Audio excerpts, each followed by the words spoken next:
Mind friends, we are live. Live for YouTube to see. What is going on, my frosty friends? My name is Winter Cassius, and welcome back to Discord Dungeons & Dragons with the Solaires. Specifically, Tiny, Wanderer, Herma, Straight, and Well. Say hi, guys. Hi, guys. Hello. Hi guys. Punched a person to death. Great. Mission failed successfully.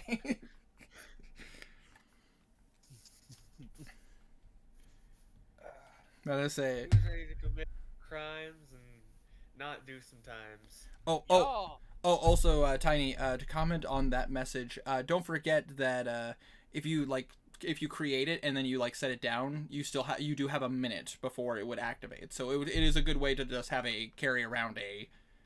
You can make more traps. Pretty much. The only problem is that it does only last a minute in that form, and then at that point but it is it has uses. A minute is a long time in D&D. Yes, it is. Fair point. Oh, I saw a little monkey saying an error occurred in chat. How dare you? Don't scare me like that. Ooh, dare you.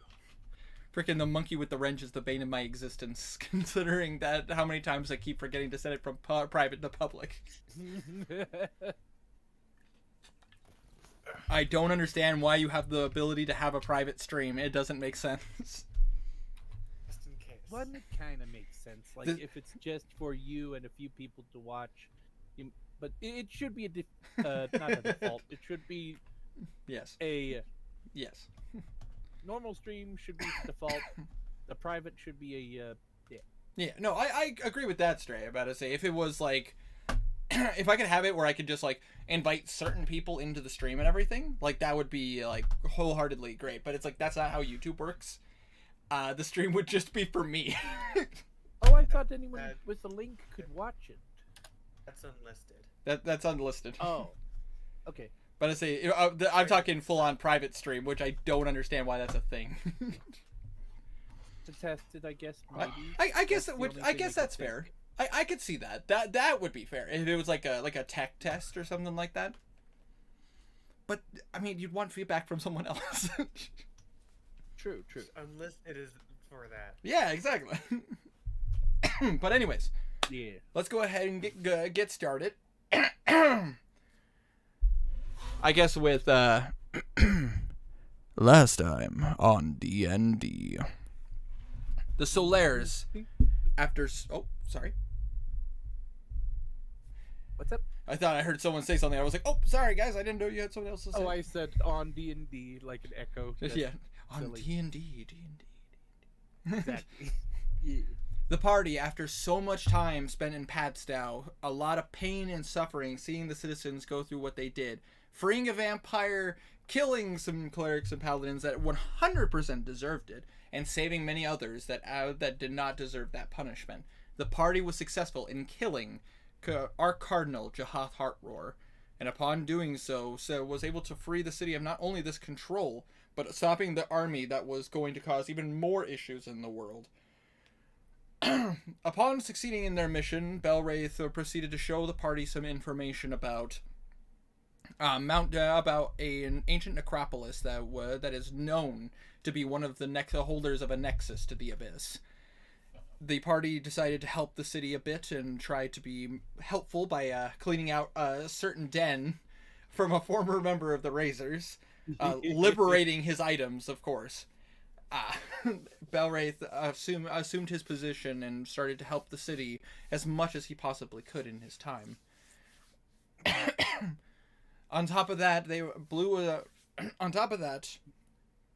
Belwraith was able to not only have one last conversation with his friend, he was able to free himself from the burden of the curse that was put before him, and even giving his friend a proper burial, even if it was a burial specifically for two people to watch.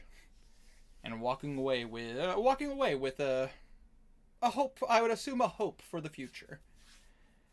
As well as keeping a promise to a friend in the city. In the meantime, Blue, keeping his word, as soon as he was rested, early in the morning, cast a spell to save Mary from her turning from in her demonic form, saving her and bringing her back to humanity. but not without a side effect. As soon as Blue saved her, she started to demonstrate that she had gathered somehow powers of the shadows, but no other repercussions as far as he could tell. And now we start the session back up at the beginning of that morning. I did say at the end of the last session that I asked you guys if you guys were planning to stay a few nights in town to take care of some things. Was that still the plan? I think so. I still need to get ownership over the Razor's Tusk. Yeah. Fair enough. About to say, basically, I just wanted to know so that way, I could just say like, hey, what would you guys like to do in these couple of days specifically? Oh, a question. Answer. Just making sure. The temporary HP thing is done, right? Or is it still active? Well, your temporary HP would be typically is gone the moment you have a long rest. Oh, okay. What is this specifically to? Is this to? The fight with Jihad. Oh yeah, the temporary hit points are a temporary thing. Well, the moment you go for a long rest, they clear out. Okay, unless I was just making sure. Yep. Unless you're. Is their max HP still lowered? No. After you have taken a long rest, your max HP has returned to normal. However, if Jahath would have escaped, you guys probably would have had to visit a cleric. Oh yeah, fair. But thankfully forbidden. I was about to say a particular cleric in your party set up a spell that literally made it impossible for him to run away. Thanks, Nicole. He could have jumped out a window or something. There are no windows. There are no windows. Well, actually, there were windows, but he wasn't a winged demon. He would have fallen and taken fall damage. And also, we would have followed him. I know Belwraith would have. Oh my god. The scene from Lord of the Rings with the Balrog. Oh, yeah. I know Belwraith has some things to do, and... So, I will say this, and I will ask this question of the party. And you guys can discuss amongst yourselves what your guys' answer to this is. How many days do you spend in Padstow helping out or doing the things you want to do?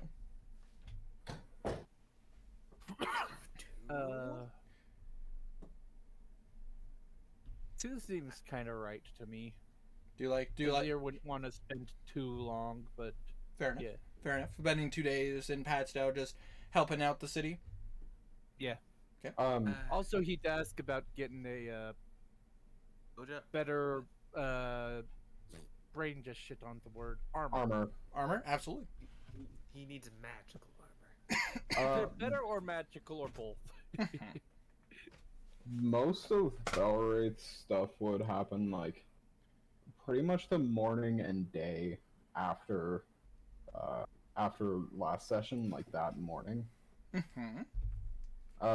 He would do a speech, and he would need to visit Mary and all. Go back home before that, though, as well as one other thing. Maybe 2. Fair enough. In that case, who would... I'll leave this to you guys. Who would like to start with the things they'd like to do? I could. Mine should be quick, or unless you want to. Sure. No. Okay. Garnan would like to bring Alosa back to the Church of Severus. Oh, fair enough. Just the 2 of you? Yeah. Fair enough.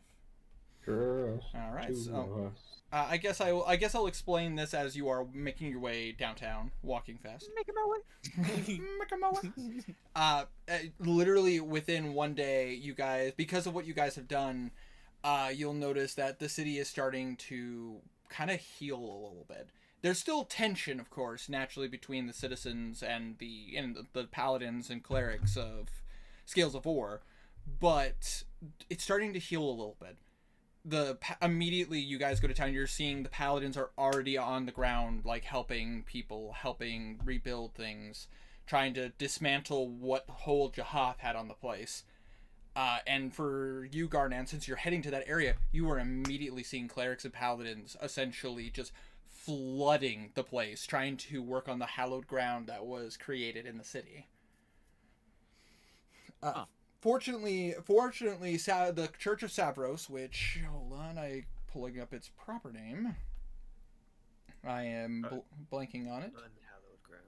Oh, I Church forgot. of Fate. Oh, sorry, the Unhallowed Ground. Apologies, thank you. Blue can now make unhallowed ground. Yes, you are a monster. The Church of the Veiled Orb. You guys are heading that way? Apologies, I was clearing my throat. I was trying to cough away from the microphone. No worries. But Garnan, as you and Alosa are making your way through the Enlightened District, you are seeing various paladins getting to work. You're seeing clerics basically taking on any person they can to be able to help with healing, helping people who are sick, trying to deduce the early signs of this illness that has been flooding through the city. But as you get to the Veiled Orb, you do see there are some people here, and you do see some some clerics wearing the signs of Savros. But they seem to be working outside, not inside the church. He will approach. Do I see the Fuck, what was that one person's name? I don't remember. The person that helped us. No, he was inside. Michael. Yeah, Michael. He was inside. He is current. You talked to. I assume you talked to a cleric, and he'll look at you and just go, apologies, Garnan, correct? Yes. Before you go in, let me just take a moment. Thank you so much for everything you've done for the city. Without you and your friends, who knows where our city would be now? You were very welcome. But I say, if you're looking for head priest Michael, he's currently inside at the moment. He was just finishing up on some blessing of holy water. Oh, okay. Apparently, some paladins are still working on the unhallowed ground over by the Church of Luck. Okay. Thank you. Absolutely, and may Savros guide you. May Savros guide you as well. So you guys walk in? Yep. Alosa is, again, just letting her wings out. She's not hiding that she is an Azamar. Which okay. And she doesn't, people are kind of giving her looks, but they're like, huh. And just, like, continuing to do what they do. They don't seem like, you're not, okay, I'm going to be that guy. You're not in the southern part of Atharia. Slavery's not really a thing up here. And Belwraith would tell you that Padstow is one of the few places where it's like slavery is like straight up forbidden.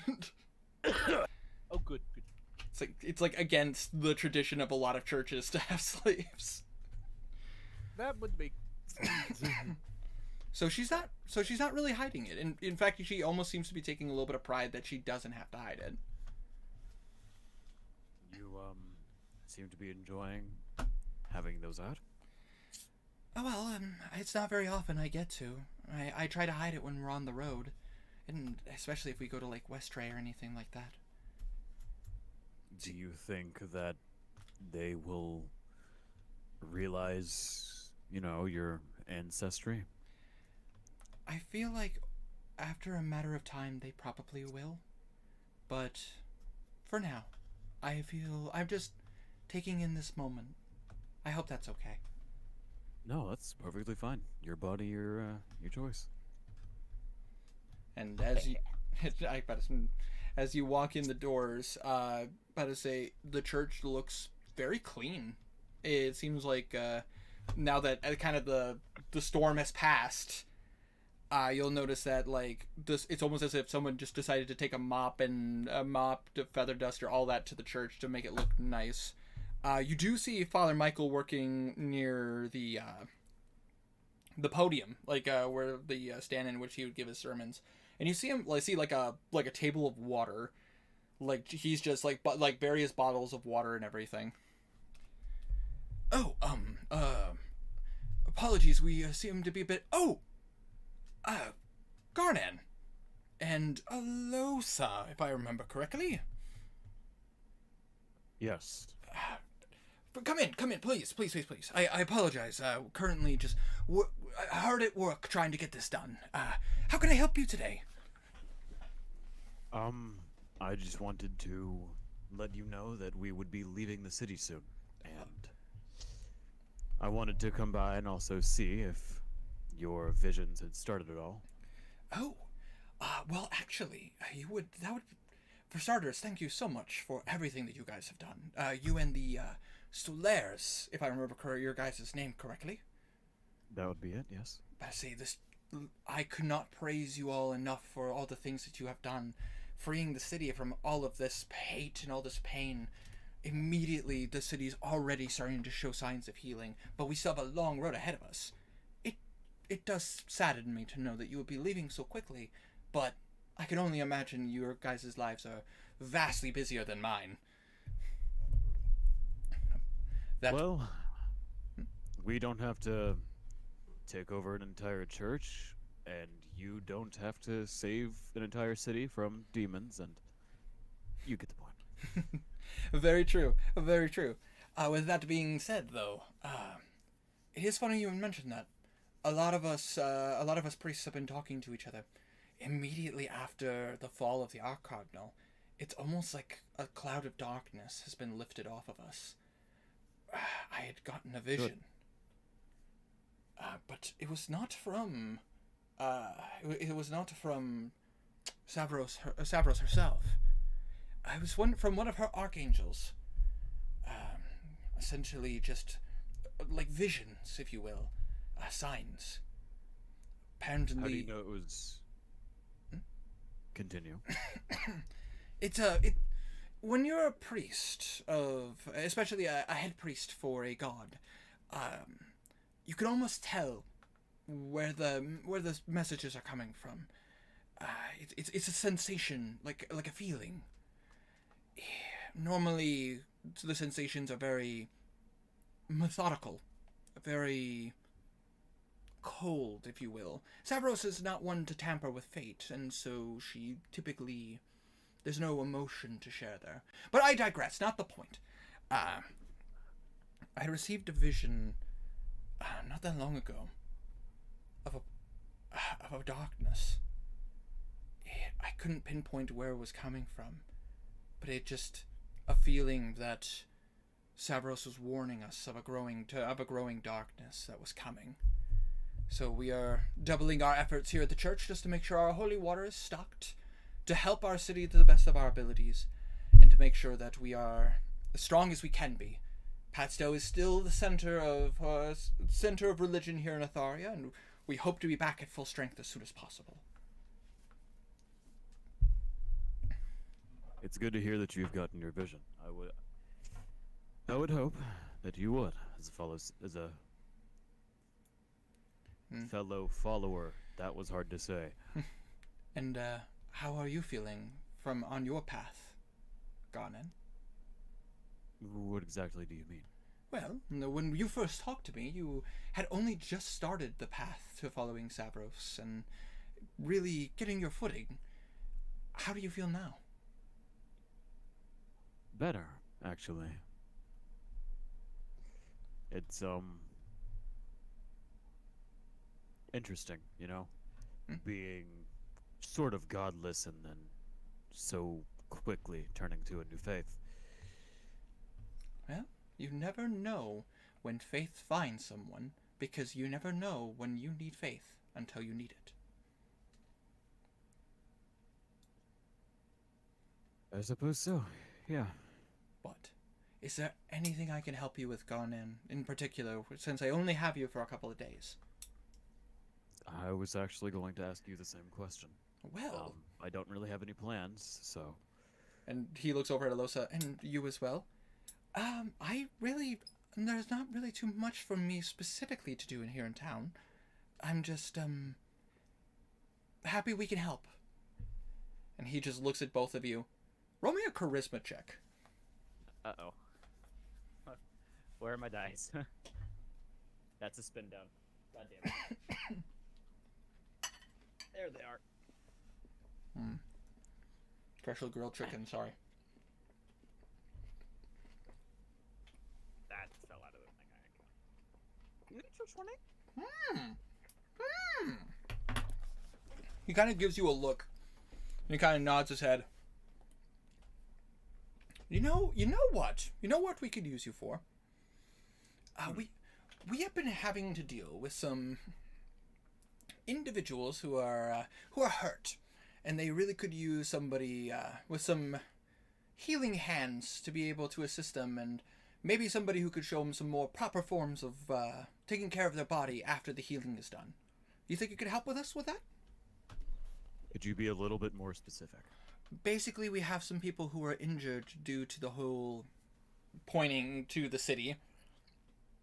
They've come to us for help. We are healing their wounds, and we could use somebody who is a little bit more physically fit to maybe show them some stretches and some better ways of handling their muscles, especially one who might have more experience with pain. Yeah, that sounds like something I can do. Essentially, he's asking you to help them be a physical trainer.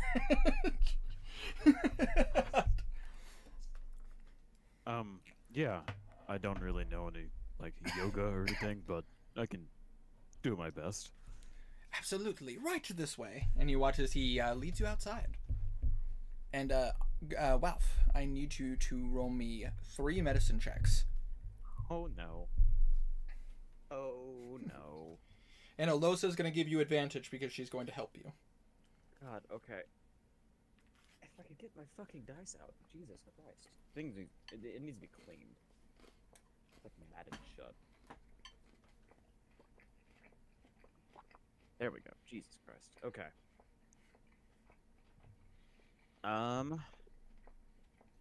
Ooh, thank God for advantage. Okay, natural 20. Nice. Strong start. 2 in a row. 2 in a row, but you still got 2 more rolls. Okay. Medicine? Yep, medicine for all 3 rolls. Alright. That's cocked as hell. That's also cocked. Oh, I should have taken the cocked one. 8. Okay. And then for the third one? Last one. Okay. 21. Nice. So, and I'll ask this, is this what you're going to primarily focus on your 2 days? I mean, I'll stop by and ask, like, Blue and everyone if they need me for something, but yeah. Okay. I'm just trying to, help the church. Absolutely. I'm about to say, you take this time and you are, you on one of the days you're a little, like, nervous about, like, trying to do, you're like, so, when you get cut by an axe or stabbed with a sword.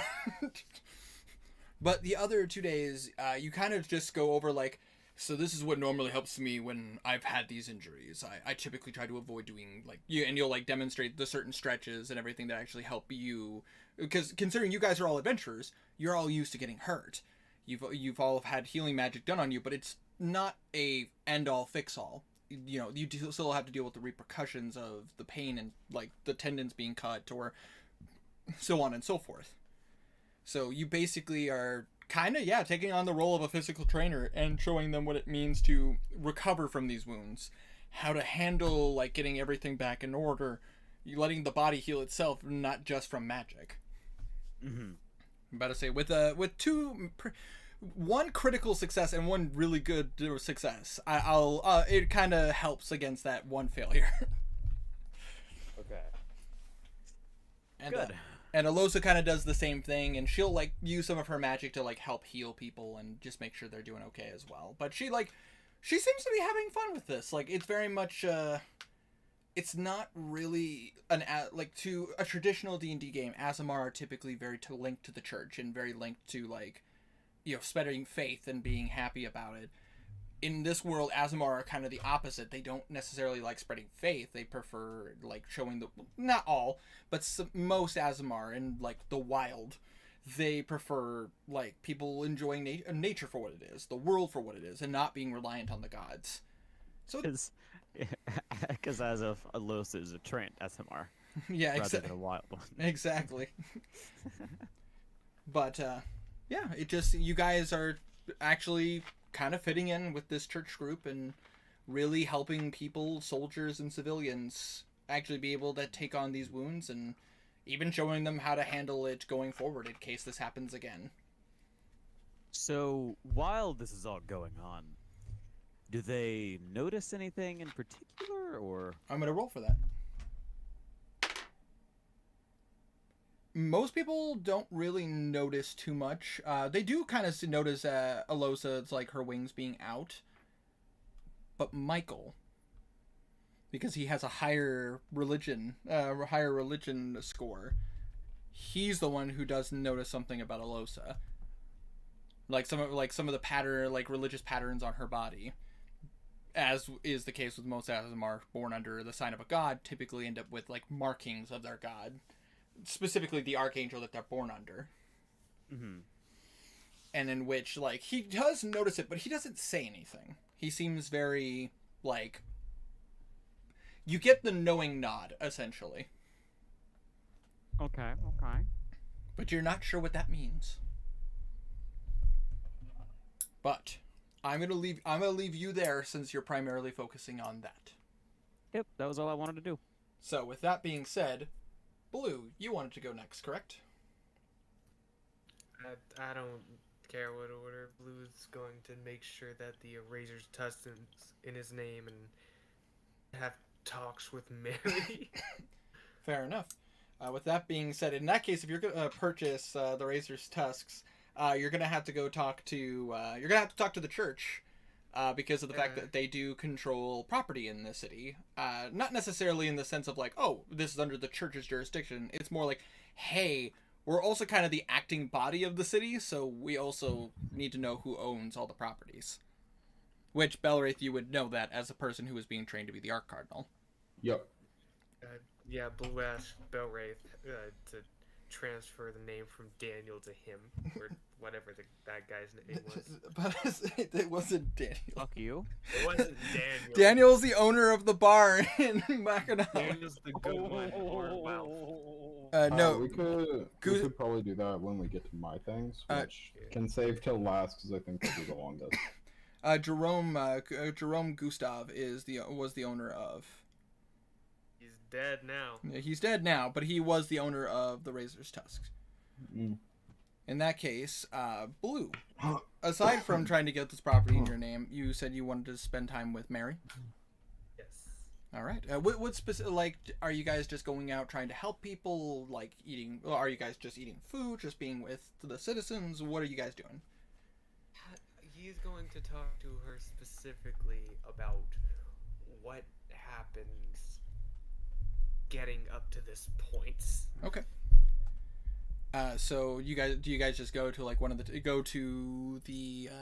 was it? You guys went to the Greasy Horn? Yeah, the one that had the half. Yeah, you can rent a private room. Yeah. Yeah, that was owned by a halfling named Chester Sidewheel. But I say easily done. But I say literally he charges you like 2 silver to have a private room. Also gonna buy a lot of food. Oh, absolutely. But I say 1 gold and he'll give you a feast. Like this is you went to the cheap place. Hey, it's cheap but good. It is absolutely. But I say Chester loves his job. But I say so easily done. You get what similarly to when you guys first showed up in the city. You got a private chamber that you guys could just kind of hang out in. It has tables, beds, all that stuff. You're not in like the open area that has all the, because you would know that this place also acts as kind of a sleep house. Like if a person wanted a cheap place to sleep, like a cot or something. Especially if they're like homeless. Chester is someone who's like, give me a copper piece and I'll give you a cot to sleep in, so you're not sleeping on the street. Better than the street. Exactly. But I say, and especially with everything that was going on. Yeah. But I say, Chester was one of the people that he's gotten a lot of accommodation from the church for like being one of the few shop owners that was like, no, I'm not going to abandon the people. Like I'm going to help them as much as I can. But Good boy. he's a good guy. He's a good guy. But anyways, and he's like, the moment you come in, you do see him go like, all right, welcome to the Greasy Horn. How's it go? Well, look who's here! Oh, if my eyes don't deceive me, you are Blue, correct? Yeah. Rented a room for a week. Indeed, indeed. In that case, I won't charge you for the room. You technically still own it. You still have it for the time being.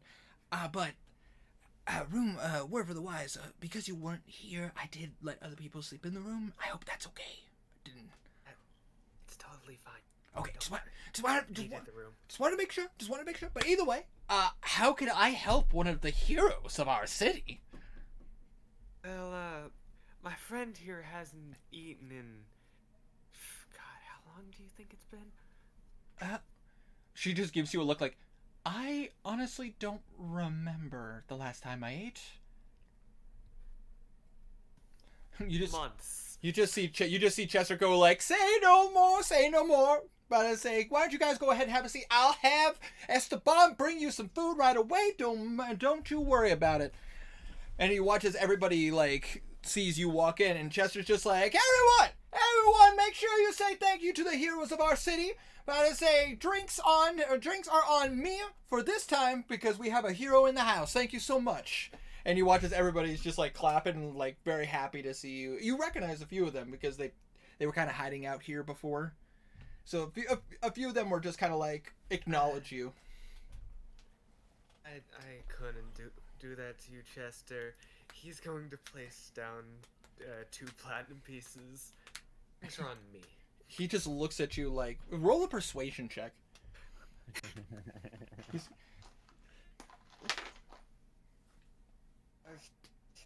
Gotta move.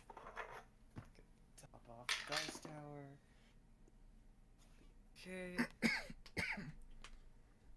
It's wait, isn't it plus 13, I believe? 28. damn. But I say Chester gives you a look and just goes, all right. I won't twist your arm on wanting to be a hospitable person, but Chester will remember this. Don't you worry about it. Chester will remember this. And you guys just go to the back room. It's Yeah. creeping me out how he's referring to himself in the third person. Yeah, Chester is that kind of person. I literally I write details for characters and like how they act and all that, and under Chester's it's just like literally an unbridled happy halfling. It reminds me of Solid JoJo's skits for Yu-Gi-Oh! Where he Yeah, refers that to is his fair. grandma. That is fair. That is wholeheartedly fair, and what a reference too. Love Solid JoJo. But either way, as you go to the private room, you do see immediately, you're seeing various people bringing in food for you and Mary, and you're kind of getting a whole smorgasbord.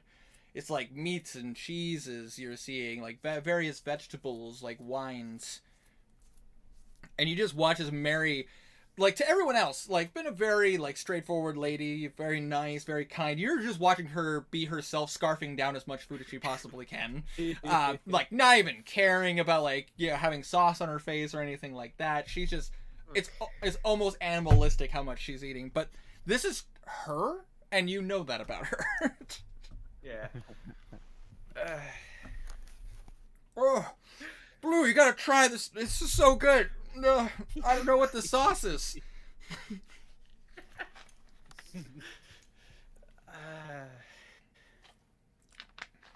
It's been too long.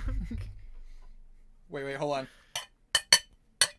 Oh wait, I have sound turned off. Damn it! I have a plate and a bowl right here. I was gonna do the whole like, like you know exactly what I'm talking about. Like they do in anime. It only just sounds like they're eating out of a bowl ever.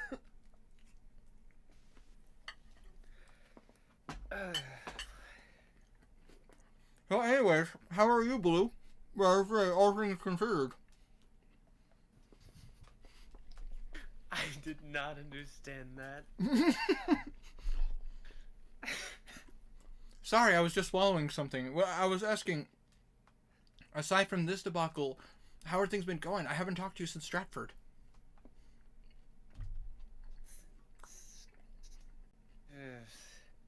Well, it's probably best Well, that technically, sorry. we... I was just gonna say they talked after that. Technically, When she okay. was in her when she was in her tiefling form, yes, but like talking about like when she was last human. Oh well, I meant like Blue sent a message of the boy coming to town. I can't Yeah, remember. yeah, the that boy's was back name. in Makanali. Oh yeah, yeah, That was when you guys went to the next city after Makanali. yeah. Spencer. Oh, okay, yeah. Yep, Brain, that's I when get that's when you Brain- guys met Spencer, the about to say the chosen champion of the god of nature. Maliki. Yep, Poor Maliki. child. Yeah, I mean, but then again, you saw the godlike powers that he has. But you're not wrong. Right. Child. He still had to bury all of his family and friends. Yeah, that's depressing. Yes, it is. Yeah, it's fine. Well, he's gonna get up. How about we take that food into a different room to where it's more secure to talk about? Let me. Oh, okay. And you watch as she like grabs one end of the Right. table. Sorry. You're fine. She grabs one end of the table, and she like helps. I assume you help her bring the table to the other room. Yeah. He opens the Nimnak's portable dungeon. Oh, Goes absolutely. in there. But I say she brings it. She goes into this. She goes into this room, and she's like, "Whoa, this is some Yeah. crazy magic you got, Blue. What spell is this?" Item from a now dead wizard. Oh, what was his name? Nimnak. I'm gonna roll a history check for her because she follows Mistra. Yeah. The name sounds familiar. Maybe a follower of Mistra. I'd have to double check logs, but that name sounds familiar. Do you know what kind of magic he focused on? Honestly, no. But he made this.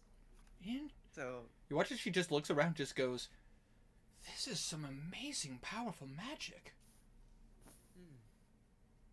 Huh. Anyways, food. You were telling me what has happened. The last time I talked to you guys, you went to Stratford. How did the battle go?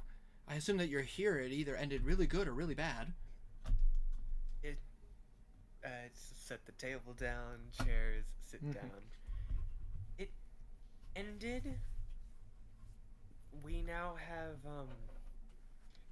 well, the Empire's dead. Oh. Kind of. Oh. They're, controlled by the Broken Skulls now. Oh. Apparently the Tanaruk had been dead for months. I mean, that doesn't surprise me. Strategically, that's pretty smart. Yeah. How did they not notice? We now. His body was being puppeted by what's that necromancer's name? Oh, the Utoruk. No, the Udaruk was the good guy. No. Gosh darn it! Hold on, wait. I'm pulling up my notes because I know the Udaruk Zedaruk. and Zedaruk are the good people. Yeah, it was the. Hold on. Did I get that wrong? Just type in Rook. Yeah, hold on. Give me a second. I have a lot of notes. You guys don't understand. I have like, you guys can't see it because I don't have my camera on. I literally have like 2 notebooks full of lore. It's Tanaruk. Yeah, the Tanaruk is the leader. The Zedaruk was the assassin. Voodoo-rook. Yeah, the Voodoo-rook. There we go. That's I see that Oh. right here. Because the Utoruk was the Inquisitor. It was the Voodoo-rook who was the He's a good boy. he's a good guy. But Good boy. He was a good guy. he was a good guy. He only killed those who really wanted to pose a threat against the freedom of orcs and goblins. Yeah. He genuinely was a good guy. It's just but he just was following orders on what needed to be done, quote unquote. Quote unquote. not knowing that it's just showing the monsters as the monsters have been shown always. Exactly. But the problem is, in their eyes, it's like humans have always been the monsters too, because they do take them Yeah. as slaves. Humans kind of suck. That's the point. In D&D and in real life, humans are always the Yes. enemies. We kind of suck. Yeah, we do. Anyway. Moving on. It's only the Germans. Oh, whoa, hey now. Okay. Okay. Literally one of my best friends is German. Damn, bro. One. Yeah, I was You like, might have an one. We should unfriend him. This is on stream. Bro. Thank God I don't have a good following. Nobody's watching. It's fine. I hope Juan Yeah, is watching you this would right get now. so canceled. Dude. I'm just waiting for the comment. I'm just waiting for in my comment section to go like, "Hey, German here. I don't take kindly to the words you're saying." You can't cancel a Texan. It's fine. I mean, fair. I don't think that's how that works. You can't cancel a gay Texan. You know what? Fair enough. That's a good point. Yeah, Um, shit, mate, cancel culture. Now, but I say, I looked at my comment section with a drink in my mouth. Bastards. Mistake. Don't do that. Don't do that. That's a mistake. You're welcome, Winter. Ah, you bastards. Love you guys. Anyways. So we have the Uduruk and Zeduruk on our side. The Thieves Guild is holding their own kind of. The Neo-Naga have sunk Peg and are trying to sink that one island nation that has Oshana. Oh. Yeah. Oshana. Oh, I'm gonna roll real fast. Oh, they're going after Oshana, the home of the Azamars. They're kind of at it right now, but that's a good thing for us. Yeah. The king is dead. Oh. Yeah. Yeah. Boo. Yay. It. I know the king was an asshole and made some terrible decisions. I honestly have fought with many of my fellow followers of the Guild of Mistra to be able to, because the not the church but the guild itself, the ones that actually speak with the king about the matters of the arcane. But he's always been so hesitant to listen to anything that we said. He's just always been so reserved. I never understood why. Well, apparently he was an ancient dragon. You just see her with a mouth half full of food go, oh. Yeah. Also, I got to talk to the queen. Apparently, she's my sister. She's gonna Your sister, like Yeah. your sister's sister. blood.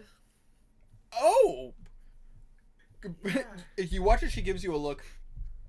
I'm not calling you Your Highness. I'm just telling you that right now. I don't want to be called that. I'm a bard, not a No- politician. Yes. No squirt little brother of mine is gonna get me to call them Your Highness. That would make me uncomfortable. You watch it, she just gives you the eyes, throws another food in your mouth though. But you watch it, she gives you a look of, I'm happy to know that there's someone with some blood that is at least on good terms with you. Speaking of, have you talked to your parents since? I have a sending stone to my mom now. Oh. And, That's good. She's a respected member of the Arcane. At least yeah. she seemed a little bit more tempered. So I'll give you the story. He's gonna explain that they were invited to the party by the king. Mhm. Yada yada. The Like Broken full skulls. details or like half details? detail, pretty much half details. Just skimming past it. Get out of here. Oh, I apologize. I have an ad that popped up on my. Why does this happen on my computer? It's the ad. Go away. Be gone. No. Mills. Anyways, go on. I'm gonna make this go away. He. During all the chaos, we were being heroes, doing our thing. Found out after the chaos, apparently Salvador got caught in a place where he wasn't supposed to be in the castle, and died there.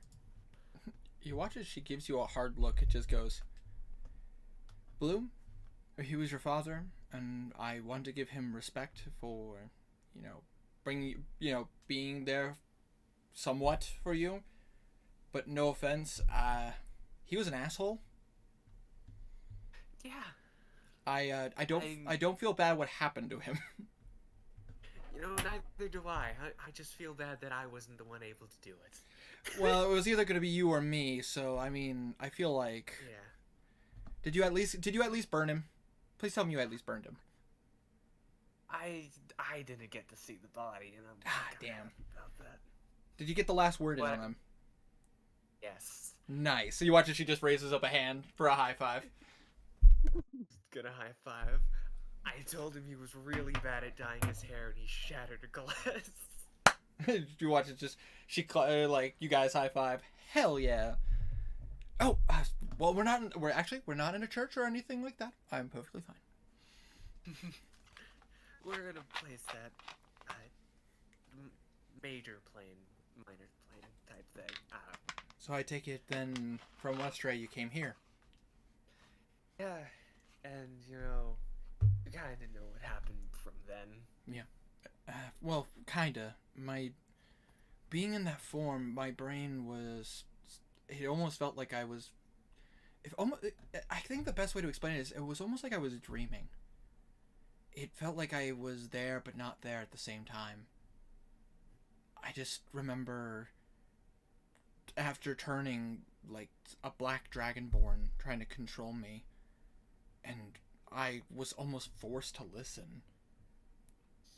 I saw this purple tiefling, wings on their back, almost muttering sweet words into my ears. Hey, Black Dragonborn, huh? Well, he was the one who, did the procedure? I think that's the word to put it. Blue's gonna stand up. Follow me, please.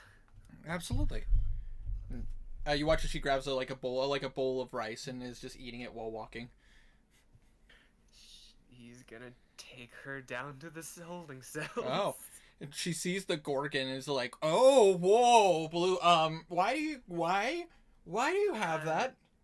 These were here when I took ownership of this place. The Gorgon's under a control. The Drider, however. She sees the Drider like,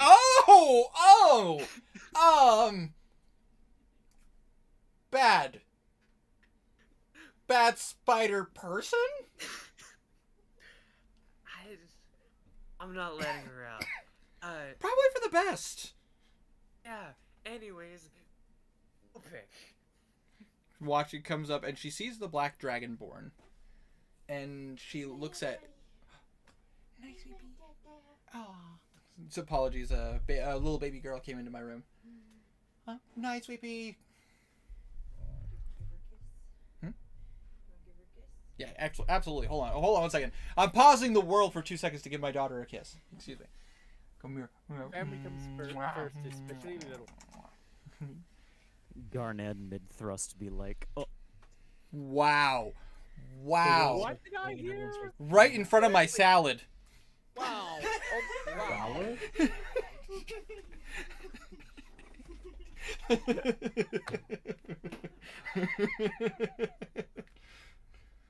Oh, That joke is only for a handful of you guys, but that's God. Anyway.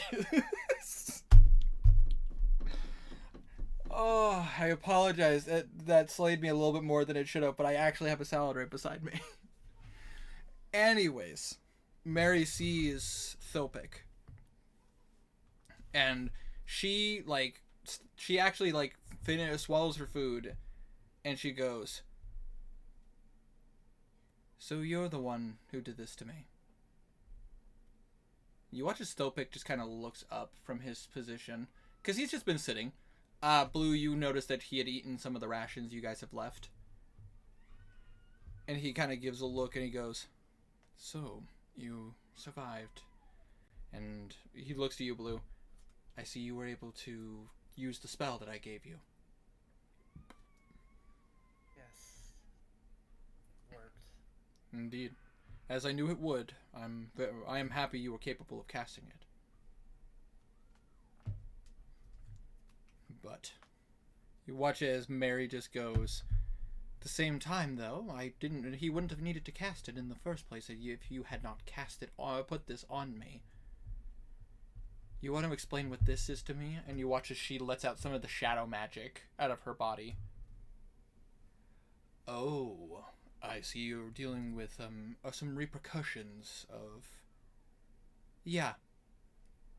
Care to explain?"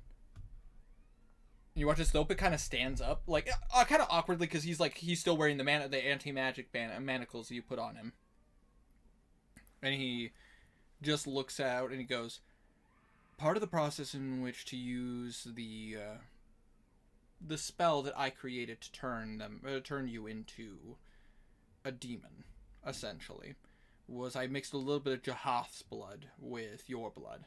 Jahath has been granted blessings by the Shadowfell, or was granted blessings by the Shadowfell and the demons of the Abyss. Using that magic together, I was using it to create my beings. It was supposed to be a concoction to help create immortality, but came with some flaws. I was working to perfect it. I was hoping using vampire blood would help kind of ease the transformation process. You were the first true success. There were some others. There were some others that I attempted, and there were some minor successes. But you, dear Mary, were the first major success. Not only were you able to hold the form, but you were able to keep control, cognitive sense, if you will. I don't regret my research and the things I've done for it. I do regret the amount of people who had to die for things outside of my research. I did not mean to kill any people and make them food for my creations. That was not the plan. I was trying to help people." And you watch as Mary just, gives a kind of a look of disgust. You, Blue, roll an insight check. Okay.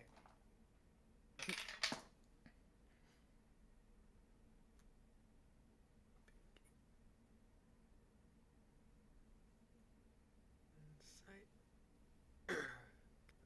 +4. 18. 19.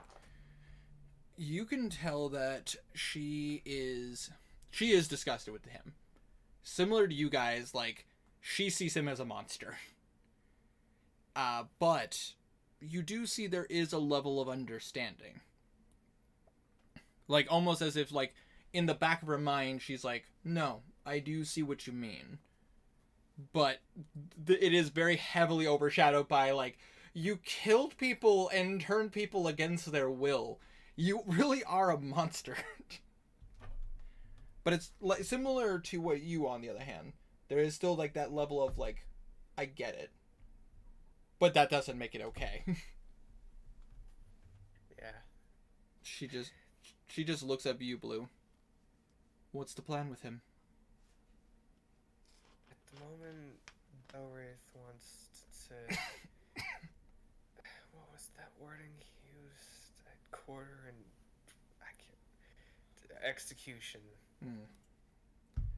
It would be fitting. It would be fitting for him to be executed. It would. But he is still useful as Thopik. You said you'd answer any of my questions, right? I would indeed. What is that Ankh used for? You watch as he gives a look of surprise. The Ankh is an ancient reliquary of a dark god. I was using it for my experiments with necromancy. I was trying to find a way to balance the effects of life and death. It is, to a lot of churches looking at Mary, it would be considered sacrilege. It's like walking what I was trying to create anyways was a vampire of sorts, but without the blood needed for blood. Immortality, no longer needing to worry about death, but not being tethered to blood, not being tethered to. You watch as he almost says it, but then he stops himself, almost like a reaction. The Whispered One, or being tethered. You said the real name. Yeah, he almost did. He stopped himself. He's like, but then he backtracks. He goes, and I don't want to be tied to that abyssal goat. What's his name? Orcus is his name. Say the abyssal lord of the abyssal prince of undeath, like that clown. He chose an annoying little. I would have much preferred he chose you as his avatar. Well, I considered it for a brief moment, but I assume you don't know. Do you know how an abyssal avatar is born?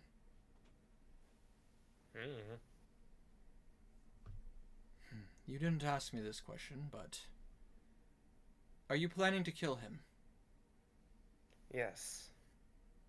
Kill that crazed clown?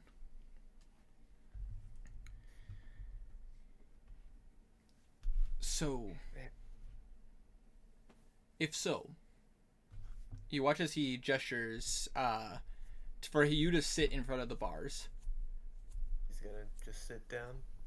And he sits down before you. Mary is just standing behind you. You get the feeling that she's just watching him with a very careful eye. Allow me to tell you something that I found out from the Broken Skull. Because I was asked to be an abyssal avatar. What was his name?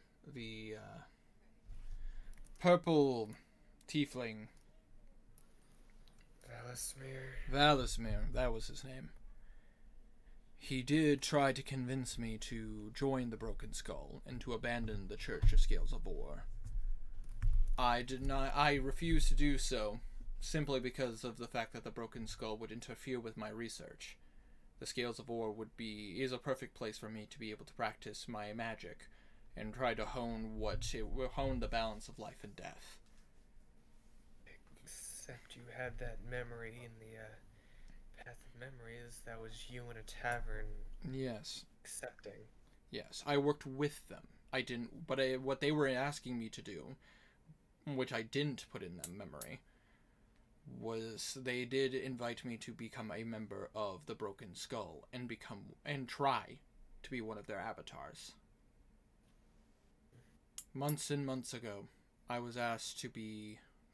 Months and months? Probably over a year now. They had asked me to come with them into one of their realms. I do still remember the one.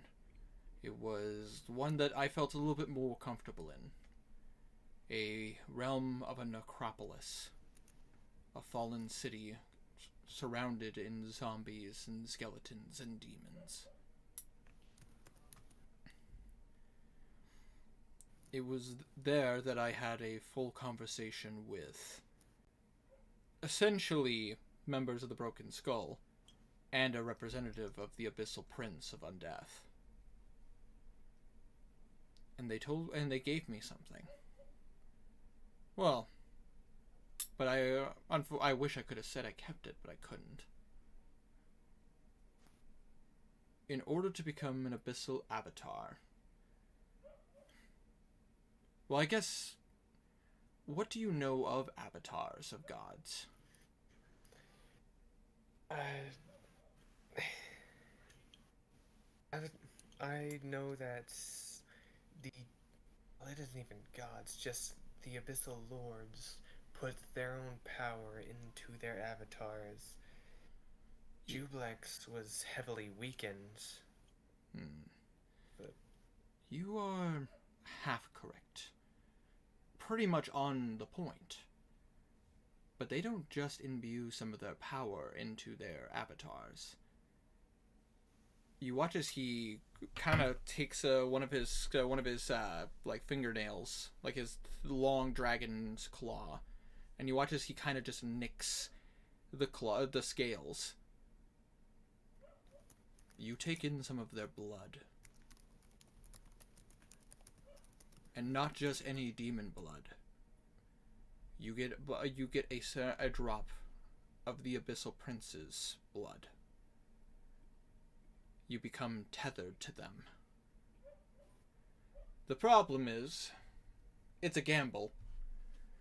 Even for demons, it would kill them immediately to take in their prince's blood. Mortals, however, if their willpower was strong enough, they would become half demons, if you will, and even more so, because it's the blood of the prince, you would become vastly powerful. That is the birth of the Abyssal Avatar. But it is no, not even that. I'd say even a 15% chance of success. You have a much higher chance of being dead immediately.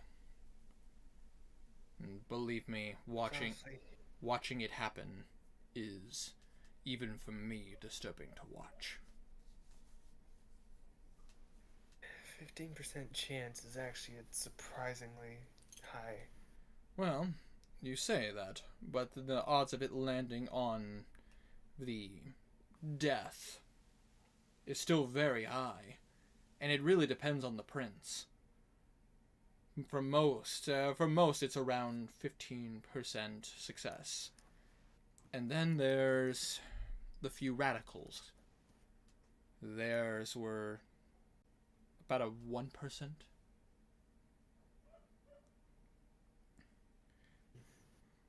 For Orcus, it was a 15% chance of success.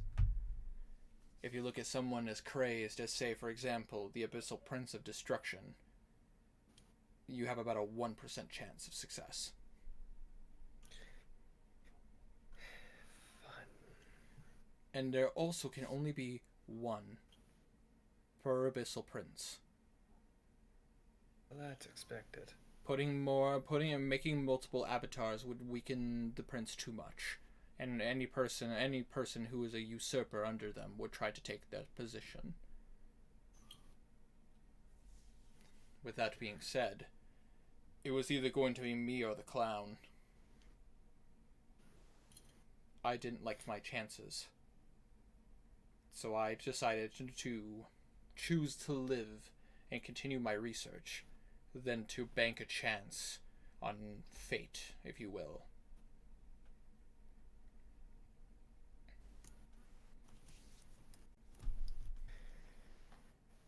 Alright. But, Blue, if you choose to use that Ankh, just know there are side effects to my research. You could save someone's life with that Ankh, but it does come at a price. You need to be really sure you want to save that person if you're going to use it, because otherwise you are dooming their fate to chance.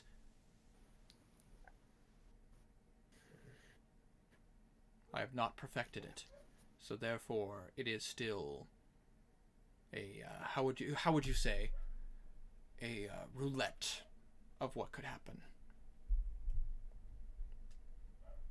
It's pretty much a dice roll. You could say that, yes.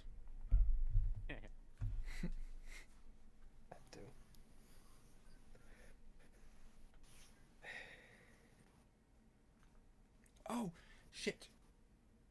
I'm gonna say, I forgot to send. What's hap- Sorry, I forgot to send Herma the information. My bad, dude. I forgot. All right, all of the stuff you.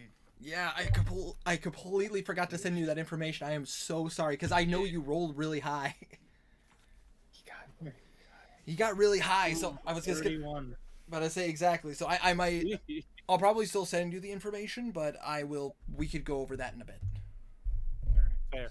Sorry. Anyways, is there anything else I could answer for you, Blue? Well, I found a book hidden under your bed. I figured you'd be the one to find it. Should I worry about that, or just... Which book did you find? I found a spell book and another one that radiates necrotic energy. Yes. My spell book is simply just the spells that I know. Yeah.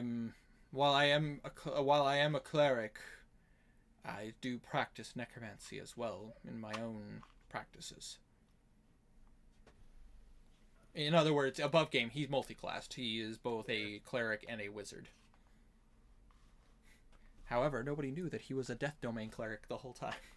Makes sense. The dark book. Be careful, Blue. If you are a good person, the book has a defense mechanism, if you will. It will try to overwhelm your mind. But if you are interested, You're neutral. if you are neutral, then the book will have no effect on you. It simply speaks of the teachings of the various dark gods that practice necromancy. I was using the book as a, how would you say this, a launching point to be able to expand on creating my own version of a being between life and death.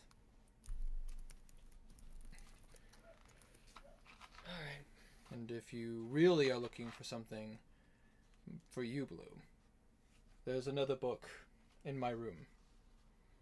You'll find it inside a secret compartment of my dressers. I'll talk to you about my research of undeath. Specifically on how I was creating a model of a person between life and death. So the Ankh was my ability to bring it to creation.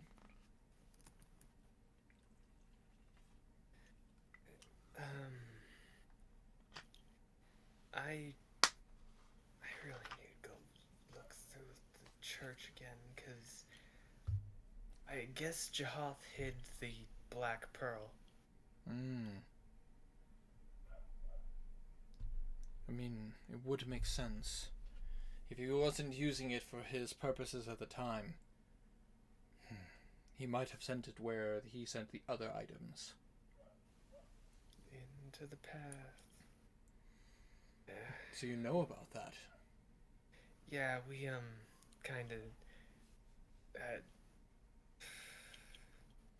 kinda listened in on some drow. You never trust them. They blabbermouths, all of them. Alright. That's all I have. Fair enough. If you have any more questions, you know where to find me. Right. First off, Blue's gonna go show Mary the, Elder Brain. Oh god.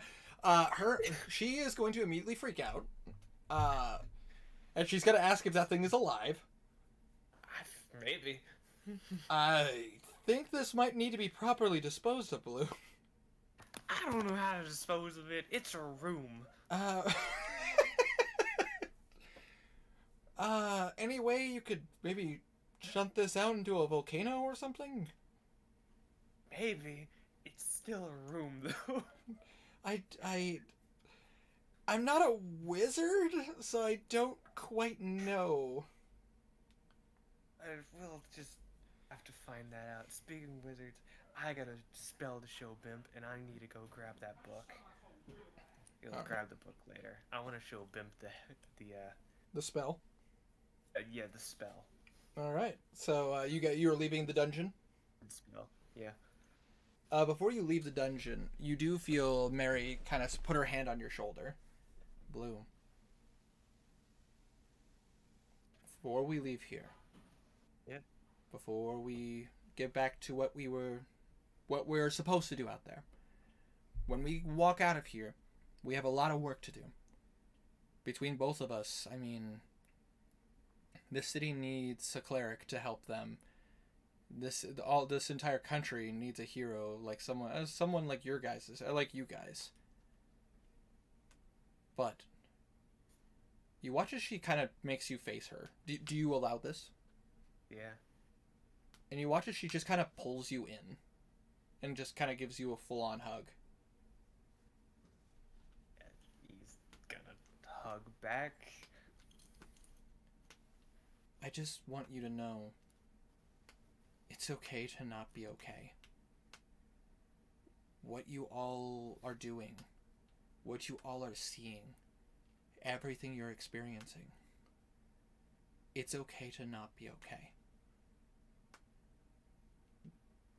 You just need to know at least what you think is good and bad.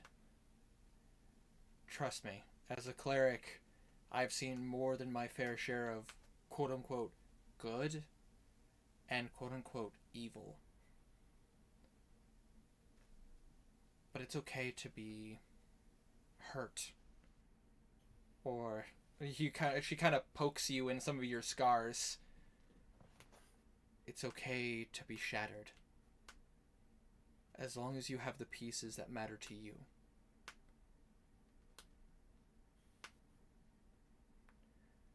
Trust me, I'm gonna be dealing with some things going forward. There's gonna be some nightmares that I'm gonna have to face.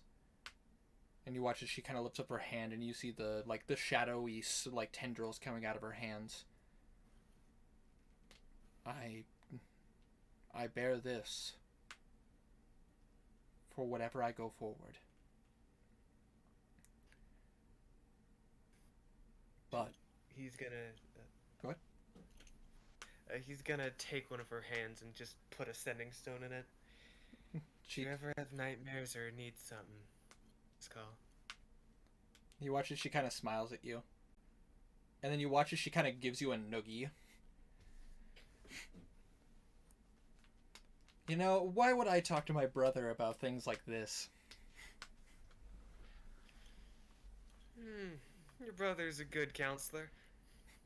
You watch as she just kind of chuckles. Yeah, so is your sister. And you watch as she kind of takes you by, she kind of puts her arm over your shoulder. Now come on. If we don't babysit the world, who will?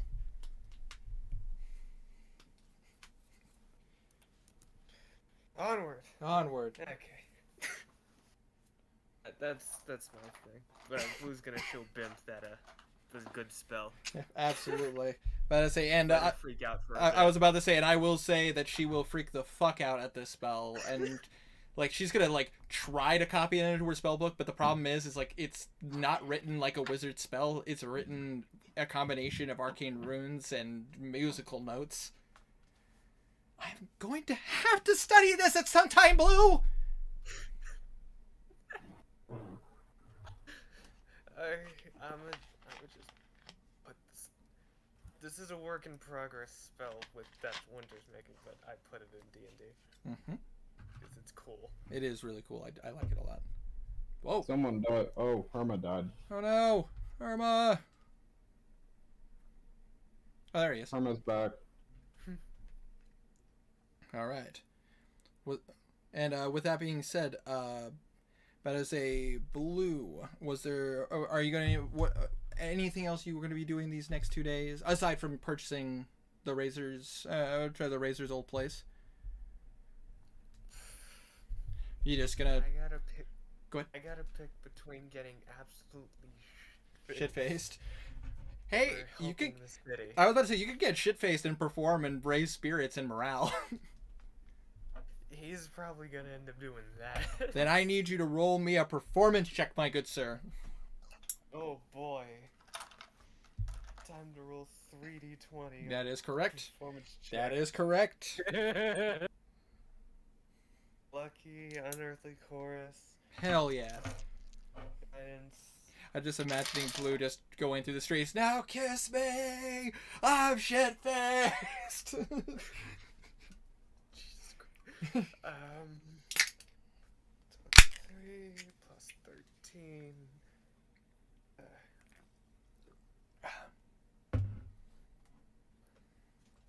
I think it's a 36. Nice, nice. And the other two? Oh, 3 days? Mm-hmm. I roll 3d20 a day then.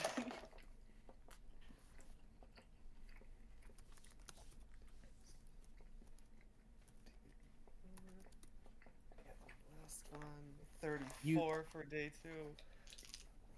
2. Blue, And you think you're singing. You he think you're thinks he singing. is. I just want the people to come up and they're like, Blue, you're back. And Blue's like, shut your face. I came back for the music. 36, 34, and 33. Get the Damn. morale up. Blue, you are getting morale up. You are seeing people working hard, playing hard. Like, everybody is just like, you are helping, like, this town go from being a bleak, dreary place to actually starting to kind of live again. Not surviving. Live again. Live. And with that, Blue, unless there's anything else other than purchasing the Racer's Tusk, I'm going to leave you here to performing and bringing the spirits of this town up. Fine by me. But I say, I will leave this between you two, Herma or Stray. Who would like to go first? It's fine if Herma wants to go first. Something tells me he's kind of got a lot to do with his potions and stuff. Though the fact that he's muted makes me wonder if I should go first. Just go ahead and go, Stray. Yeah, I'll just go first. Okay. The first thing that Kazira is going to do is check the poisons he's got. All right. So, let's see here. How many different poisons did you get again? I'm just trying to remember.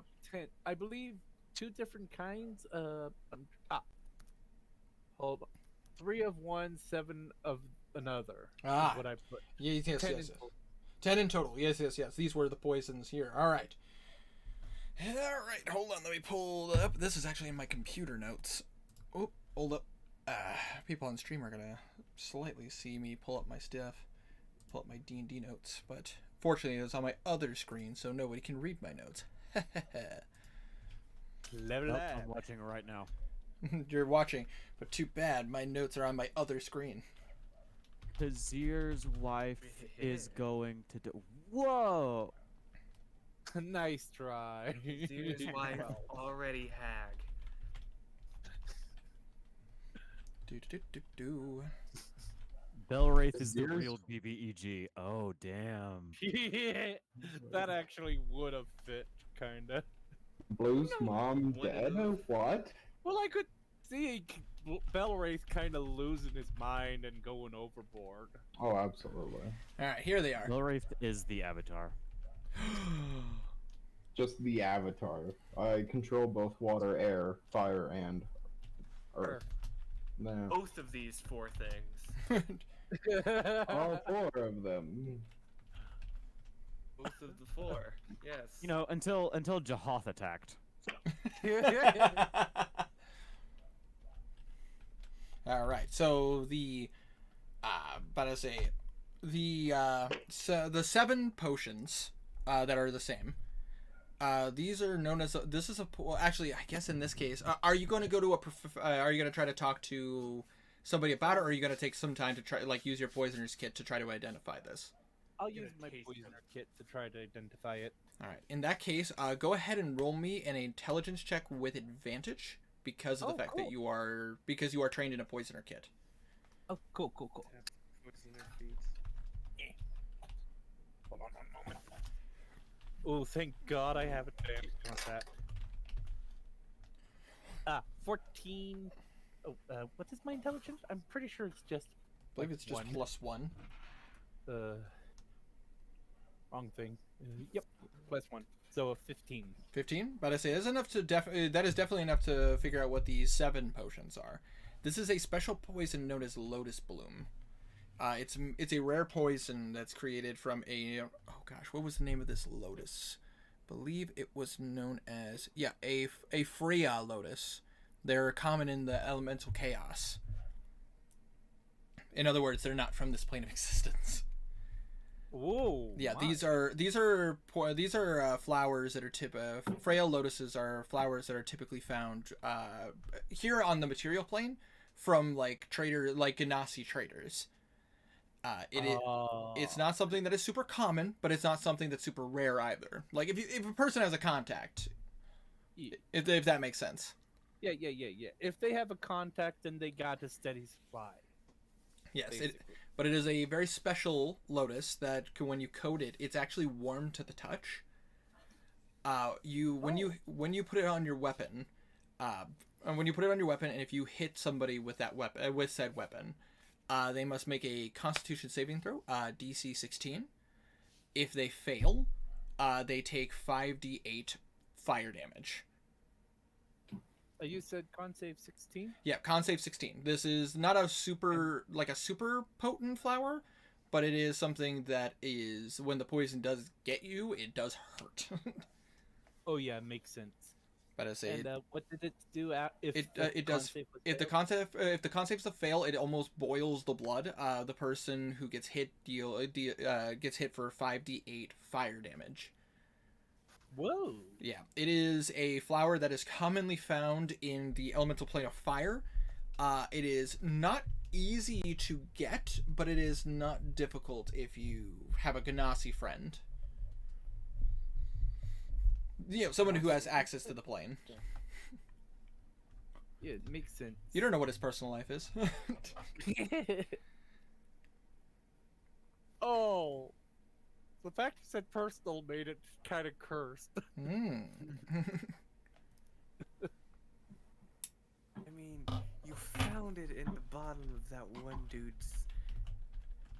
The bottom of the razor's tusks. That True, one dude is a true. creep. You don't know his True, personal yeah, life. he's the kind of guy to like being burnt. What a weird assumption. No, he'd be the one doing it. Or, Now- yeah, I guess that's a fair point. Now, these other 3, however, they're very colorful and very unique. But I say, I'm gonna have you go ahead and roll me another intelligence check. In this case, Arcana check with advantage. Oh. Because it is poison. Oh, alright. But it's a very special poison. That's not good.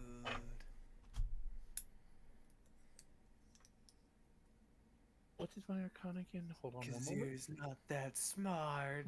17. 17? But I say, Yeah. it is difficult for you to discern. This actually does take you some time, and you have to consult a couple of books in order to actually figure out what this is. But with a 17, you're able to discern what it is. It is a special poison, very rare. It's called Fey Fever. Fey fever? Yeah, Fey Fever. So, like Fey, F-E-Y. This is a very rare poison because of the fact you need the blood of a hag in order to make it. Oh. Yeah, That's it is. ironic. Yeah, right? No, it is a very peculiar poison that if you bleed a hag, you could replicate it, and depending on the hag will determine how powerful this spell is. Well, the spell, quote unquote, the potion in this case. That makes sense. So for like example, if you met like a common like greenskin hag, it probably would be a very potent poison, and the effects Yeah. might be different. This That case, makes sense. with your research, you would know that this Fey Fever was used. They used the blood of a night hag. In which case, what it does is that when you coat your weapon with this, for starters, if you touch it, it makes you feel weird. It makes you feel lackadaisical. What? Basically, it's almost like you're on drugs. Oh. Like, it gives you a warm, fuzzy, weird feeling. Okay. If coated with this weapon and somebody gets stabbed with it, or pierced, you know what I mean, hit in the blood and it enters the bloodstream, the user must make a DC 20 Wisdom saving throw. And if they fail, they become paralyzed for 8 hours. I'm gonna start reading you real Holy. quick, Tiny. Yeah, this is a very potent poison. Night hags are not easy to find, and they're not easy to kill. Fair enough.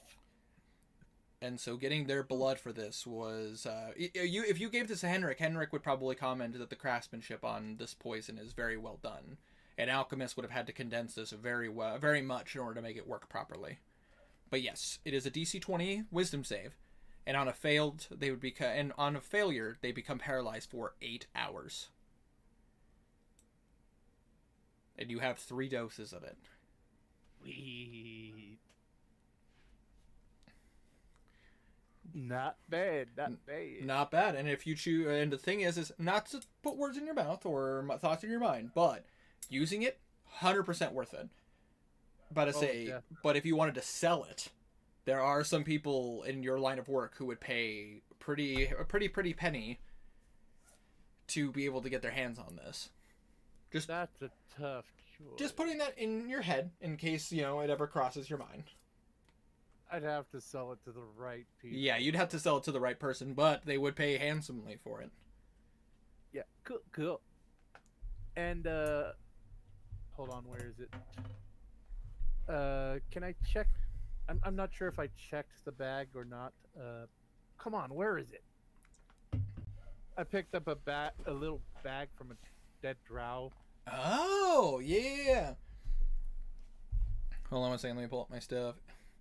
If I remember correctly... Small pouch from a wizard drow. Yes, you took his component pouch. Hold on one second, pulling up my notes. Give me 1 second. No worries. Say... Oh, okay, here we go. You would find in his component pouch those things that he has. I apologize, it's taking me a second. It's fine, no worries.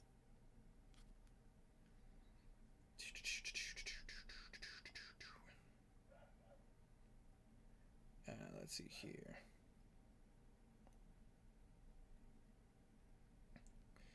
Herpeter.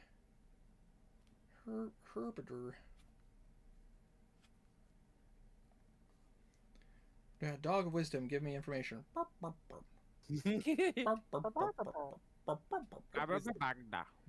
Exactly. You find a bit of fur, a piece of amber that is worth about 170 gold pieces. Glass. You said 170 or 150? 170. What? 170. Just checking. What appears to be a piece of glass, like a flat piece of glass. A crystal rod. It seems to only be like about a foot in length. Like you can hold it in your palm. And 3 silver pins.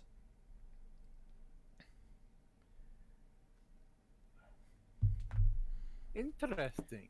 If Kazir wants to, there is more. About to say, but those are some of the main ones. Which, if Kazir wants to roll an Arcana check, he could probably figure out what that might have been used for. Sure. Fingers crossed, it's a good roll. Fuck yeah. Dice gods say feck. That's 4. 4, 3 on unfortunately. the dice, 4 on this. These things are neat. On... These things are neat.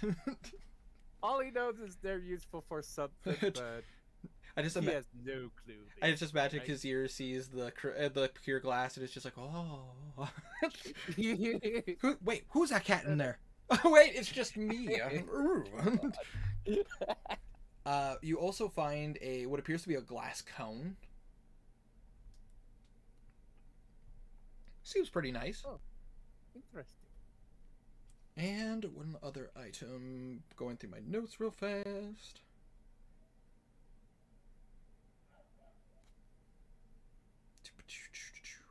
Here we go. You find what appears to be a piece of like it seems to be a hemispherical piece of clear crystal. In other words, it's like a kind of like a partial dome, a piece of clear crystal. Yeah. Okay. It is a very unique looking crystal. But I say you don't know what its worth would be, but it looks really pretty. Cool. And those are the components you find inside of the component bag. Would I know someone besides Henrik to ask about this stuff? You would know that Blue is trained in the arcane, and you would know Bimp is also trained in the arcane. All right. Kazir will seek out Bimp to ask about this stuff. See if Okay. she would know exactly what this would be worth for, or if Kazir would have a use for any of this besides selling it. Absolutely. Bimp will take a look at it, and like I assume you show her all the components. Yeah. The first thing she's going to comment on is one of the spell components I don't even need to roll for because she knows what this is, because she has the spell. This clear gem that you have right here, like she points to the hemispherical gem. This is a component that's used for a spell called one that I use. It's a spell created by Otaluk. It's a resilient sphere. It's used to trap enemies, or even trap yourself if you want to be extra safe. Oh. It's a really good spell, but a very high level, hard to control. Makes sense. But a wizard would gladly pay a high price for this, though. Good to know. Good to know. But I say Thank you. the other items, however, she's gonna look at the crystal cone. There you go, Bimp. There you go. Let me take a look at it, and you watch as she kind of inspects it. Okay. Yeah. Yes. If I remember correctly, this would be used for a spell called Cone of Cold. It's a very powerful spell, ice magic, if you will. Basically encasing basically reminding you that you guys got hit by a cone of cold by a troll that almost killed Henrik a while back. Oh, forgot about that. And the last one, the DC for this one's a bit higher.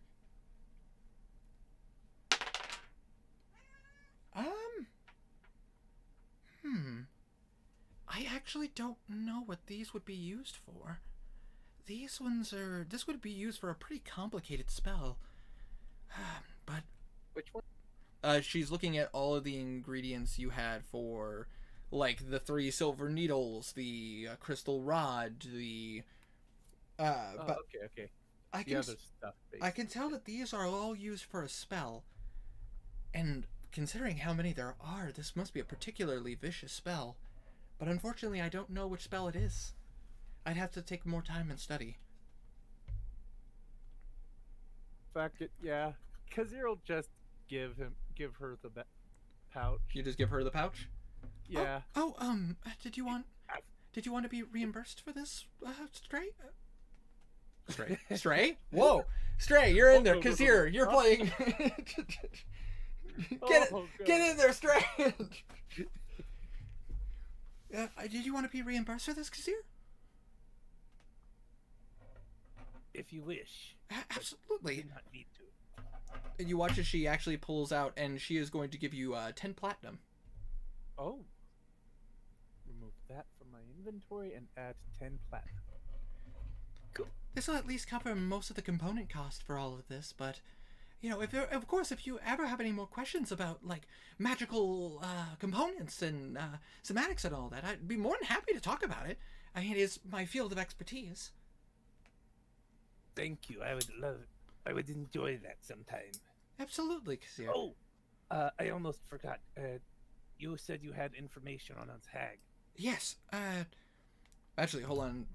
I gotta check my notes again because it was like I believe was it Bimp that knows about the hag, and it was the queen, the queen and the razors about the Oshana, or is it the opposite? Am I players help me? I think that Bimp, the queen said something, but I know that Bimp did say she knew something. Yeah, she did. She did know something. I just was trying to remember if she knew all the details or if she was,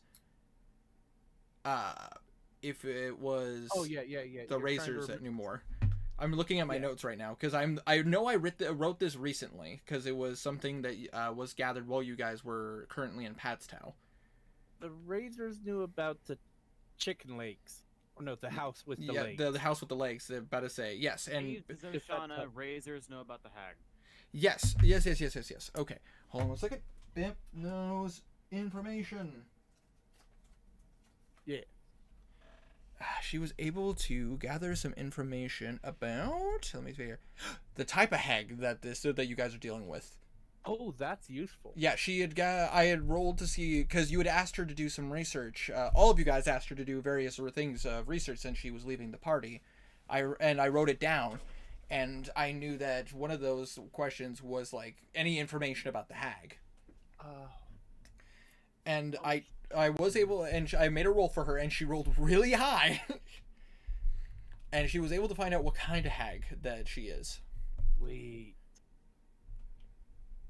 According, and you watch as she flips open the book, and she actually asks you to sit down, so that she can show you all the details. Oh, okay. Okay, so based on my research, and this had taken me a while, I had found out the kind of hag that she is. Based on the description that you gave me, and the information that you had, I was able to determine that the type of hag that she is known as a grandmother hag. That sounds very bad. You watch as she flips, she opens a book, and you watch as she shows you, like, really complex arcane runes, various, like, symbology of Fey and darkness. You're seeing lists of, like, various ingredients used in dark magic. There's a place in the Feywild known as the Sealy Court. It is a, particularly dark section of the Feywild. I was able to find some information about it, but not too much. What I was able to find out was that certain members of the Sealy Court, ones that are older, that have lived a long time, any hag has the capability of becoming what is known as a grandmother hag. They're essentially old hags. Hags are not immortal by any means. They are prone to death just like every other creature in existence. These ones are typically ones that have lived for hundreds of years. They are particularly dangerous, Kazir. They command quite powerful magic, and you watch as she like flips the page and shows you like the various items that you guys have seen. Like and in fact, some of you guys have a few of them. You see an armband with various hex symbols that you recognize, gloves that you guys recognize that Blue once wore for quite some time. They're the ones who discovered how to how to create magic between the weave, creating a thing called hex magic. They are very dangerous, and I will say this. At least most of them, they are always looking for a way to go beyond death. Oh. So I'm asking you, Kazir, as your friend, please take extra caution with this. This could go really bad really quickly.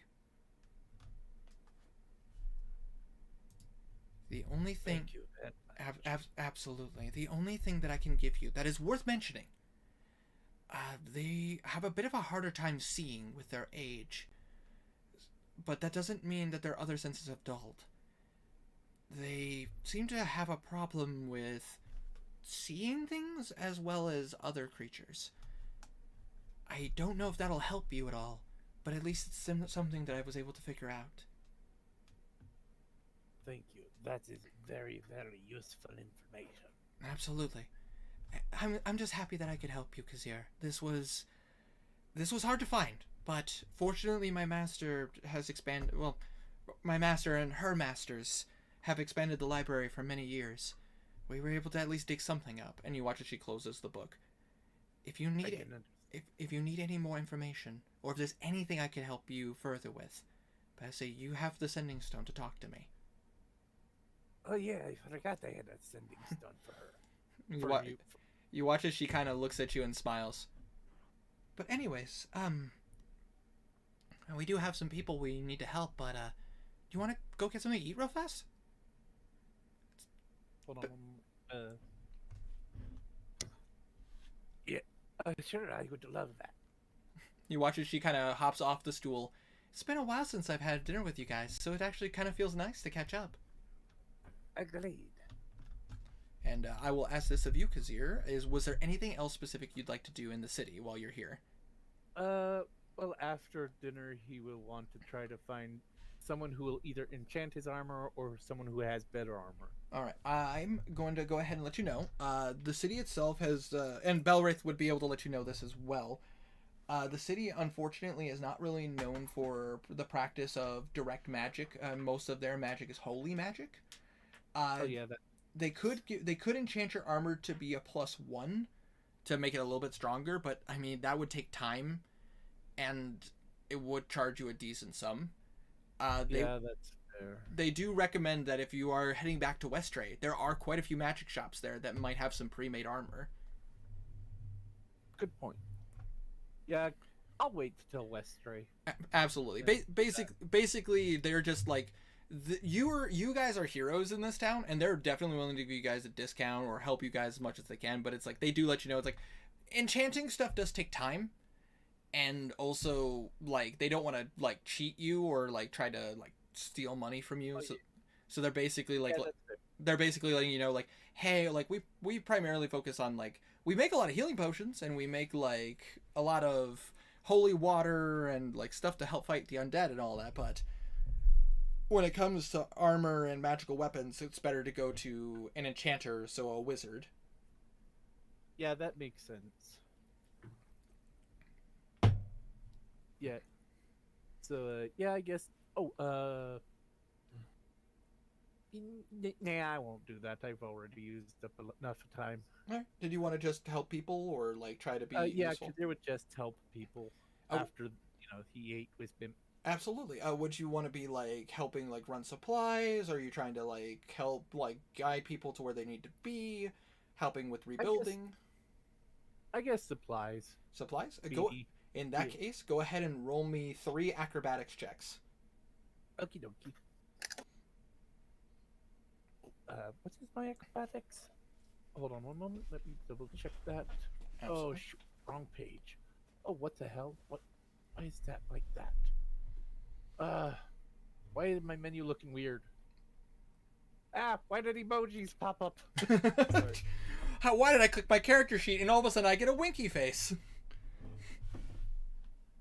Why is my thing about Kazir blank? Shoot. I hate menus sometimes. Oh, wait. Oh, why do I have 2 Kazirs? Sorry. Delete that. Holy shit, Kazir multiplied. No. You asked me for my acrobatics. Acrobatics. Oh god. 18 plus 8 on my first roll. 26, nice. Yeah, 26 on my first roll. I keep forgetting my acrobatics is amazing. Like, just like my stealth and Hyatt. Heck yeah. My brain just shit on me. 7 plus 8, 15. Yeah. And third? And the third one is 14 plus 7, that's 22? 21. If it's plus 8, then it's 22. If it's plus 7, it's 20. Oh yeah, plus 8. So yeah. 22. Kazir, you are using your feline agility to your advantage. You are literally bouncing from place to place in Padstow, delivering medications, delivering messages from people to people to make sure that like people are aware of things that are going on. Because sending spells are limited. They can't just do it all the time. So you are literally like delivering messages, delivering medications, helping transport things. You are essentially making yourself useful, and I can only imagine you probably feel really good considering how well you're handling the streets in all this chaos. Oh yeah. Definitely. In that case, with that being said, I am going to leave you on that high note of helping the civilians and getting answers on some of the things you were looking at. Henrik.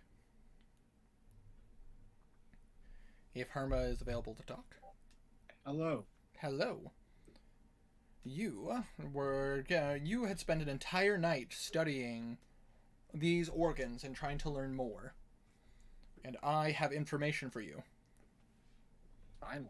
I know, I'm sorry. Alright, so I have my list of organs here. Why don't you... Oh, go ahead. Yeah, no, I'm sorry, dude. I apologize wholeheartedly. I had forgotten completely. I'm with you now. I don't care that much. I know, but still, at the same time, I feel bad. You rolled a 31. That's a lot of information. But, alright, so let's go ahead and start off with these organs. We're going to start off with some of the things that you know are not necessarily... They're not useless. By far not useless. But, like, less likely to be used in anything major. The demon teeth. The demon, like, you know, the flesh around the mouth and the flesh around the ears and all that. A little less useful. However... Excuse me. God damn, that was loud. I know, I'm sorry. I'm sorry. Anyways, I am just all over the place tonight. You can deduce that using these particular items, however, you can actually create a stronger alter self potion. Stronger how? Stronger how is in you can increase the duration of your altered form and even increase the power. You can take on demonic features with this, and you can even and you can make the duration last instead of the 1 hour that Ultra Form would normally allow you to have. Using these ingredients, you could create Ultra Self Potions that could last up to 5 hours. Awesome. Now let's start going into some of the stronger stuff. How many potions could I make? Considering the fact that your comment was, I want to take as many things as I can, you have enough to create 10 doses of this Alter Self Potion. Amazing. So you can have that listed in your notes. Let's say. Next, we're going to talk about some of the stronger stuff. You had chosen to take take Jahath's eyes, correct?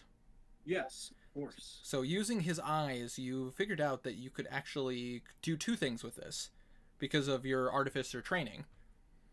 You could either turn this into potion. You can morph these eyes into potions to create potions of Devil Sight. Basically, you can grant yourself a temporary form of Devil Sight so you can see through magical darkness. However, because you are trained in in creating magical items, you could condense these eyes down to create the magic necessary to make goggles of Devil Sight. Amazing. Basically, it would be the equivalent of goggles, the night goggles, but in this case, it would be an even stronger version that could actually see through Devil's darkness. That is for you to discern what you do with it. All right, and according to this, you got its stomach, which is really useful. Basically, taking the time to study this, you realize that you could concoct some potions that might be able to actually mimic the metabolism of demons. In other words, you could use these potions to actually slow down the effects of the disease.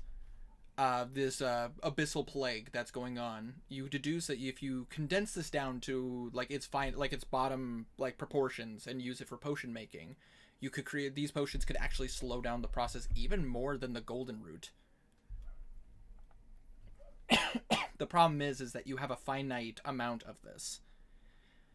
Question, real quick. Answer. Herma, did you remember to get the wings as well? Because I don't think you mentioned that.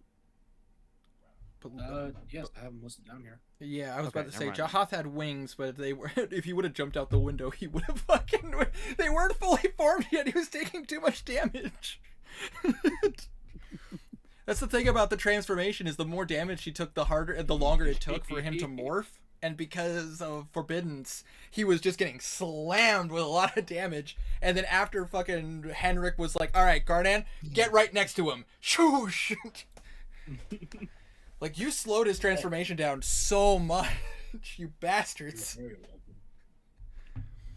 Oh my... Not my fault he was a little bitch. Fuck you.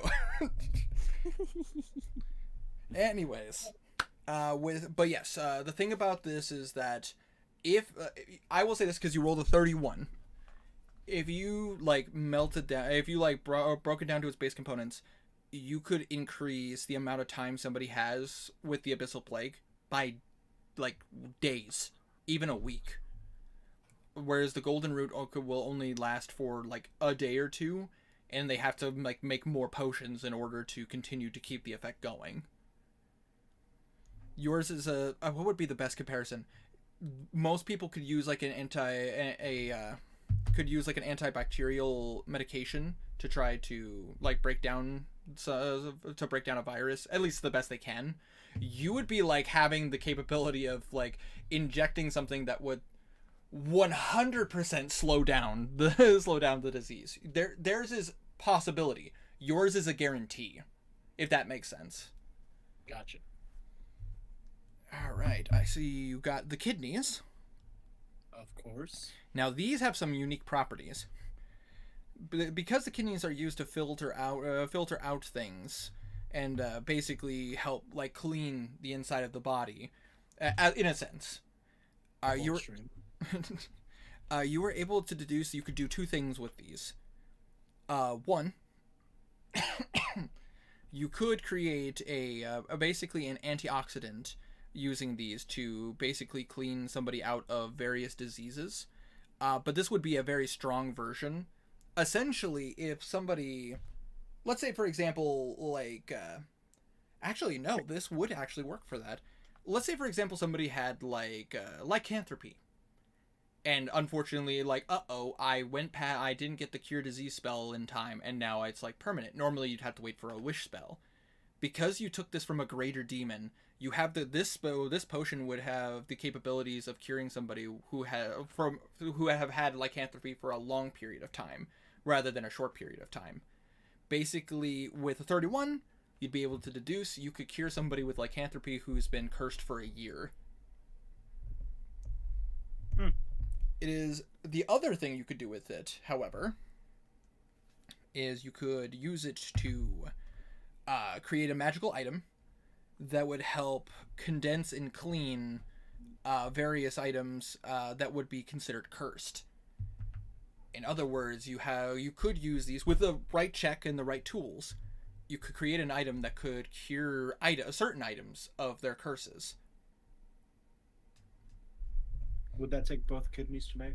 It would take both kidneys to make, unfortunately. All right. Then, let's see here. You got the wings.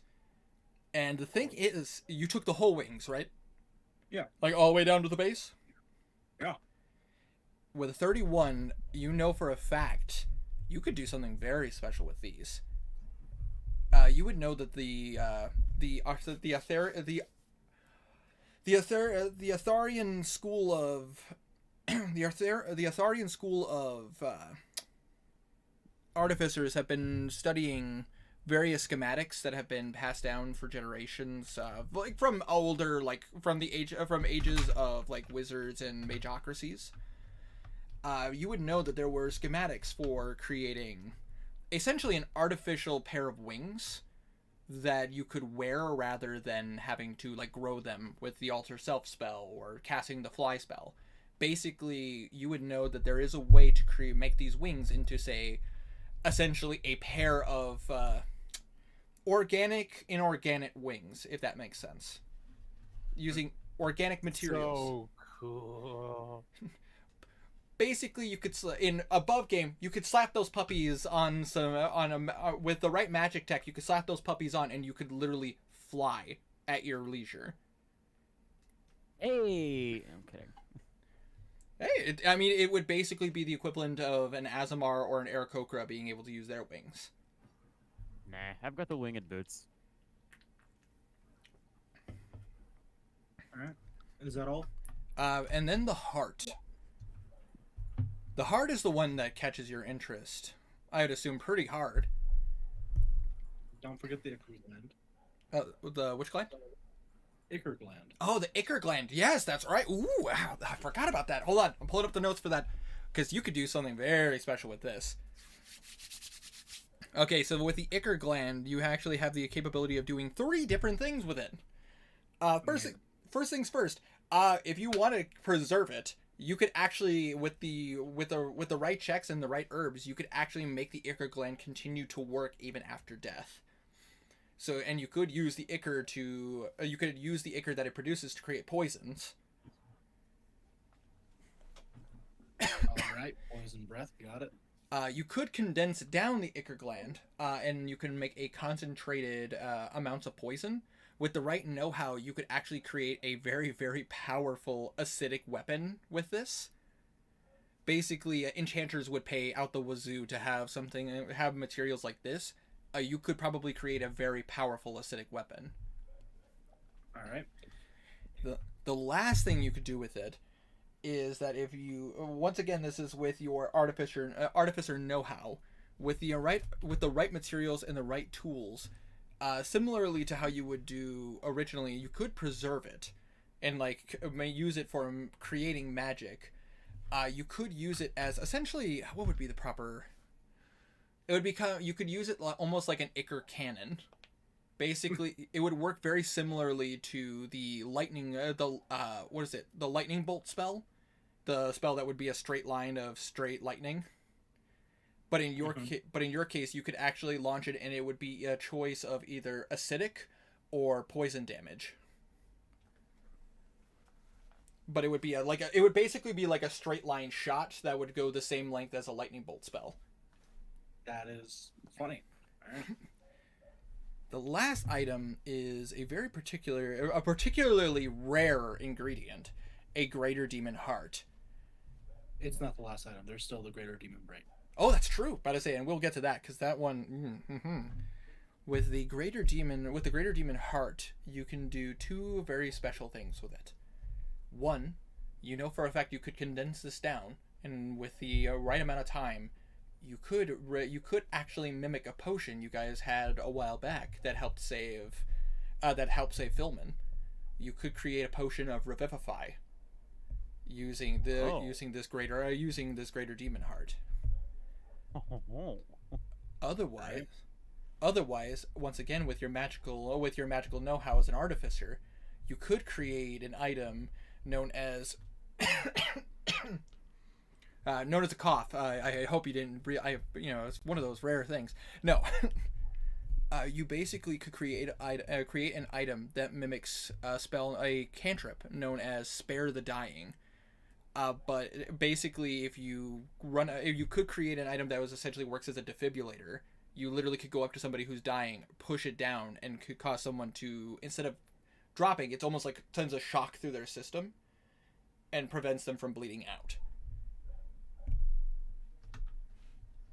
It would be very similar to, what is it called? The Parapet of Wound Closure.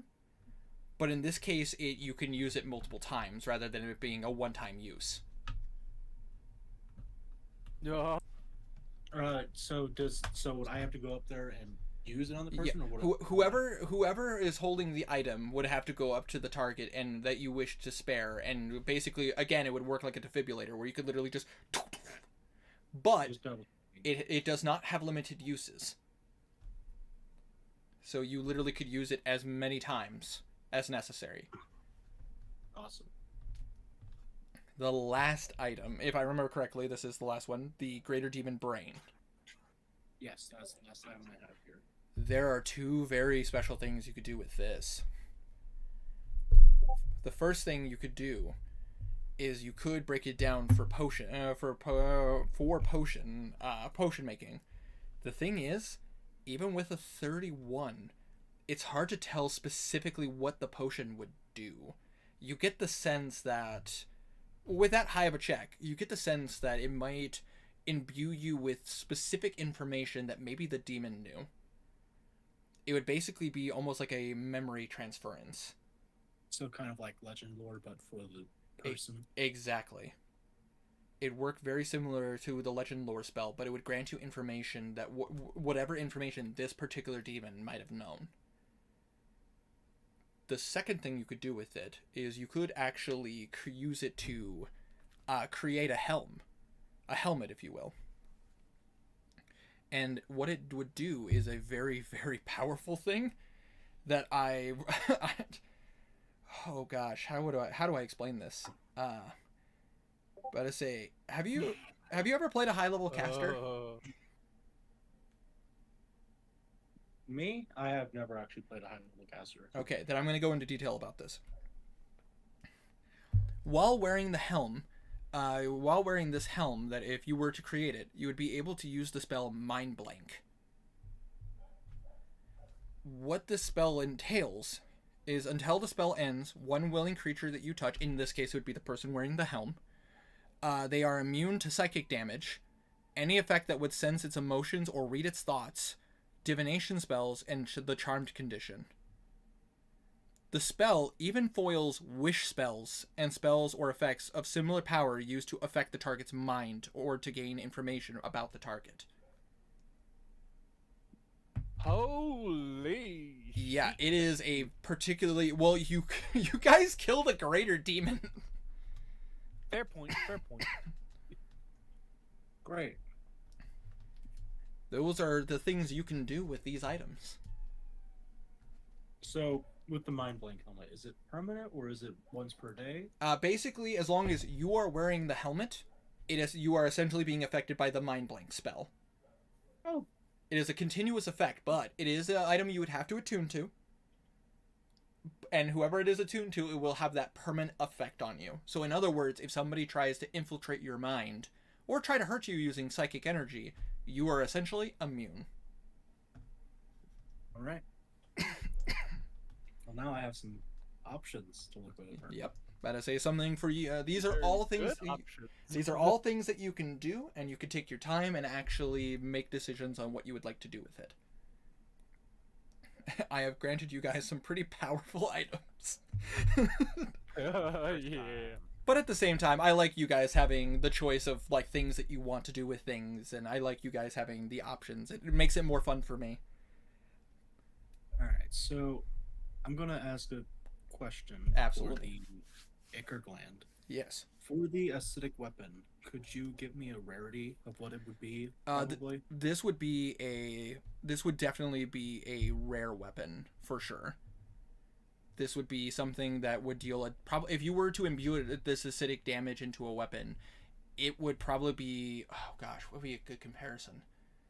It would deal a lot of damage, acidic, so it would be acid damage rather than poison.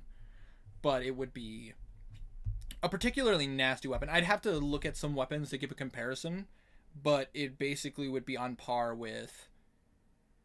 Actually, would it be rare or epic in this case? Because this is... I'd have to double check. I'll give you the details on what the acidic damage would be involved with that.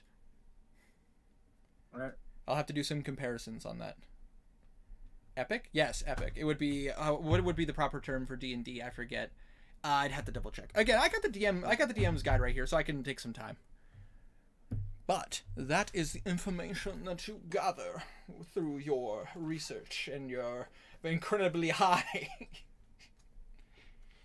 That is your incredibly high in check on, like, examining and actually going into detail about what you could do with all this. So I will ask this because you spent all night studying it. If you do not rest during the day, you will take a point of exhaustion. Is this okay to you? Yeah. Okay. So after learning all of those things, you do gain 1 point of exhaustion. And with that being said, what else would Henrik like to do in this time? During the night, nothing. He's just studying. Also, correction, very rare would be the term I was looking for. It wouldn't be quite legendary, but it would be very rare. was really confused when you said epic. Shut the fuck up. I listen. It's been a while since I've dabbled with.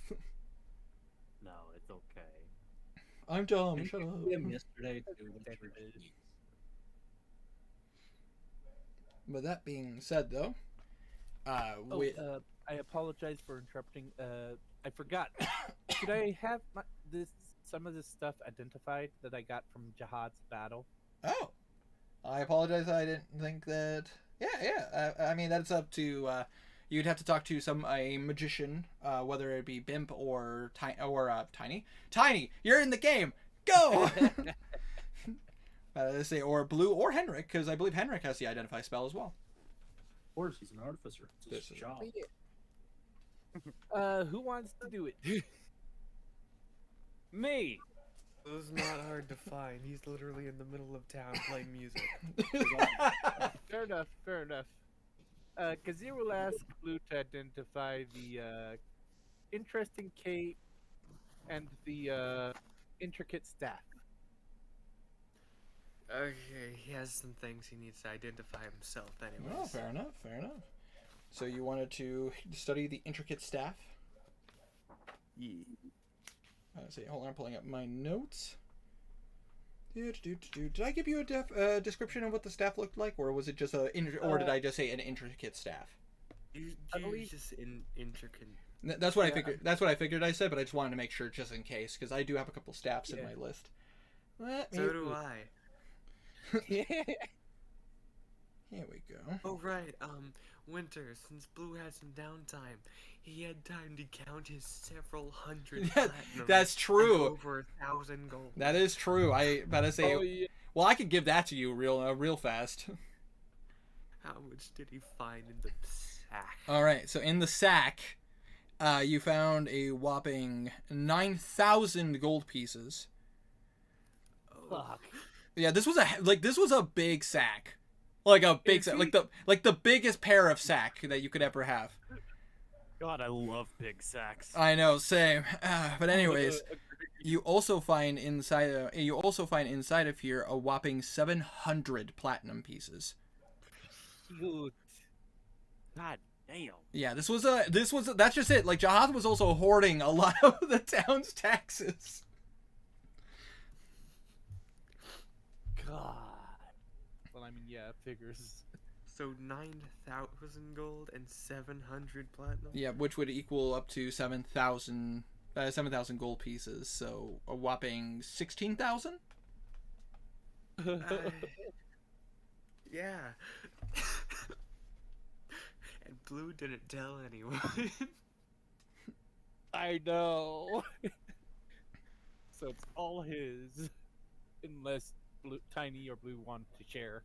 Whoever you want to say is share. All right, so It's the bank. So I mean, kinda. I put the stuff Blue is going to identify in a candy. Okay, so Kazir, you wanted to study the staff, correct? The staff or the cape, whichever Blue wants to do first. I'll do both. All of it. So, starting with the staff, this is an item that is in the Dungeon Master's Guide, so you will be able to find it. It is an item called the Staff of the Adder. What it does is you can use a bonus action to speak the staff's command word and make the head of the staff become that of an animated poisonous snake for 1 minute.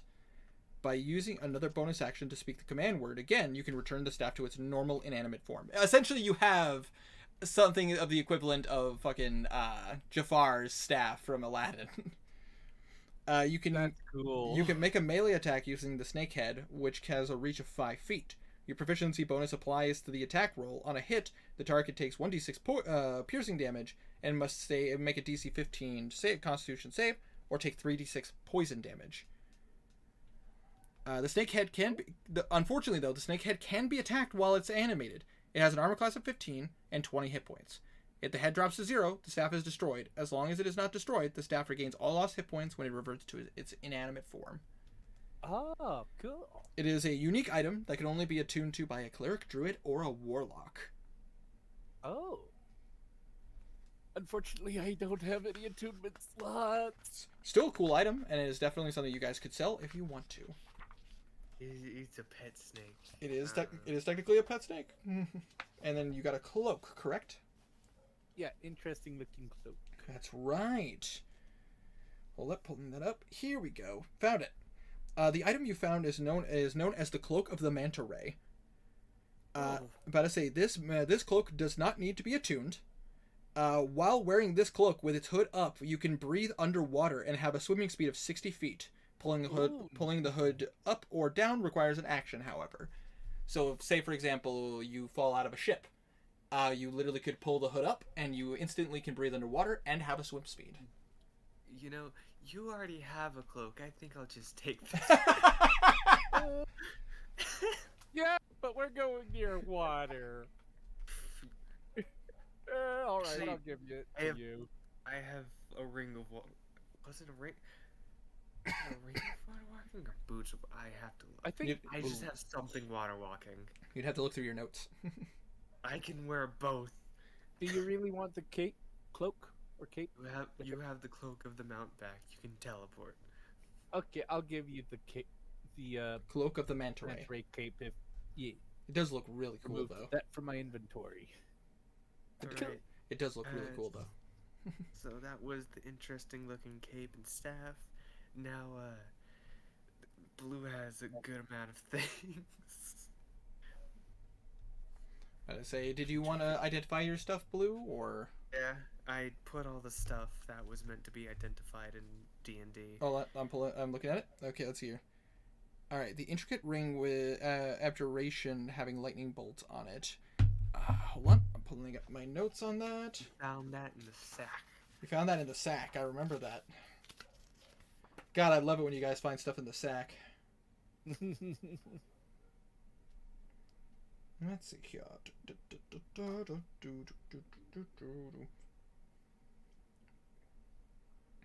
Here we go.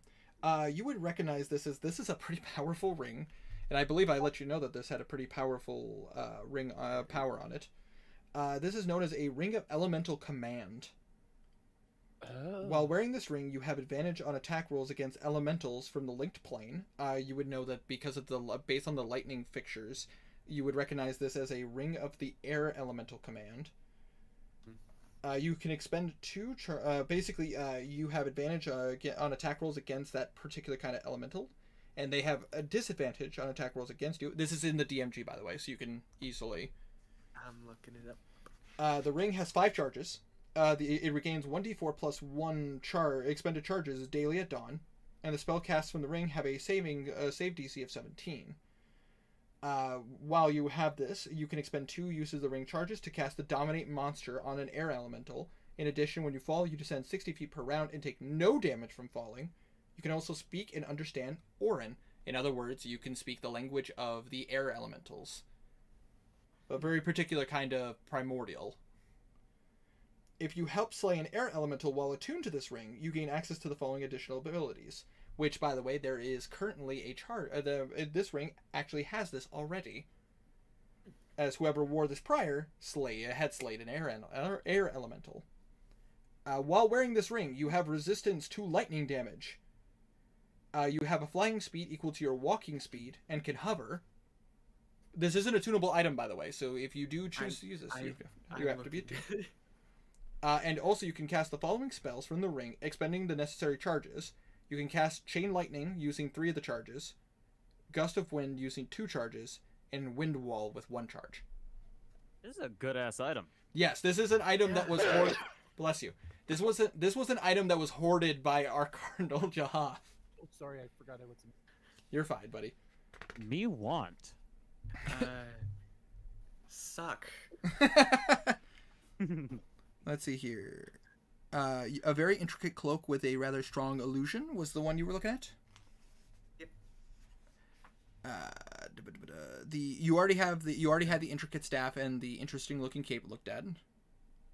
Intricate staff and interesting looking cape are that's been looked at, and the abjuration ring has been looked at. Yes. The rest haven't. Yep, I'm looking that stuff up currently. Here we go. Let's go to attune to that ring. You gonna attune to that ring? All right. Let's see here. So it was the cloak with the strong illusion magic, correct? Yep. Oh, that's right. Ooh, I forgot that this was the item. Whew! This is known as a cloak of displacement. Oh. While you wear this cloak, it projects an illusion that makes you appear to be standing in a place near your actual location, causing any creature to have disadvantage on attack rolls against you. If you take damage, the property ceases to function until the start of your next turn. This property is suppressed while you are incapacitated, restrained, or otherwise unable to move. The person I played in the Western had this. Yes. And you hated me for it. Gotta say, I know. Let's see here, and that was one of those items that I was like, the moment I like rolled for it, I was like, holy shit! All right, well, you know what? It is what it is. The magical sword of Jahath. Okay, well, first things first. When you cast Identify, this is I'm gonna say this right now. This is a homebrew item. But I say the first thing you notice is that it is very cursed. Like it is very cursed. If you attune to this item, your alignment will change. Your alignment will instantly change to evil. There is no saving throw to this. If you attune to this item, you will become evil. I can fix it. However, yeah, sure. However, it is a +2 weapon. It deals a normal damage that a longsword would do, but on top of that, if you hit a target, they must roll a Constitution saving throw, DC 15. If they fail, no matter what, if you hit a target, they take 1d10 necrotic damage. If they failed the check, their max HP decreases by that d10, no matter what you roll. If they fail to save, which is what you guys dealt with every single time you got hit. And on top of that, it gives you an ability that...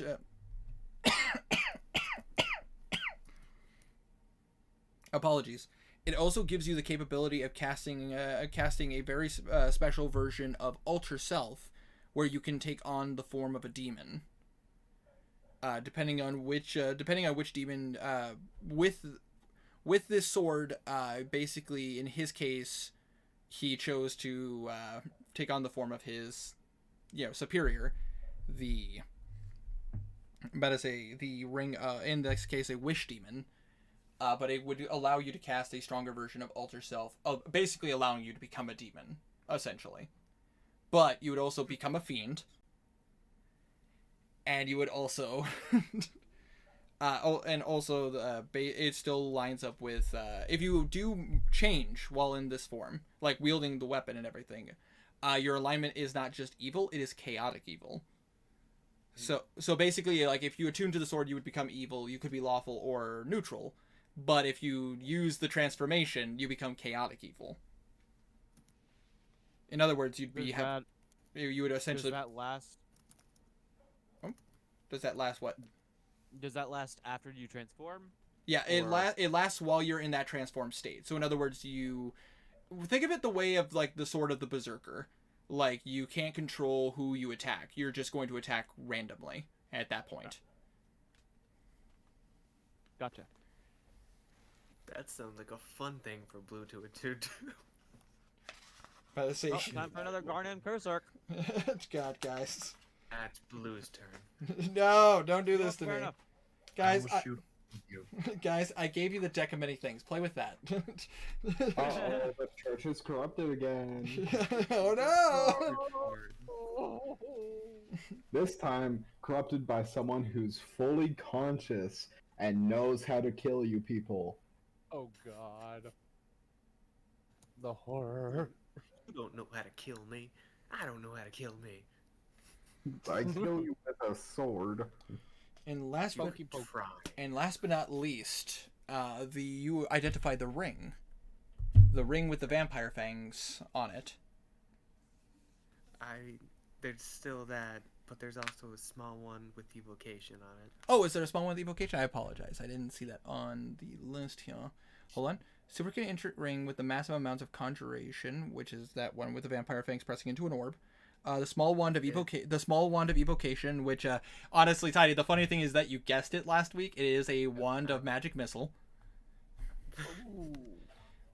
You did guess that. I was just kind of like, I was in my brain. I'm like, shut up. I was right. And this is that one vampire's ring. Yes, this is the ring of Balthazar, the lord, one of the lords of Sindus. Tiny, I would like you to roll me a d6 in the Discord. Okay. You will know what this means in a moment, but I would like to witness this. A 2? Okay. 2. This is known as the Ring of Dreams. What this particular ring does is that it is a ring that is given to a Lord of Sindus. It is something that is given by the Lord of, like the leader of Sindus, to any person who earns the title of Lord. In his case, it was made specifically with a fang with an orb on the inside representing the fact that he is a vampire. In his case, what this ring allows it to do is it's imbued with shadow magic and fey magic to the point where it can pretty much do anything. This ring in particular was designed to cast the wish spell. And, Wow. And because of what you rolled, there is 1 charge on it. Oh! Oh. However, and I will warn this to you, Tiny, while you wear this ring, it is not. You do not need to be attuned to it. You can, as long as you are wearing it, you can use it. However, if I ask you this, you'll have to let me know if you are wearing the ring, because if you ever utter the words, "I wish," it will happen. This is my warning to you as a DM to the player. Oh. So if you wear this ring and you go like, "Oh man, do you want? Oh, man, I wish I had this." Oh, I wish. It will happen. I wish I had a sandwich. Like in a sandwich. Would save a lot of trouble. Blue? Is there any way where Blue can buy lead boxes? Unfortunately, no. This place, like the only thing that these guys make here in town, are for religious purposes. You are able to submit it to the church. You could submit it to the church if you want. I don't trust Belwraith with that. Yeah. This was Churches got robbed by a lot of stuff. This was the. I don't even trust Blue with that. This is the one. This is the one item of all the items that I I made for this. When I created the lore for Sindus, this was one of the things that I did on purpose. That if you are a Lord of Sindus, you would have one of these rings. They are very special and only given to those who earn the title of Lord. In his case, I just couldn't determine how many uses he's used of the ring. I had you roll a d6 to determine how many charges it would have, 1 through 3.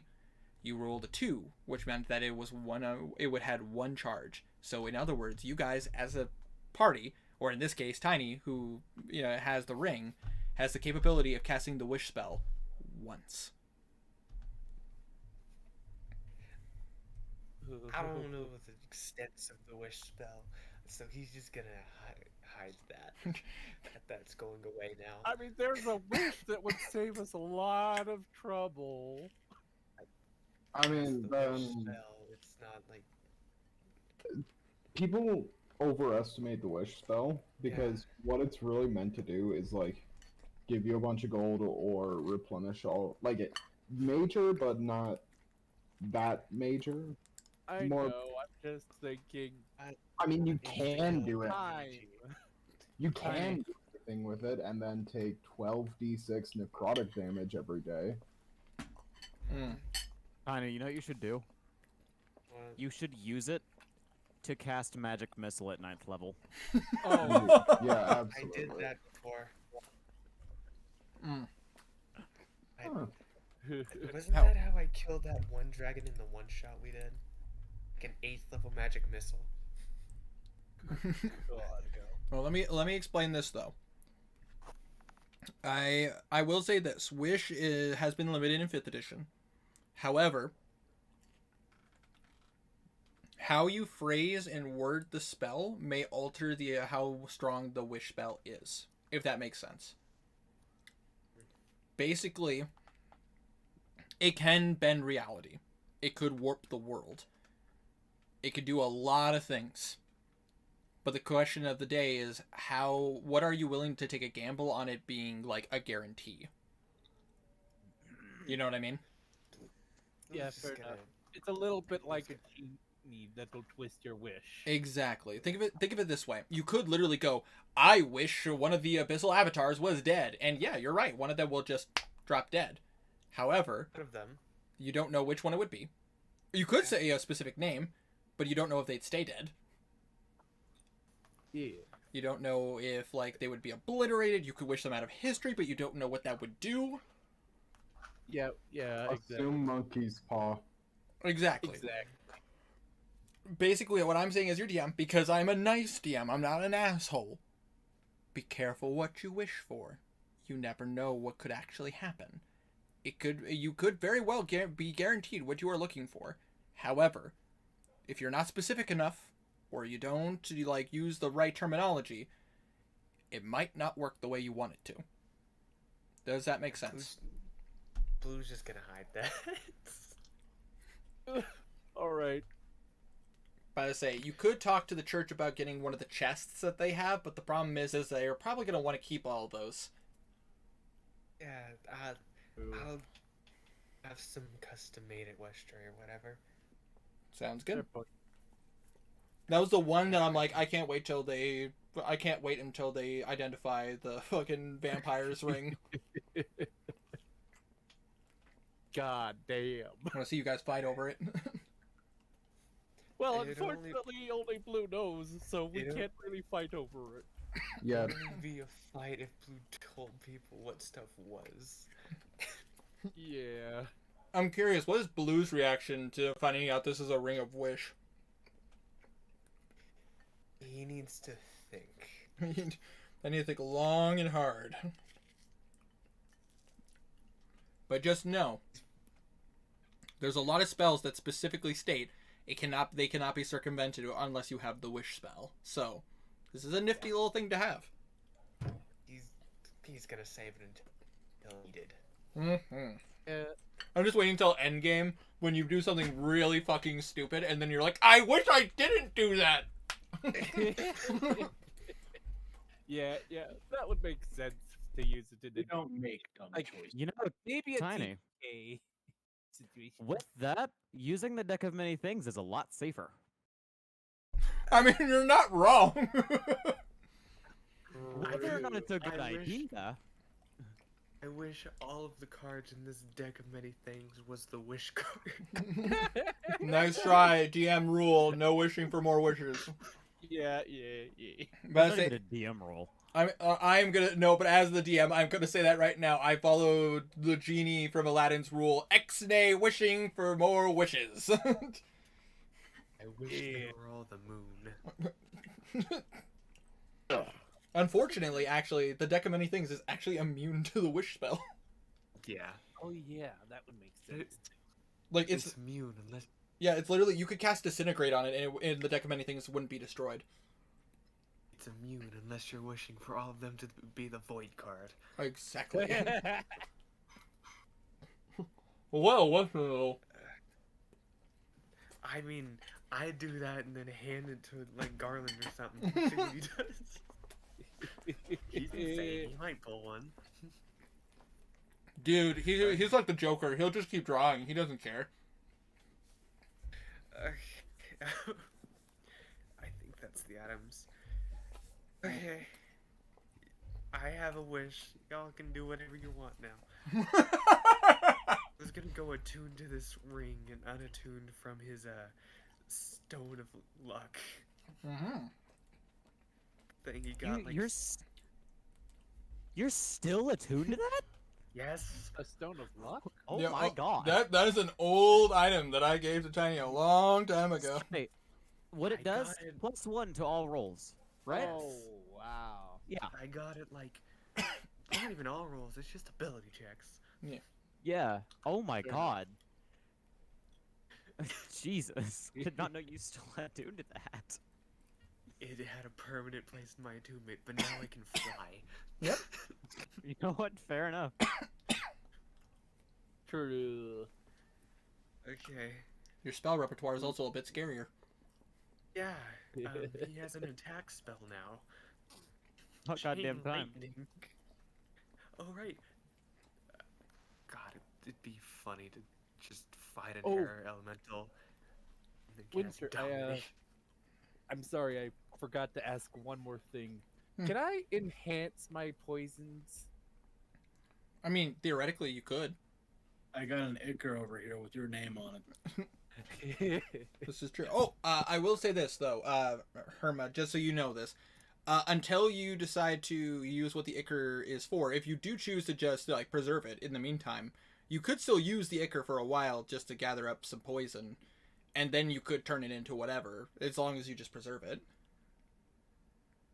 If that makes sense. Yeah. But I just figured I'd put that out there as the DM, just going like, hey, if you do decide to do this, like, you could still do the other things. It's just that when you do, that's permanent. All right. So it wouldn't lessen the effects of the other 3 items, though, right? It would not, no. Awesome. It is literally because, and I'm saying this because you rolled so high, and because I like the game to be really fun for you guys, as long as the item is preserved. So in other words, as long as you make sure that whatever container that it's in is safe and capable to keep it from like going bad or rotting away and turning into Ichor, you could continue to milk it for Ichor for a time before deciding to turn it into whatever item you choose to do it with it. I need you to send me stats for what kind of poison it produces. Oh, I will gladly do so, my good sir. But And for what kind of damage the S will do, but that's later. That's later. About to say, but I will still send you the stats for that. When I was being said, though, Henrik, was there anything else you'd like to do with your time while you are here?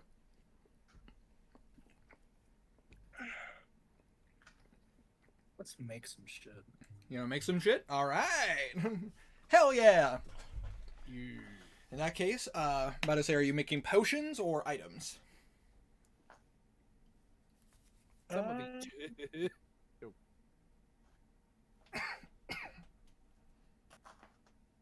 So far, it's looking like mostly items. All right. In that case, those would be tinkering checks. I want them devils. You want to get your boy for some bardic inspiration? Absolutely, I'm gonna need it. Okay. Oh my god. Bardic. But sorry, my mother is tempting me. Oh? Basically, as you guys know, with my new job, I go in and out of town a lot.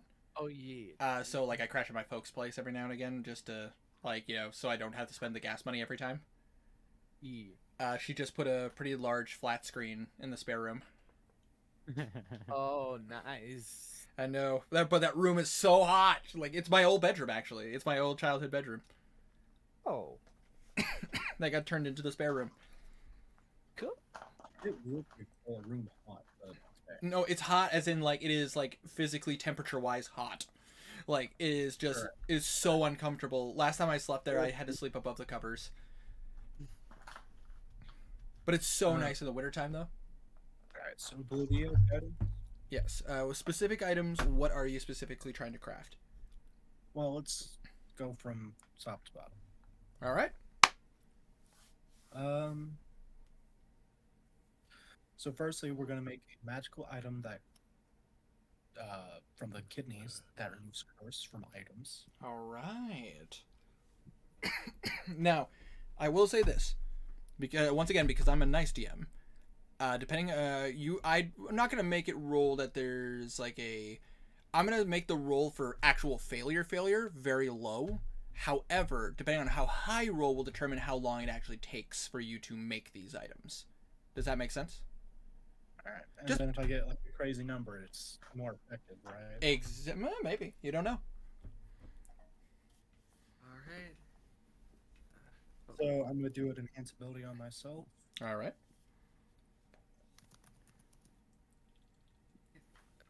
Bardic inspiration, so an extra D8.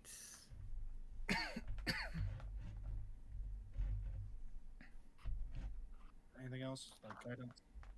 Uh, you have your own guidance.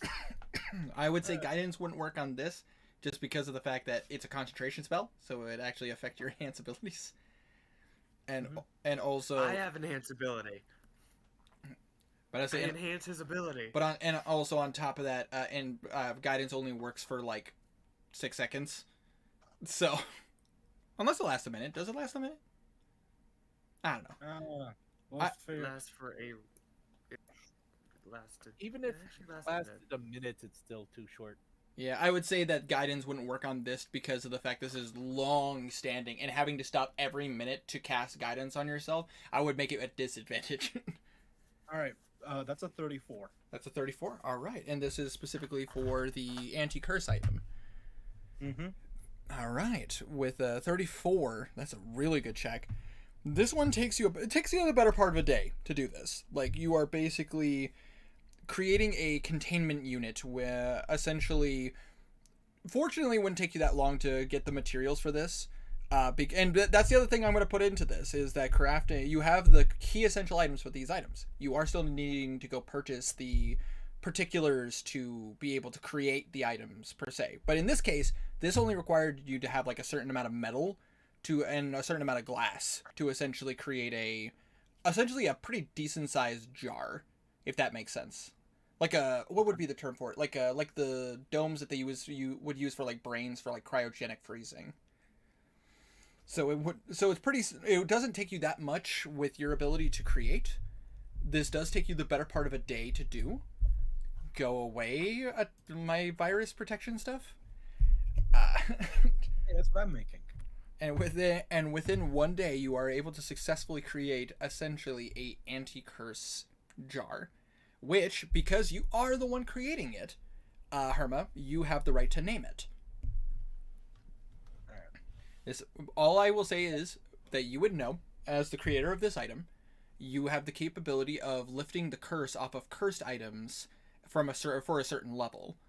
Obviously, weapons like Jahath's sword are very, very heavily cursed and would not affect it. Yeah, But say, for example, you found, say, a dagger that would have the capability of doing some cool things, but then also a curse on top of it. The jar has the capability of removing the curse. The stronger the item, however, I, as the DM, make a roll to determine if you remove the curse or if the item is just destroyed. I have a desecration dagger we could test it on.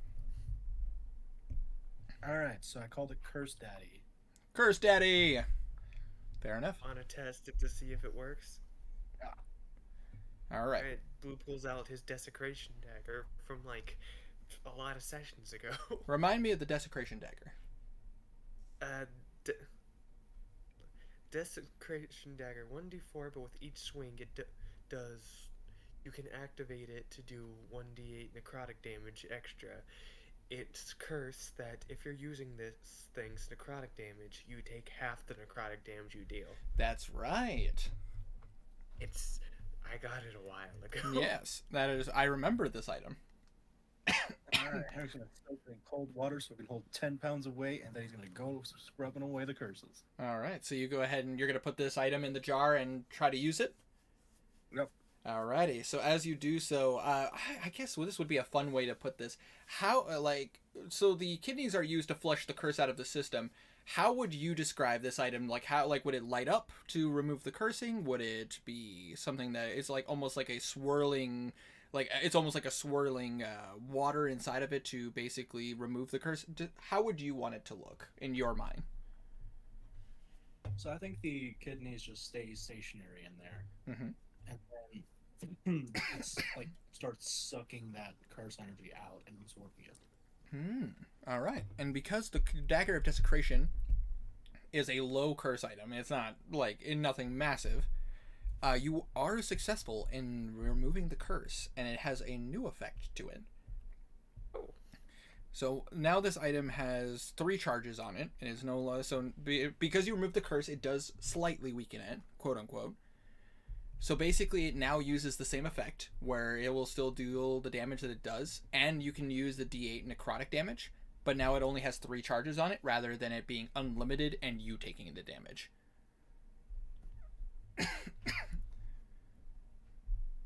But it did work successfully. Alright. I think I don't use this weapon. Hey, It was just a test. it was just a And test, and works. it does Hey. work. Curse removal! Woo! Kind of. Kind of. It is a unique item that Curse Daddy is a unique item. Words I never thought I'd say, but you know what? I like it when my players do stuff. Fair enough. And I'm just picturing like if we do multiple campaigns, I'm just waiting till like campaign 2 or 3 when you guys find an item that's like, yeah, we created this thing. The item was called. It's called Curse Daddy. I did that. Yeah, the Hermit could just go like, yes. That is correct. Why did I name it that? Oh no, I don't think Chandler's gonna feel bad about that. Road. Fair. But that does take Alright. it does take you a day to do because of construction but you made it successfully. Right. How long are y'all willing to stay here? I mean, We're going to Westray right after this and just gonna chill there for a bit.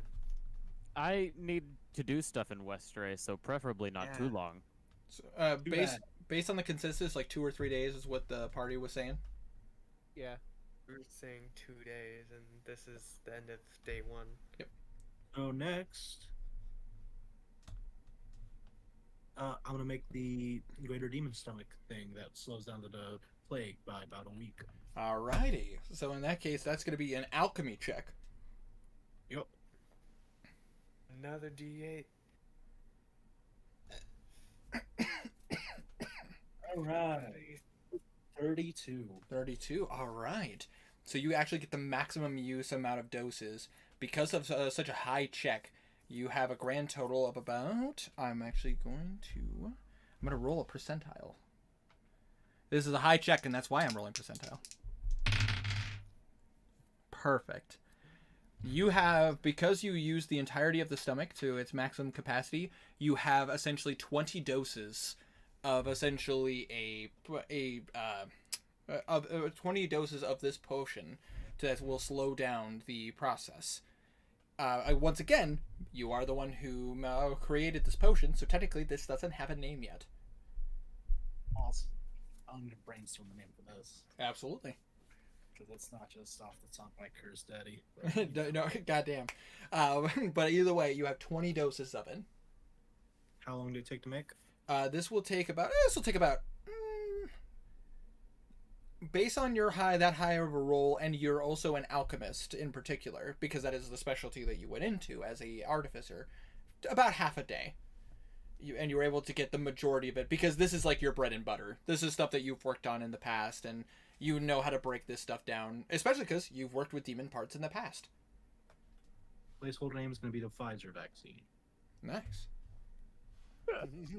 Fuck you. Oh my god. But you still have another half of a day if you wish to use it. Yes, I'm going to start on. I'm gonna save that brain for the last day. You know what? Let's make some more potions. Let's do the Greater Demon Teeth of 5-hour Alter Self. Absolutely. Go ahead and once again roll me another alchemy check.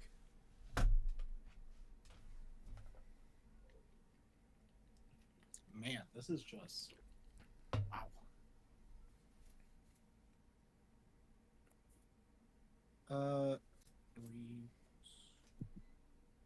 32 again. 32 again. Nice.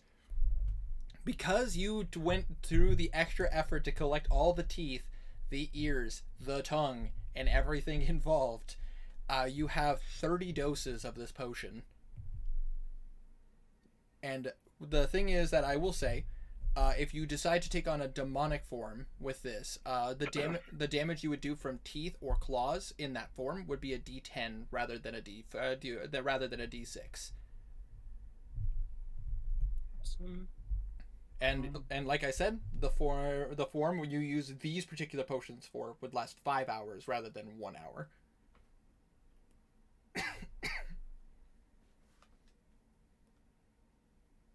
So we're gonna call this one Maybelline New York. Duly noted. You bastard, and I love it. You have given him way too much power. You're right, I have, but you know what? It's fun that way. All right, and because of how high you rolled, I'd say it's pretty late in the evening at this point, but you were able to do it in the under the 2-day time limit. That being said, though, Right. that with the successful potion making and item making, I'm gonna leave you there, Henrik. Okay. Belwraith. Wanderer, Oh my god. about to say, Wanderer, you've been very patient, and Oh shit. I'm knocking things over.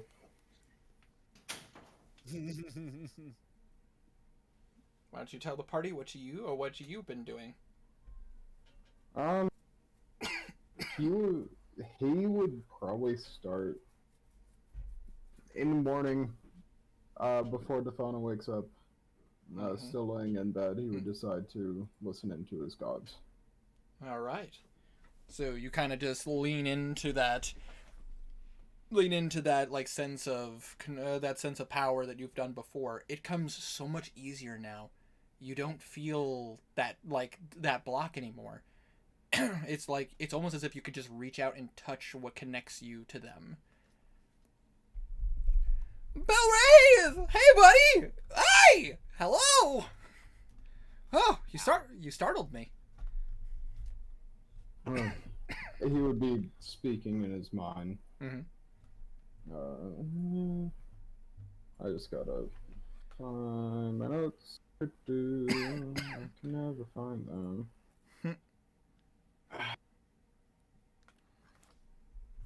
There.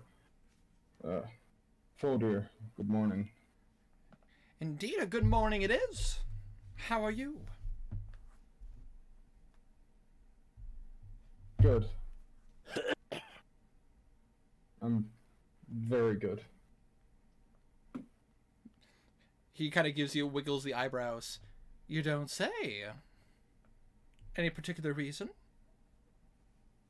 I thought you were a god. I am, but I don't like to pry into your mind much. You can see through my eyes, can't you? Indeed I can. He would look down at the missing amulet first. You watch as he kind of nods in agreement. And then look to his left. Oh. You naughty boy, you. You know, it does you well to get into mischief. I'm not sure if this is exactly mischief at this point. Well, you know what I'm saying, Belwraith. Come on now. I'm happy to see you so happy. I mean, I am a god of trickery. The whole point is for you to be able to smile and be happy about it. This is a feeling that is missed. Something you deserved in this case, but let's not lose focus on what our goals are. As you just once again feel the presence of that, you once again feel the presence of chivalry in your mind. We still There's much to do yet. Indeed. I'm not saying you don't deserve happiness, and I'm very happy for you, Belwraith.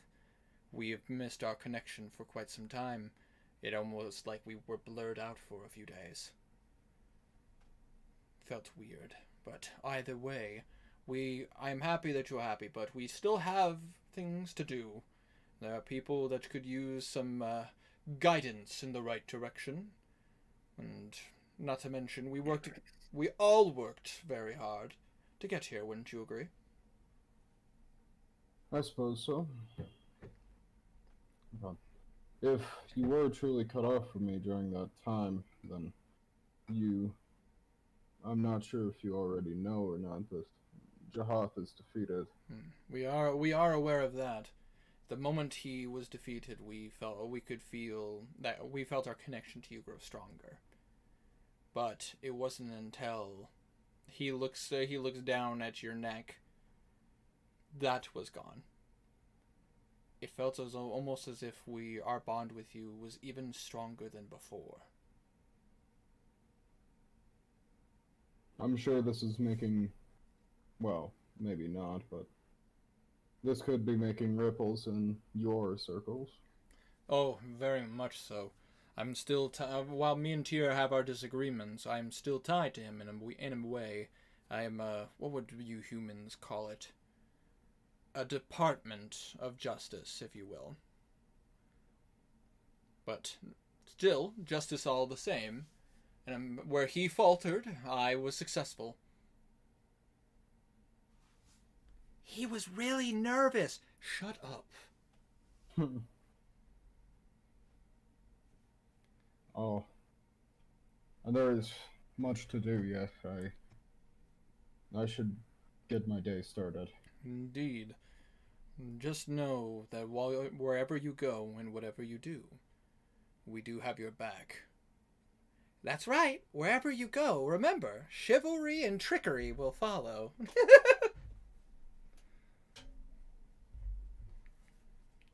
He would tune out at that point. I imagine. God. I messed with my RGB on accident. What are you doing messing with your RGB? Come on, Did man. not. Is that no? That's green. Oh, fuck it. I'll fix it later. Fuck it, we'll do it live! Yeah, he would get his day started. Have a breakfast ready for Dathana whenever she wakes up, but he can't wait on her. Absolutely. But it's still at the same time. But I say DM will note that you made breakfast for her. But anyways. After that, probably like 9 a.m., he'd be going back to his family home. Mm-hmm. And visit until about 11 before returning to the Church of Tyr. All right. And what is your intentions? For about... He would try to put together something of a speech, which I have written up in front of me. Mm-hmm. So I'll ask, are you going to address the people or address the paladins, anybody in particular, or all who attend? He would be addressing the people from the balcony. Absolutely. And I will say that if any of the party happens to be in the area at the time, especially those who are helping out in the city, they would be able to hear it as well. This is at about 12 noon, and he would cast Thaumaturgy on himself to make sure it is heard. Absolutely.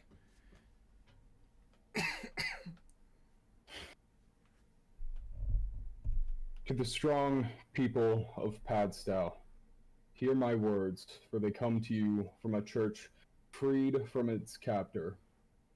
Many of you may know me as a heretic, few by my name, Belwraith Fullendor.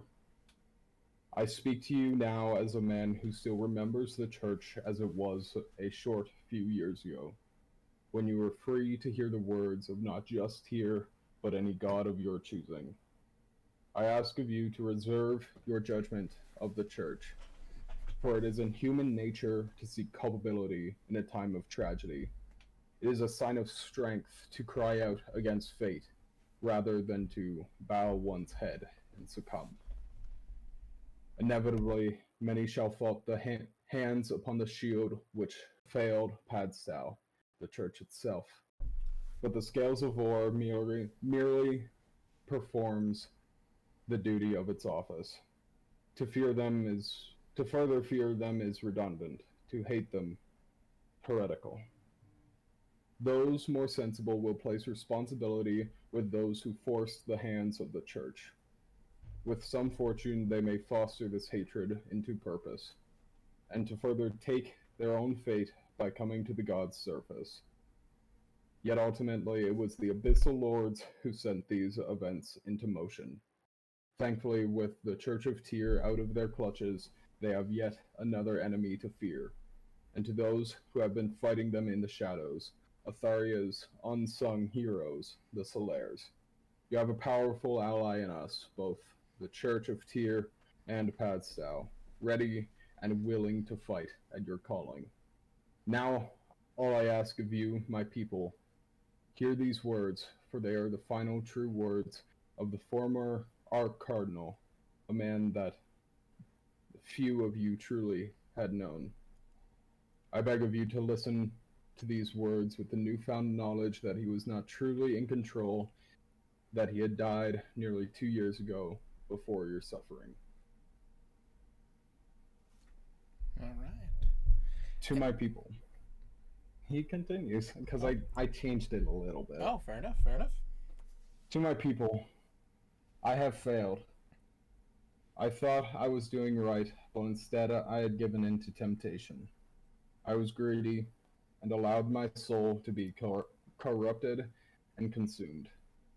I do not ask for your forgiveness, as my deeds were too terrible for that. The same deeds will be judged by Tyr when I enter his courtroom. All right. With that being said, for a while you hear kind of silence. Everybody looking up and staring at you as you speak these words. But you see individuals, devout followers, like nodding their heads, some of them chanting and cheering. You see people who are reserved, hesitant, but hearing you bring up the fact that you yourself have much to learn from all of this. Even they can't help but give a bit of a kind of a like yes. Children looking up to this will remember this day as the day that Belwraith had not only survived the battle against the Dark Arch-Cardinal, but remember the day that Scales of War could rise once again, like that of a phoenix, and to be able to bring justice back to this to the city. First of all, Wanderer, you can take a point of inspiration. That was a very awesome speech. One. Yes, so that was an awesome speech. I actually gotta give condolences. I reward players for doing stuff like this. You can ask Tiny, because when he wrote his song, I gave him inspiration as well. And when Garnan went out of his way to to do some of the stuff he's done, I've given him inspiration. Hee. I always steal parts of the speeches from media. You'll never guess where that one was from. I will. Yeah, Ralph knows. It was from a speech from Warhammer 40k. Nice, but it wasn't all from it. It was just partial. Yeah, just partially. The middle portion. Heavily modified. Heavily. In that case, then you put a lot of effort into that to change the wording, to change it properly so it wasn't copyright. Mm-hmm. But yes, you earned a point of inspiration. The people cheer for you. They are very happy to see that somebody with a level-headed mind has now been able to speak to the people. You even see the other paladins, the Knights of Avor, and some of the clerics, like also clapping in your name. And you, go ahead. No, you first. You watch as the first person to approach you is Vod. That was a impressive speech, Belwraith. Could not have said it better myself. Somber, but we cannot help the people if they do not trust us. Indeed. And admitting the faults of what we ourselves do is the first step. We've come a long way from being that scrawny kid that was learning to be a cleric. I have lived a full life. And yet still so young.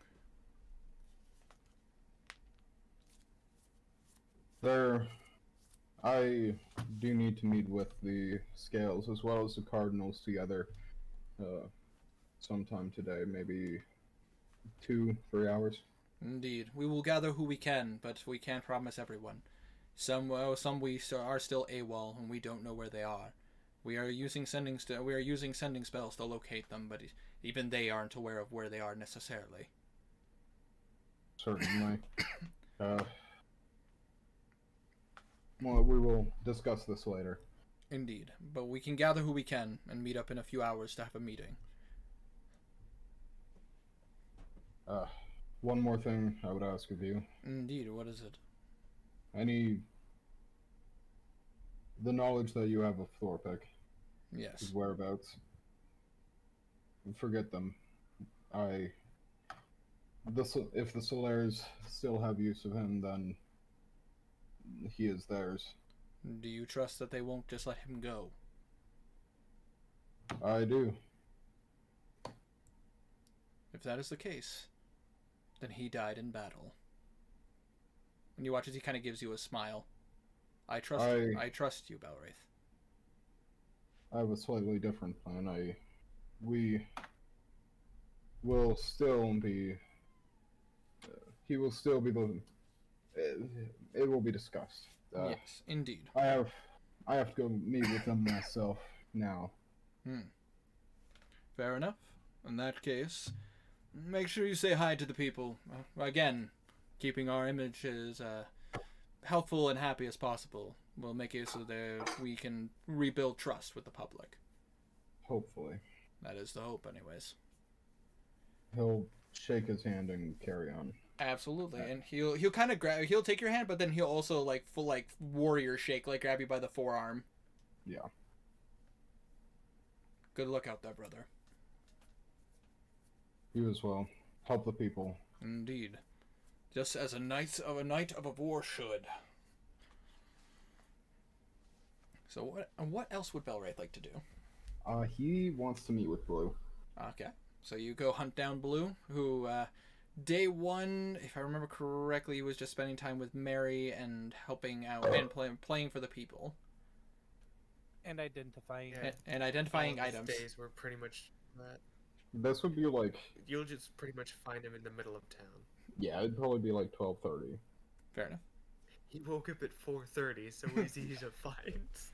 he's just kind of dozy, and he's like, secret tunnel.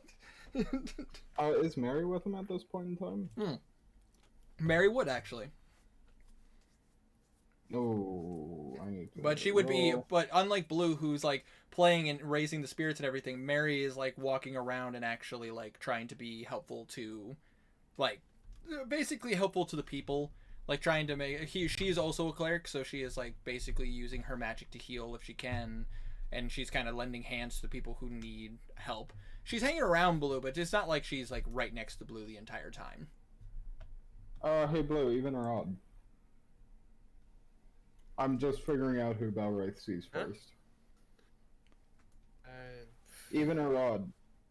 Odd. Yeah, Blue is quite odd. 16 is even. He sees Mary first. Okay.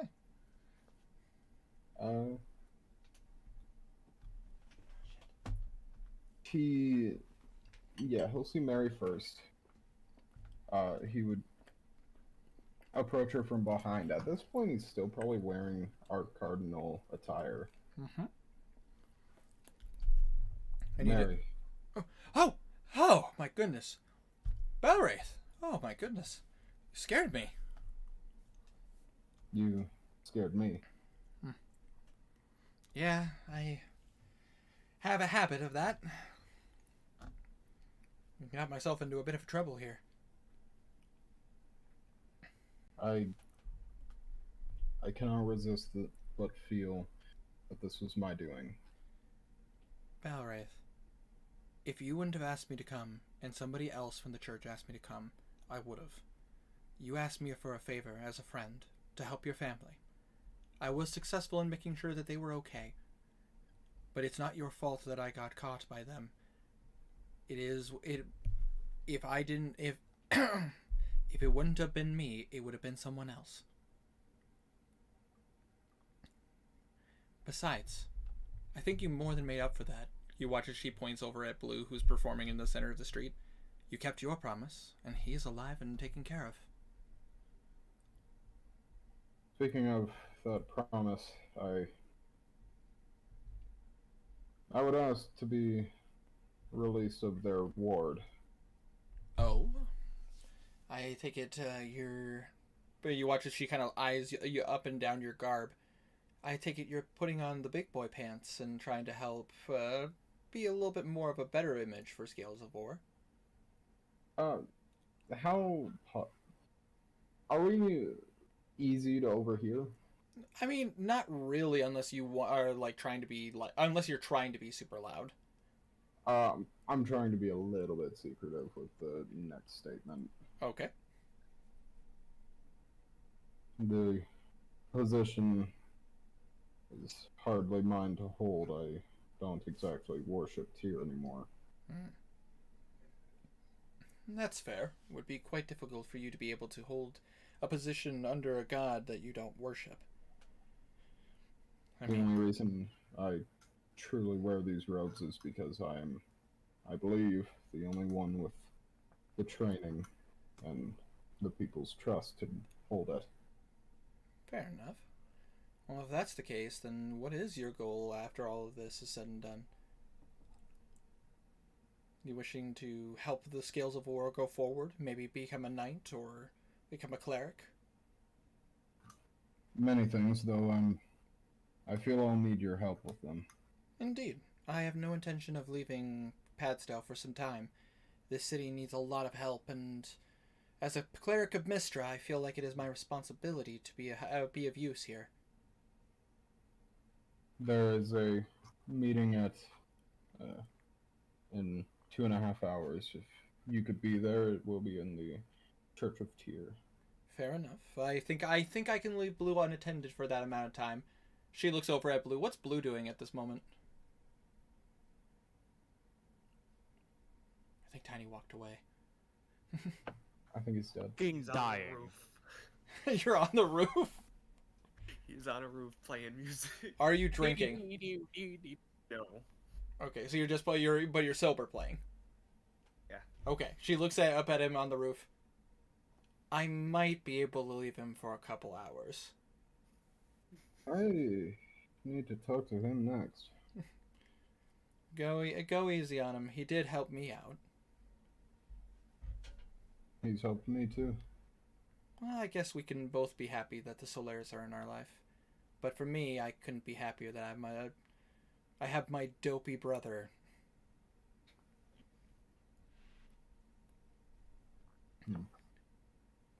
So you're figurative or literal? Figurative. Our birth parents are different. But I helped that kid through a lot of terrifying things. And he's helped me through a lot of terrifying things. Blood means nothing in this case. I couldn't agree more. I'll see you in a couple hours, Balrith. Stay out of trouble. Last thing I need is to have to kick your butt, as well as looking up at Blue again on the roof. Don't fall! I can fly now. Do you think he'll come down on its own? I don't know, and honestly, I'm afraid he's gonna fall out. Blue's gonna use the ring to fly. I wish I could fly. I just want the ring to not be attuned yet, and he just falls. Now. Hmm. Been up a good while. No, but you do fly, and I will say this, Blue, it feels weird. It honestly feels almost like the center of your being. It like is grand. Like I would assume it kind of probably feels like being an airbender, where it just like the center of your being like prevents you from falling. I just come as light as air. Pretty much, yes. He is drunk with power, Pelray. I leave him in your capable hands. I'm not that capable. Who is drunk with power now? You watch as Mary goes off to help someone else. He'll try to wave Blue down. Blue's gonna lions. I apologize. I must interrupt your performance briefly. Are you still in need of our friend? Mary? Or, The other one. we have a lot of friends. The one in the dungeon. Oh, actually, there's an item that's been worked on. I kind of want to see it or find out how to make it work better. And I need him for that. I understand. Who's yours? Oh, that was easy. You are doing greater good than I. He is easy to cover for.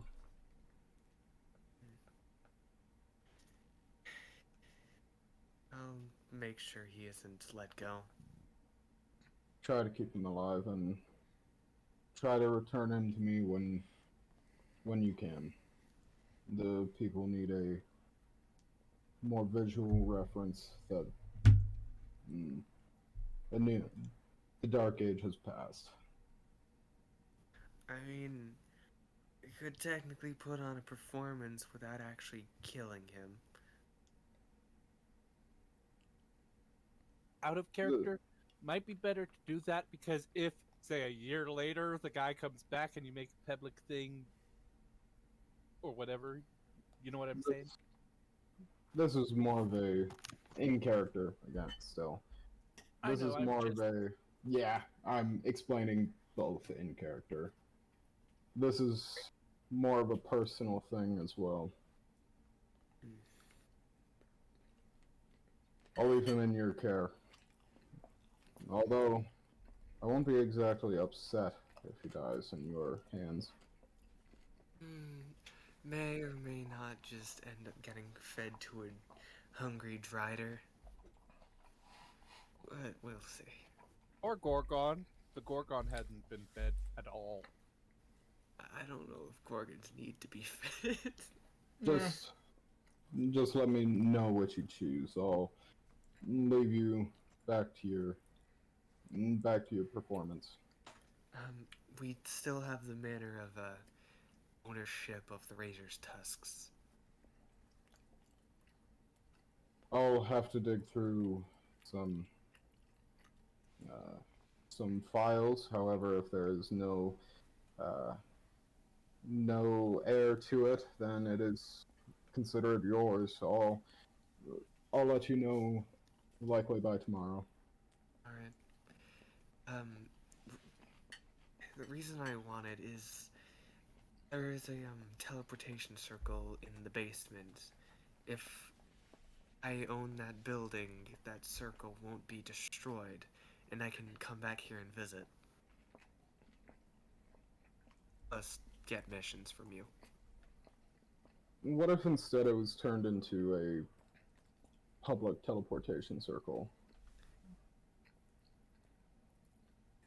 That way you do not have to do any upkeep on the building or taxes. Taxes do suck. The room will be left completely intact, whether it becomes a bunker or chiseled out and lifted up. It would be a good way to get people out of the city if anything happens. Indeed. I'll make it a public space. In the meantime, I will see if I can find the Solaris free lodging, although that will take much longer. And we don't really need free lodging. I mean, more of a house, somewhere to store your things, call home. I mean, I'll say this above game. Belwraith, you know there are plenty of houses being built every day in Padstow. Like, the city is growing. you could easily, with a little bit of sway, could claim a house specifically for the Solaires. Wouldn't be Yeah. too difficult. We did kind of save the town. Exactly. It'd be kind of hard Yeah, for it them. He only says it may take a while because one, I don't want to push my luck as a player because this is your game. Yep. And two, You technically house- have the highest position in this city. yeah. Two, that house also needs to be built. Yeah, that is true. That is this. I'd assume this would probably be a house that you would want custom built. Likely. But in that case, in the meantime, Belwraith, then that would be up to Wanderer. That would be up to you to design that house. Yeah, easy. We will probably be leaving in just a few days, if not less. I figured. There are a lot of things to be done. I ask of you to prioritize that nexus above all else. We're going south. We're going Is that in back the west. Yes, that would be in the direction of the Okay. Nexus. But I say, don't worry. I'm still learning the map. I was pretty sure, but Yes, so the Nexus would be underneath Mount Dunatel in a specific section under the subsection of Mount Thunder. We're going back to Westray, going to be there a few days to get our bearings, get any upgrades we need. And then we're coming back here and going south. First off, the Hag is in that direction. Secondly, the Nexus. And, since I have Thopic, I might be able to find out if Garland has any weaknesses, since he seems to know a lot about the avatars. I also have a sending stone to Garland. This is true. Just the shivers of talking to Garland. as I said earlier, the Church of Tyr as well as the people of Padstow are in your service. I will look into similar things. What you and your Scales of War need to look into and focus on is getting your artifacts back.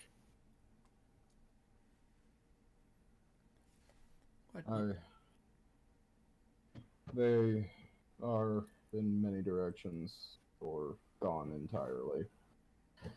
He didn't exactly keep records of anything. Thopic knows, or has a general idea. Write a letter to me then. I believe I need to keep moving. I've become too busy. We have sending, and I'll get sending stones when I go to Westray. Certainly. I'll meet with you again. We'll meet again. He'll bow to him a bit and then return to the Church of Tyr. He would, in the time before the meeting starts, he would attempt to, he would be starting to put in, like, anti-scry and anti-teleportation rings in place. Just in the Church of Tyr, even if it is faulty and low level, it's better than the nothing that there currently is. Absolutely. I assume you probably are prioritizing some of the some of the enchanters that you guys do have, the few that you do, to trying to get that back online. Yeah. Absolutely. About to say, most of the arcane clerics look at you and go like, "We will do what we can. This will take some time, but we can probably get this up and running in no time." Certainly. But I say, thank goodness you stopped Jahath when you did. But like looking at where the mark is, it's like looking at the lack of markings on the wall and where the mark towards that box was. You remember that there was a marking of chains over a box that was inside of this room. You see that only a portion of the chains were left when you guys successfully defeated Jahath. Try to prioritize the chain runes there. If they are faster, then do that first. Absolutely. Do you know what's in there? I mean, obviously we're not going to open it, but do you know? It was the knowledge of whatever's in that box was lost to time. Many are cardinals before me. In that case, we will make sure that we get that up and those markings back up and running, so that way that box stays closed. But then we will get back to work on setting the arcane sigils for making sure this area could no longer be scryed on. Certainly. Teleportation first, and then scry, if you would. Absolutely. Will do, No worries. Sorry. Slip of the tongue. Force of habit. It's alright. Balwraith, thank you. He'll nod to them, and then he would likely turn away to get to them, prepare and get to the meeting. Absolutely. And what specifically would you like to talk about in the meeting? This. Okay, well, let me pull it up.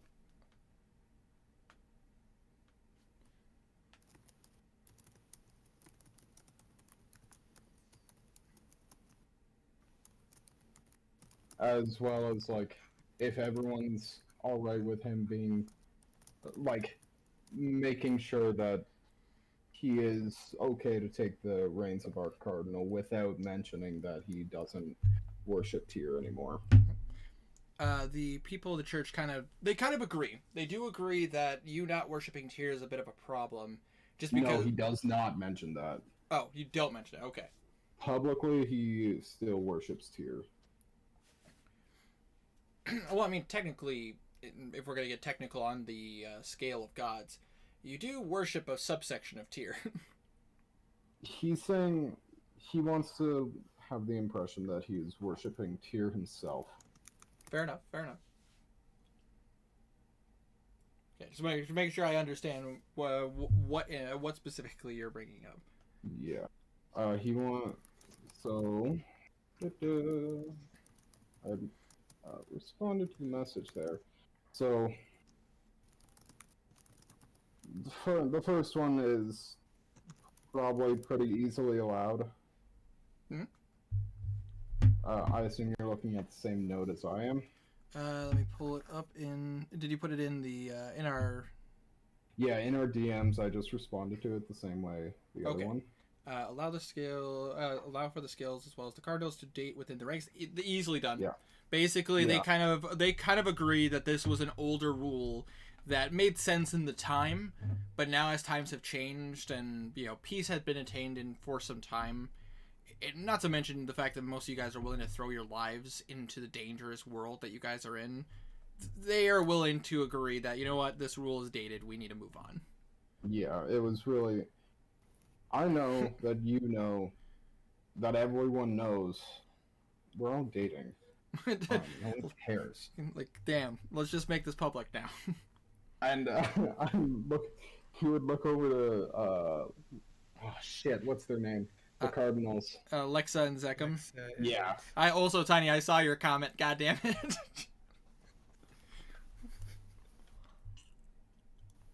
But yeah, they are willing to. The paladins and the clerics all agree, or they're all in unison agree. Yes, this is something that should be passed. This no longer should be under this banner, and now you have made it official that the clerics and knights can date amongst their ranks. They're no longer dictated to date or marry anyone outside of the church. As well, there will be more cardinals after myself. It is more than likely that some of them may end up being more similar to Jahath. In order to prevent another tragedy like this from happening again, we have to remove ourselves from a seat of such high power.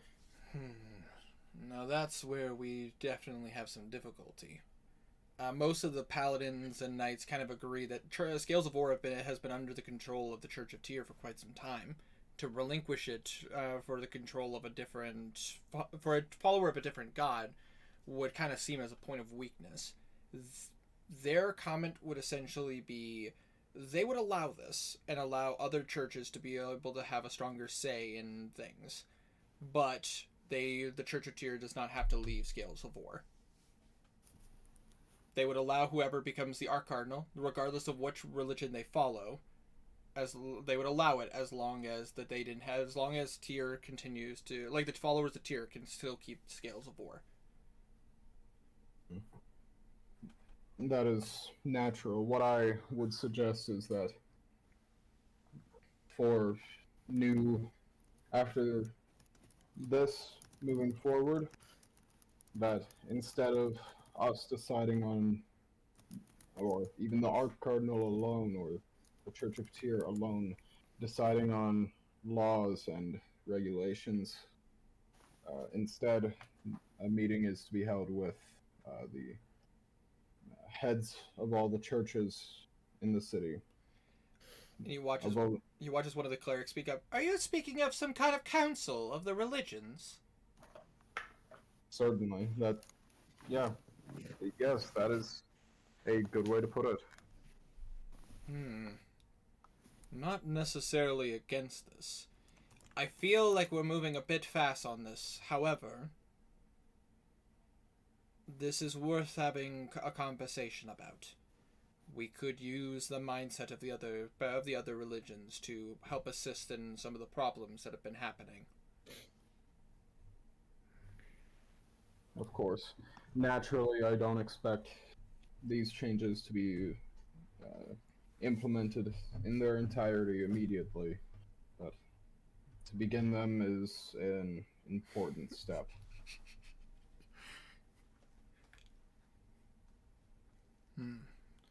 This is something that would be beneficial going forward, but agreed, this is something that would have to be implemented over time.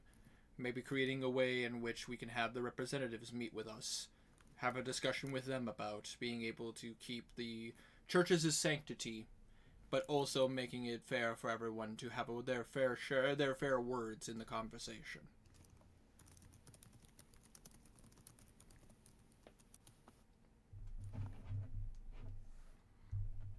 Sorry, can you repeat?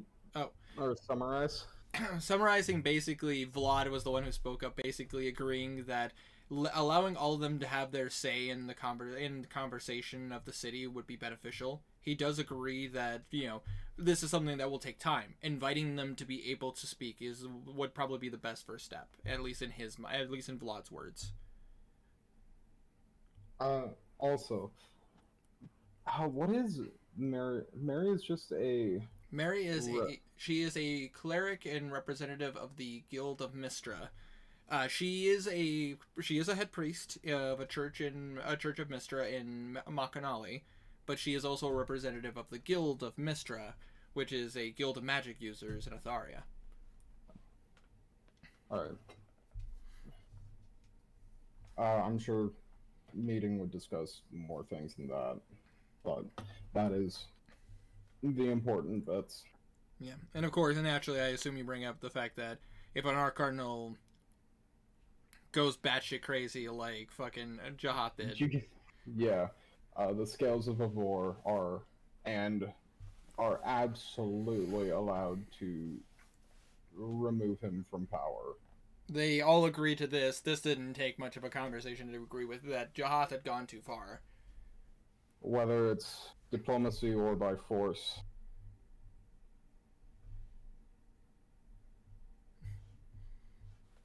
Yeah. And that is the summary of the meeting. Yes. There is certainly more discussed, like how are we going to go about finding the missing artifacts. And... Good. Nah, go first. Basically, commenting on the artifacts, a couple of the clerics do immediately speak up, going, "Well, we do. Based on what we heard from you, you said that they were heading to a location, correct? Like a specific place? Possibly. Then we could possibly at least send some people to investigate that area. Even if they're not there anymore, at least it would give us an idea of where they might have gone." That is currently what I have the Solaires working on. I would rather us find any kind of a paper trail or Basically trying to use our resources to see if maybe any of them have been spotted. indeed. Fair enough. We can do that. We have our resources. Scales of War is nothing less than having up contacts. Many followers, of course. I'm absolutely certain of that. I believe that I said this. Out of character, I believe that I said this. If not, then I would have or will. When the Solaires do arrive to where they believe that the artifacts have been taken, they will likely contact us, and I will be going personally, as well as I would bring some of the Scales of the Vor, whoever is available at that time. Indeed, and whoever is available at that time will gladly go with you to make sure that we can collect it where it needs to be. I'm sure it will be a dangerous fight. Also, duly noted, Tiny. The citizens are very happy that you are willing to do that. I assume you're just donating it where you can. Okay, good to know. Your karma has increased in this city. Is there, out of character, is there any other important topics that I should be bringing up? To my knowledge, I mean, obviously you guys have been discussing, like, rebuilding and, like, basically pulling some favors to make sure that you get the resources necessary in order to rebuild. And, well, not to mention, like, just taking time to rebuild connection with the public and with your guys' like contacts. Don't forget, you guys burned some bridges because of what Jahath did. Yeah. I mean, you now have contact with the Razors if you really wanted it, so maybe you could weasel that in somewhere. Maybe not publicly talk about it though. No. But like, maybe he could set something aside or something. I don't know. Basically, maybe get some people to the more sneaky types to go check out some things.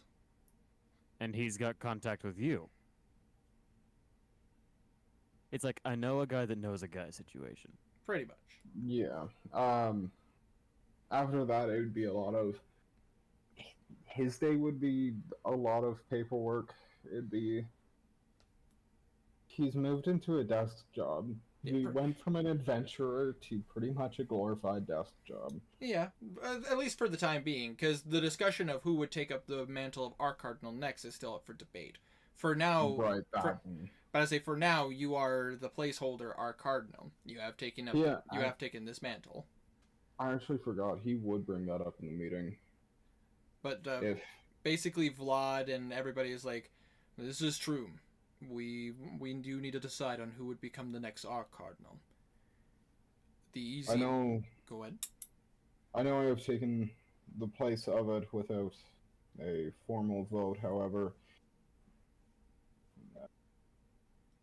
I felt it most fitting if I can make my case. Go. You have the floor. Respectfully. Well, I can't exactly put it respectfully, but the Scales have been more or less assisting in the oppression of the people. You are not exactly well liked at the current point in time. You watch as Triton raises his hand. I would like to point out that I have been quite helpful to the people. I mean, more on the whole. That is a fair comment. And people are one to generalize. You just watch as Angler is actually like you could see Angler in this meeting, and he's just kind of nodding his head like he's not wrong. And not just the eyes of the people, the eyes of Tyr have also looked down on us rather than looking at us on an even field. We have disappointed our God in the things that we have done. And it's going to take time to rebuild that trust.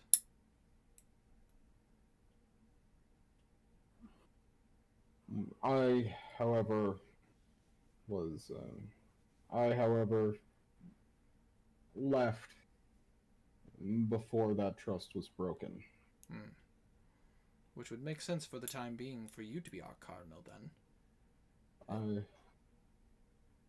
I am not against a more formal vote being put in place in due time. However, we cannot run without an arch cardinal at this point in time. Not in the state of disrepair.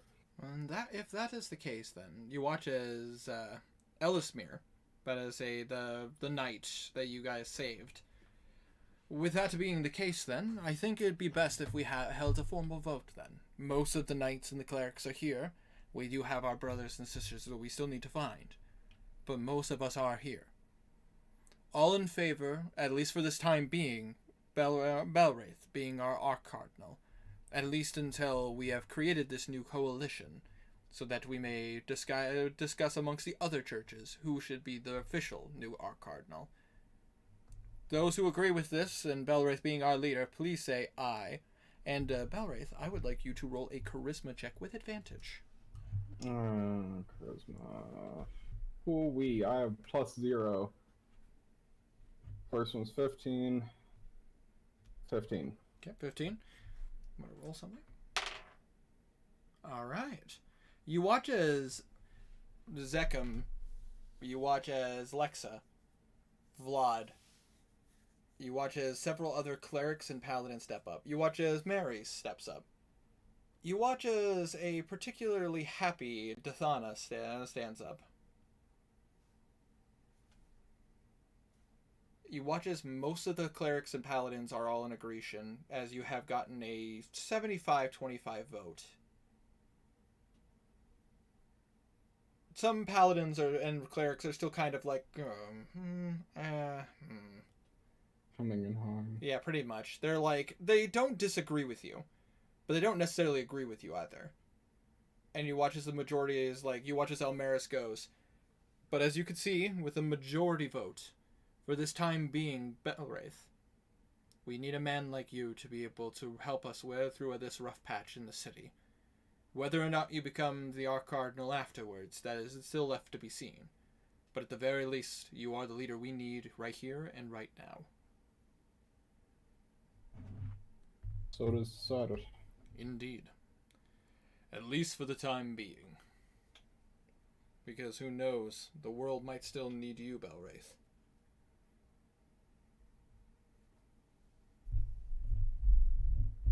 Meeting dismissed. Indeed. And you watch as like just a tush tush, like a gavel being put down. Exactly. And so, Belwraith, I guess I'll ask this question of you. Are you spending these next 2 days basically doing your duties of sending papers, like signing forms, sending messages, talking with people, helping out where you can? Basically what you're doing these next 2 days? Yep. I will say very... God damn it, Tiny, stop it! But I assume with that being said, I will say this above game, easily done. You can easily have the papers formed for the Solaires to have their own house. Easily done. Then no one's going to argue with you on that just because of the fact that the city, they did save the city. But 2 days have come and gone. I did want to do one last thing, if that's okay. Absolutely. What would you like to do? So on the final day, I would like to, before we leave and everything, instead of doing the church helping, I would like to do some witch practice stuff. Oh, so trying to connect with that side of yourself? Yeah, and because I've been doing a lot of paladin shit, I want to go back to witch for a little bit.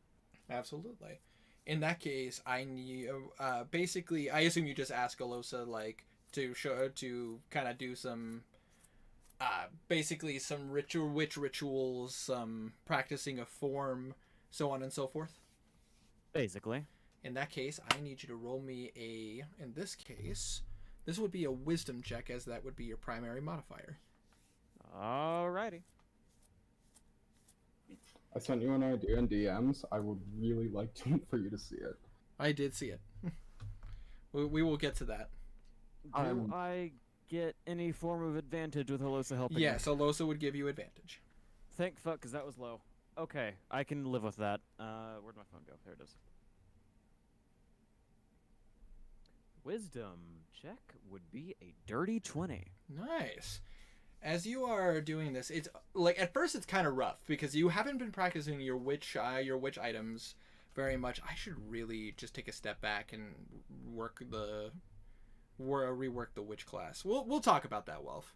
We really need to. Yeah, 'cause we'll that first ability is really weak. I know. We'll have to rework some stuff, and because I lost my old phone, I lost some of the details for your subclass. So I have all of it. You have all of it? Okay, good. I have all of it. I'm about to say I'll have to. If you could send it to me, that'd be great, so I could keep it in my records. Remind me, and I will. Okay, about to say with the fucking God damn it, Tidy, stop it. But essentially, you're rusty at first. You haven't been focusing too much on your witch practices, but like with a bit of time, you start to feel reconnected with the world around you.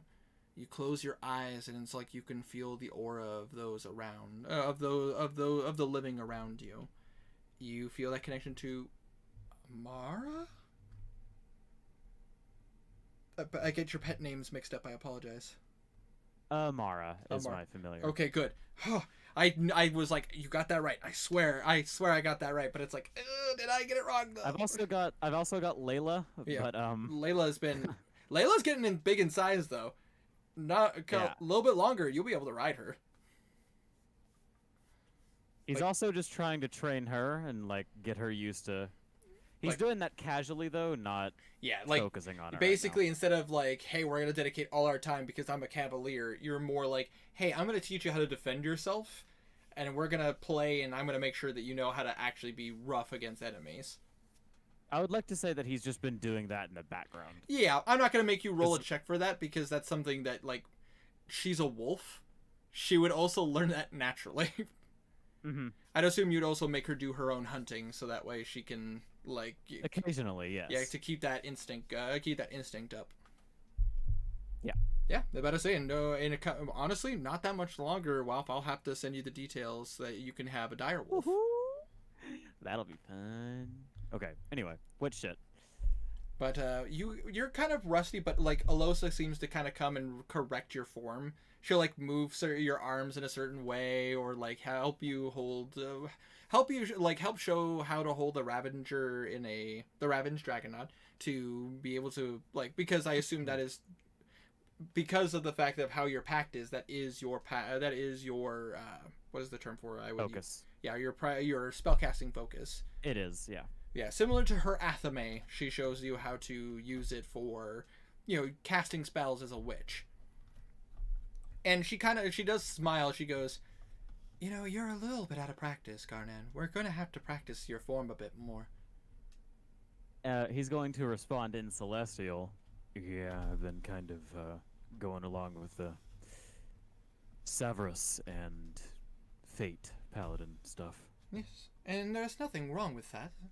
But at the same time, remember, I'm one of the children of Zavros, essentially, and I'm connected to the world around me rather than Zavros itself.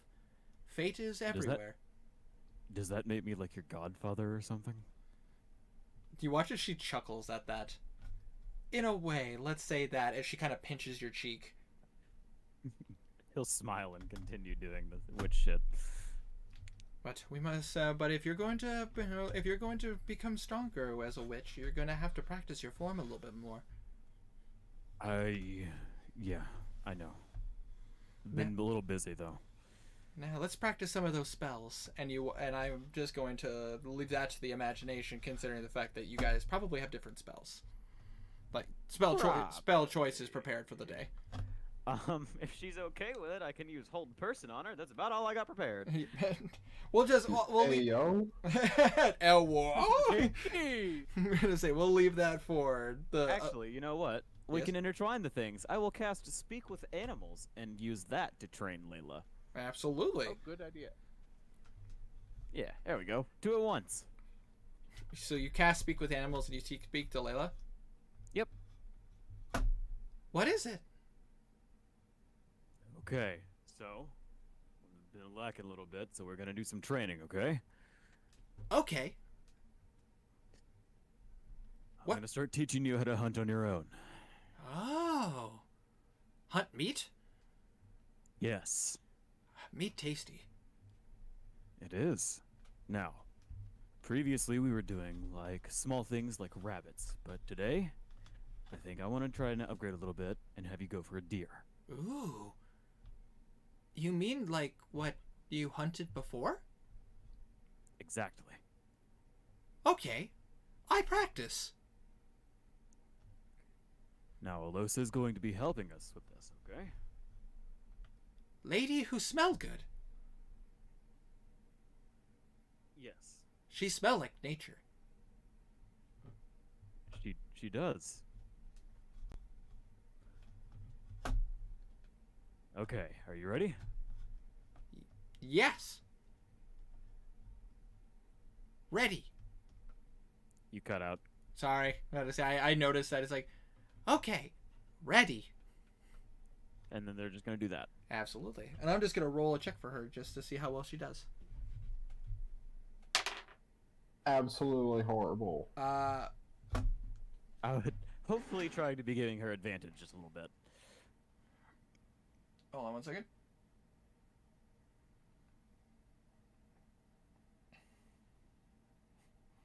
Hold on 1 second. Oop. So she goes hunting and she catches 2 deer. Well. Oh, Good girl. You watch as she's Good. dragging 2 deer, both by their feet. Yeah, both by their feet. Eh. You watch as she drops the deer before you. Did I do good? No. incredibly. You've done very well. Can I eat? Carefully. The bones are a lot thicker and a lot more durable than those of a rabbit, so be careful. Can I chew?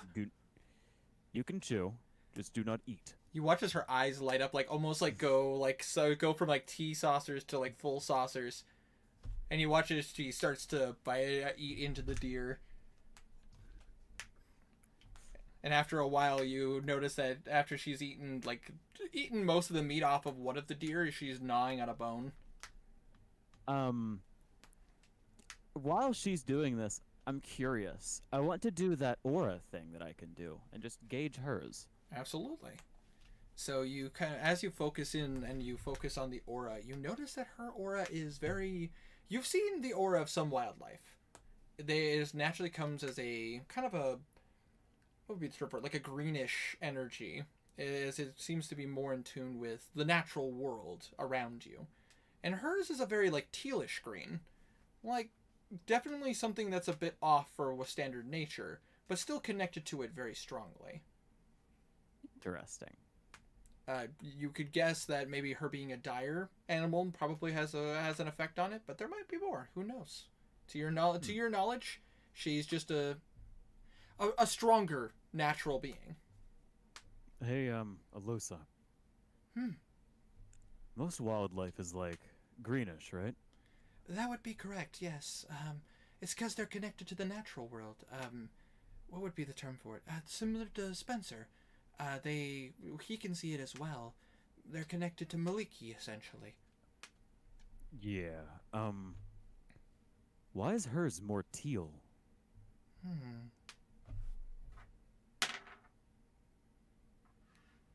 That is a good question. I would assume maybe because she might be attached. Her aura might also be attached to the god of the hunt. She is a beast, after all. Maybe. But who knows? That might be something for a later time. Possibly. But it's good to see that you're like she watches. She kind of pokes you in the forehead. It's good to know that you can still see everything the way I can. I would hope so. Are her wings still out? Yes, they are. Okay, just curious. Do her wings also exude an aura, or are they just? They do actually. Cool. They exude a like her aura itself is very like as a human being. There's kind of a bluish purplish energy off of hers, probably tying in with her bloodline. But as her wings have come out, you notice that those are more of a silver color. Oh. The silver is actually very familiar to you. You've seen that most of the archangels of Savros's line have silver-colored wings. Huh. Okay.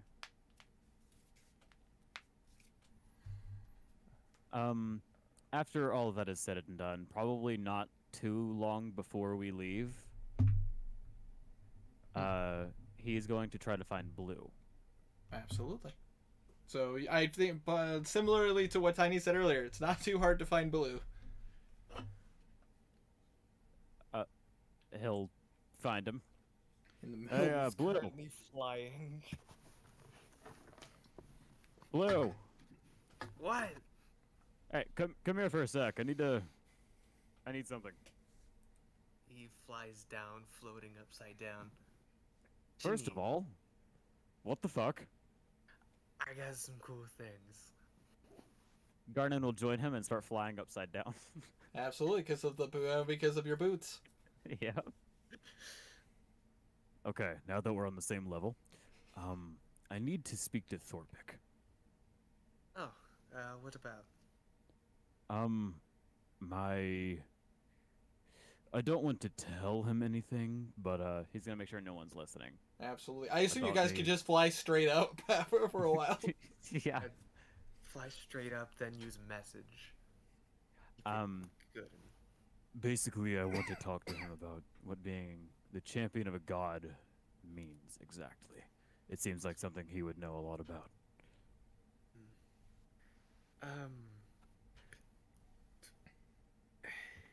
Out of curiosity, isn't Belwraith the champion of 2 lesser gods?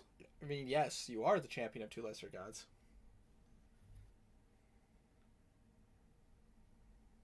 Just throwing that out there. Just gonna give a flex as the character leaves. Okay. Who's gonna go to his room in the greasy? The Greasy Horn? Yeah, the greasy horn, and then take Garnian to Thopik. Absolutely. So you guys go through the similar dungeon, walking down to where the cells are. You walk by the Gorgon, who still seems very blind. By the way, they eat for pleasure, not for necessity. L. Yeah. You watch as the Drider is gnawing on the bars to no success. You see Thopik sitting in his cell. I'm gonna feed the Drider a bit more of the drow. You easily do, and the Drider just...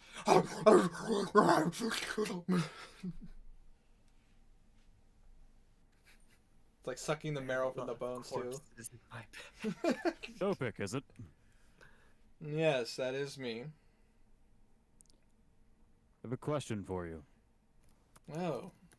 You're the Furbolg. Yes. Garnan is my name. Well, apologies, we weren't acquainted before. No, we were not.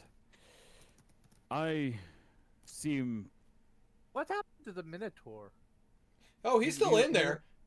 I don't think Oh, he's yeah. in here. No, he's not in here. He's actually in the Scales of War right now. Yeah, he's Ah. somewhere. He's wondering- currently picking up heavy shit. Oh, yeah. Did Blue tell us that Thokvik would answer any question, or did we hear that at all? I That don't is remember. that was heard. that was up to Tiny to decide.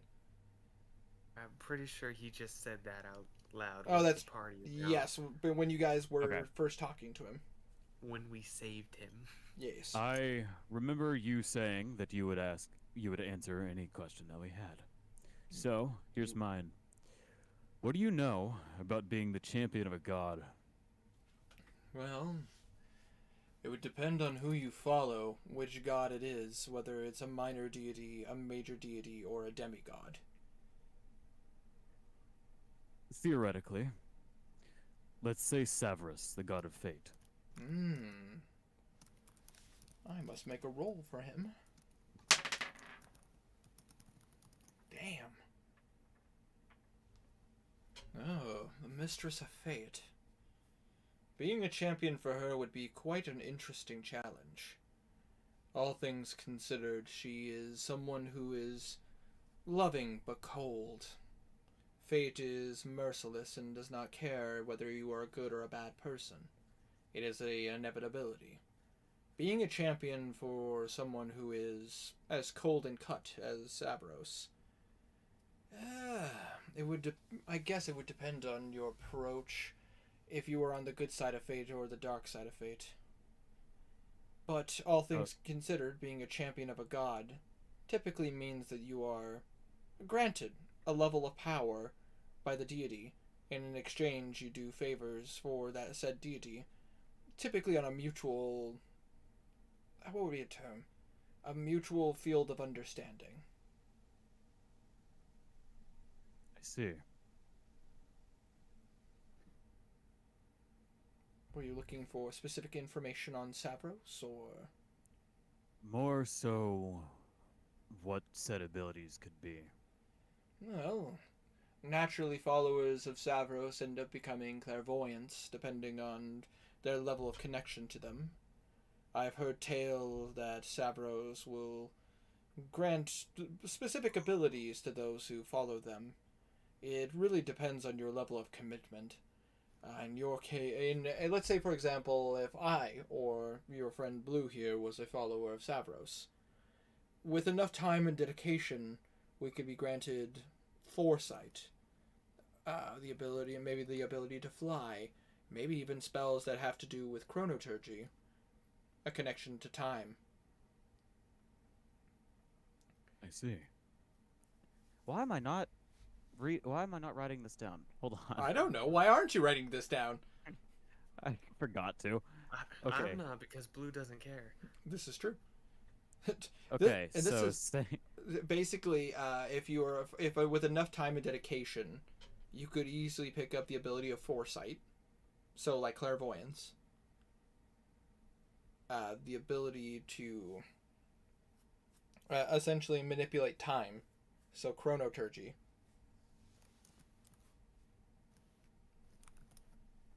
And there's and even a deeper abilities into divination.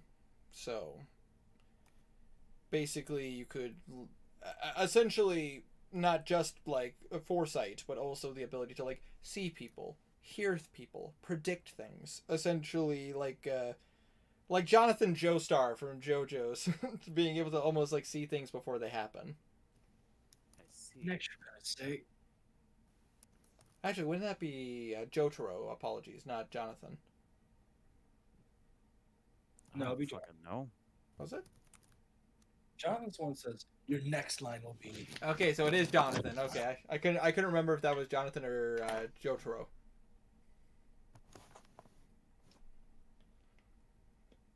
It really depends on your level of commitment and how connected you are to the gods. I mean, I've heard tales of individuals who could even conjure elementals, even when at a young age. But those are very far in view.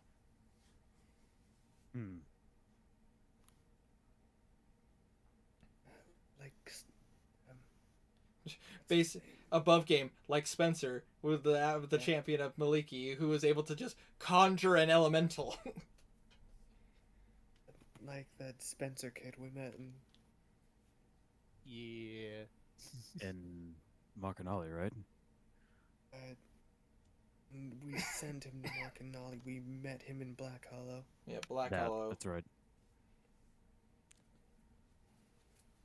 That was off of memory. Nice. Good job. Proud of you. Hey, I was almost there. Yeah, you're almost there. You were on the right track. It was the first city you saw after Makanali. We spent so much time in Makanali, so You did. You guys picked up missions in Makanali. Oh yeah, true. Anything else that I can assist you with?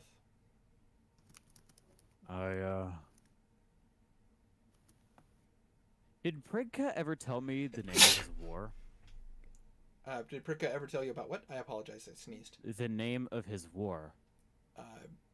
No, you Specific designation. didn't. No, actually, he didn't. Interesting. Okay. It's been a while since you've talked to him, so. I actually should do that. I think that was all. I have something to say, though. Hmm. I have been given ownership over you, for the time being at least. Oh. You will not be executed, you will stay in this dungeon. I'll rearrange it, give you a proper bedroom rather than a cell, since you've been helpful. I am willing to be helpful. What you have done for me far exceeds anything that I could have done. I would have failed in my prime project had you all not intervened to save me. For that you have my thanks and my gratitude. While I do not regret what I have done for my research, that does not mean I wish to harm more as I continue doing my research. And even in these bars, it gives me time to think. I'll give you a proper room. We'll get books, but not live test subjects. That is fair with me. I will do as I am set to do.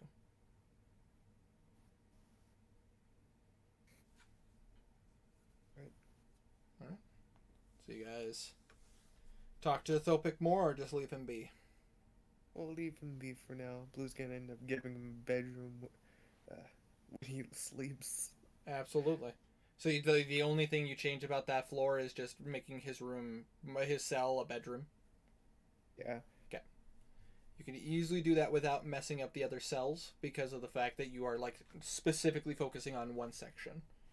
Expanding it rather than trying to crush people. Exactly. Whereas if you were going to rearrange the whole floor, there's a chance you kill a Drider and a Drider and a Gorgon, possibly.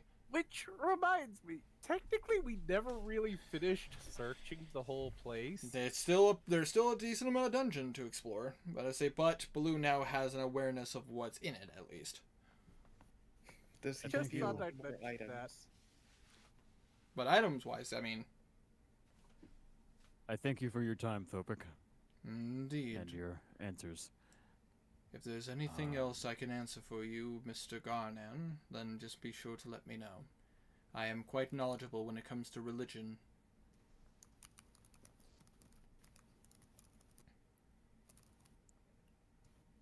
Blue, how do we leave? Oh, Out the way you came. just face palm. Follow me.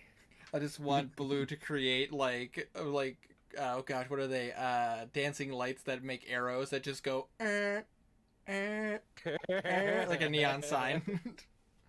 It doesn't have dancing lights. I know, but I just like to imagine you do. Maybe next cantrip. I don't know. Maybe, who knows? But then again, you also have the ability to say it, and I'd rather you not waste it. Yeah.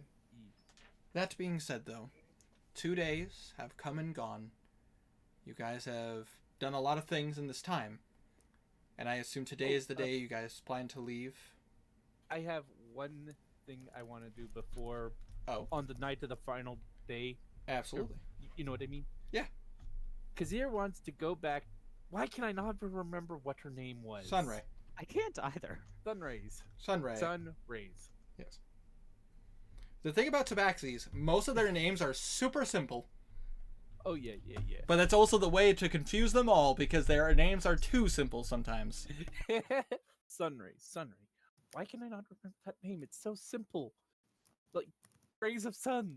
Oh, anyways, yeah. I hate when that happens. I had it in my mind's eye that what I wanted to say, and then it just Go in the bone. no.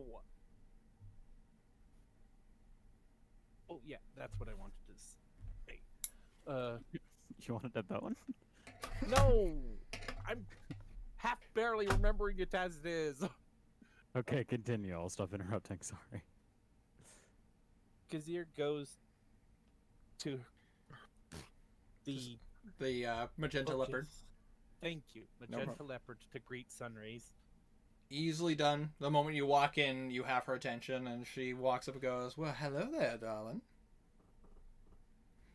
Hello, Sunrays. I wanted to thank you again for the dinner we had the other day. Absolutely. Honestly, I should be thanking you. It's been a while since I've been... what would be the best term? Spending time with people of my own kind. Agreed. I cannot really remember the last time I truly spent any quality time with a tabaxi. Indeed. It's been a long time since I've been back in Uskar. I do miss it sometimes. I truly miss it as well. I cannot wait till I feel the warm sands again. Well, And- actually, it's been a bit longer than bit less longer, but you know what I mean. Hey, it's still been some time, though. Like, you came to... But I say, with your time as a rogue, like, it took you time to get to... Like, it still took you time to get Well, to I mean, Atharia. there was the brief teleport- time, teleporting and shit.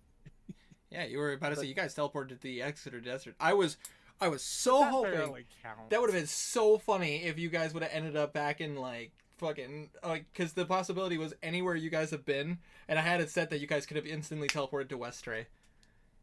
Oh yeah. It would have been great.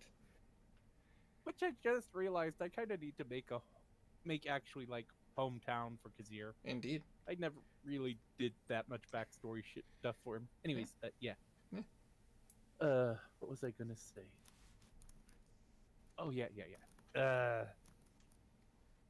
To be honest, it felt really good to spend time with a woman. To be honest, Well, now. he says kind of in a bit of a shyer tone.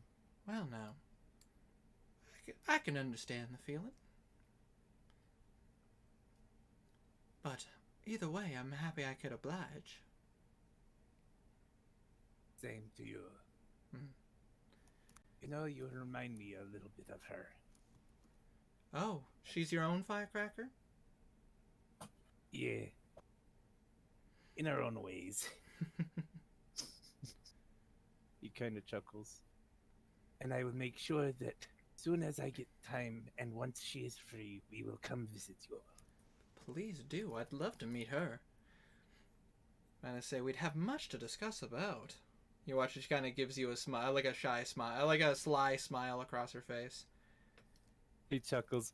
I can understand that. I bet you two would get along like cats and fish. Wait, no, that doesn't come out quite the way I thought it would. But it's perfect for Kazir in my mind. It's Like- canon now. Just I imagine it just like Alright. you say it and she laughs and Kazir's like, wait a minute, hold on. Yeah, okay, we'll keep that as canon. Yeah. That didn't come out quite right. Yeah, but I understand what you mean. But I say we'll be as we'll get along quite finely if you. I can understand you what you're going for. Thank you. No problem. But either way, Kazir, you watch as she kind of gives you a look and almost like you watch as her claws kind of dig into your shoulder. Stay out of trouble. The last thing I need to hear is one of my kin dying trying to protect this country. You got. I will do my best to stay safe. You and your wife owe me a dinner next time you come here. It's a promise. Good. And you watch as she kind of smiles as she looks back. Now, make like all the other Uskarians and make yourself of use. As she kind of gives you a wink and walks away. You got it. He walks away as well. Oh, and also, is it possible for me to enhance? I hope you know what I mean by enhance the poisons. Absolutely. He said yes. I do agree Oh with yeah, that. I forgot about that. All right. No Do I problem. need to roll for each potion or poison? I mean, or do I just For your roll poison for your poisoner's kit, as long as you have the funds, you can just make the poison. I think you should wait until we get to Westray since it's easier to buy stuff like that there. This is true. There are Right. there are contacts from I'll- the Razors and the Thieves Guild in Westray, so Yeah, good Yeah. point. Good point. I'll do that. fair enough. But with that being said, though, you guys have spent your 2 days here in Padstow. As you're getting ready to leave, I guess I'll ask this question as the DM: do you guys say goodbye to Balwraith? Garnan will Yeah. try to. Yeah. If he's available. No, he doesn't deserve goodbye. What the fuck? So I assume you guys go up to Scales of Ore. Yep. All right. So as you go up, you do watch as like the paladins and clerics see you, and they're just like, "Hold it. Can you state your business here in the Scales of Ore?" We're here to see Belwraith. We're the Solaris. That's right. That's right. Let me take a look. And you watch as he kind of flips over some paperwork. Balwraith doesn't have Balwraith doesn't seem to have a meeting for a couple more hours. He's meeting up with some of the individuals talking about the rebuilding on certain sections of the city. He has time to see you. Come on. And Balwraith, as I assume at this point you're awake, probably doing paperwork. Constantly. You hear as the door is there's a knock at the door. Come in. You watch as your normal secretary comes in and just goes, Balwraith, our cardinal, apologies. Still getting used to that, I apologize. Anyways. He waves it off as nothing. I know that you're busy with your paperwork, and I know you have a meeting in a little while, but you have some visitors, your friends. Oh, send them in. And about to say, you watch as the secretary kind of waves you guys in, and you do watch as Bimp and Knackle are also with you guys. Yeah, the office is a bit of a disaster. I just imagine the Hokage's office from Naruto. Maybe, I don't know. It's just like stacks they're- of paperwork. Yeah, pretty much. They're like stacks of paperwork. One side is finished, the other side is to be done. Like, it seems like a couple piles have fallen on the floor, but he has either neglected, didn't realize, or doesn't have time to pick it up. Several of the books off the shelf seem to be more legal books, are taken out and like half open on another chair that's like moved up the side, just as a makeshift extension to the desk. I apologize for the mess, but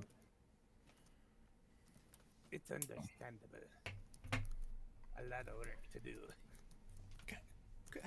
Comes with the position, I guess. especially in the time. How can I help you? We're here to say goodbye. We're leaving. I see. Thank you for your help. Of course, my friend. You- It is only the right thing to do. I mean, beyond Padstow.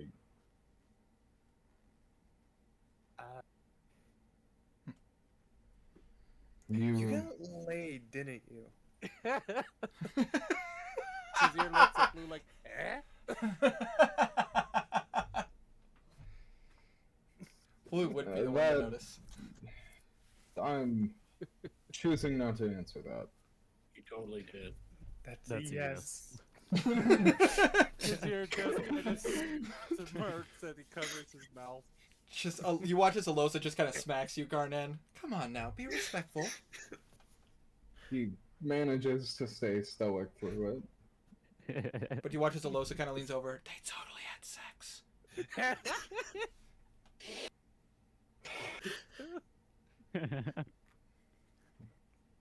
Anyways, before you leave, I was able to secure lodgings for you in the city. I will send you more exact details. I'm currently working on designs for it. I know you better than anyone else here. However, if you have requests, please mail them. Understood. I'll have sending. I'll just say hi. Well, any excuse to come bug you, Belwraith. Oh, in a couple days, maybe. As you, It's died down. as friends would say, we are simply pushing your arm.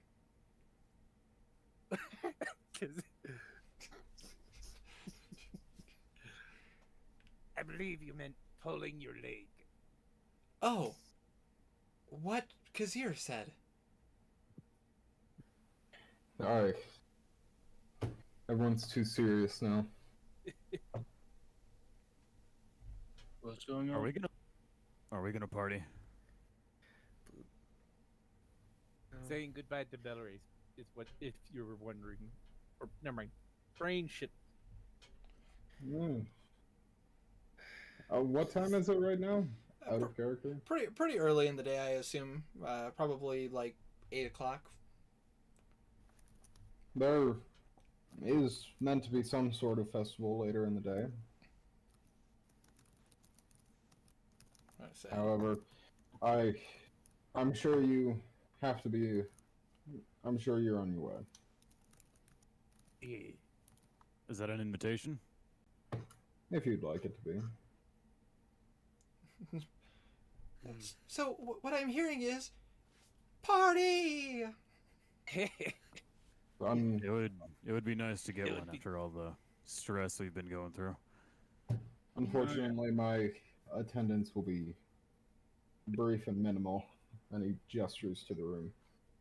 Understandable. So you're saying I can get drunk today?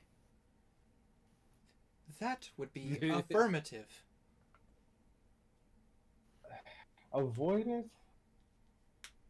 I am not hearing a no. There's a very big difference between a commoner getting drunk and rowdy and an adventurer getting drunk and rowdy. And me getting drunk and rowdy. That's a fact. You... Well, I have my work to do if we're staying here another day. Yeah, I believe it starts in only an hour, and I'm sure it will be lasting a few days. However, you're not expected to stay. You're not even expected to be there. It's more of a new art car. It's festival for whatever the people come up with. We're in a rush. Might be nice. Yeah. Might be nice if we at least say hello to everyone. I mean, we did save all their asses, to be fair. It is your guys' call if we stay one more day. Or at least a few more hours. I gotta can try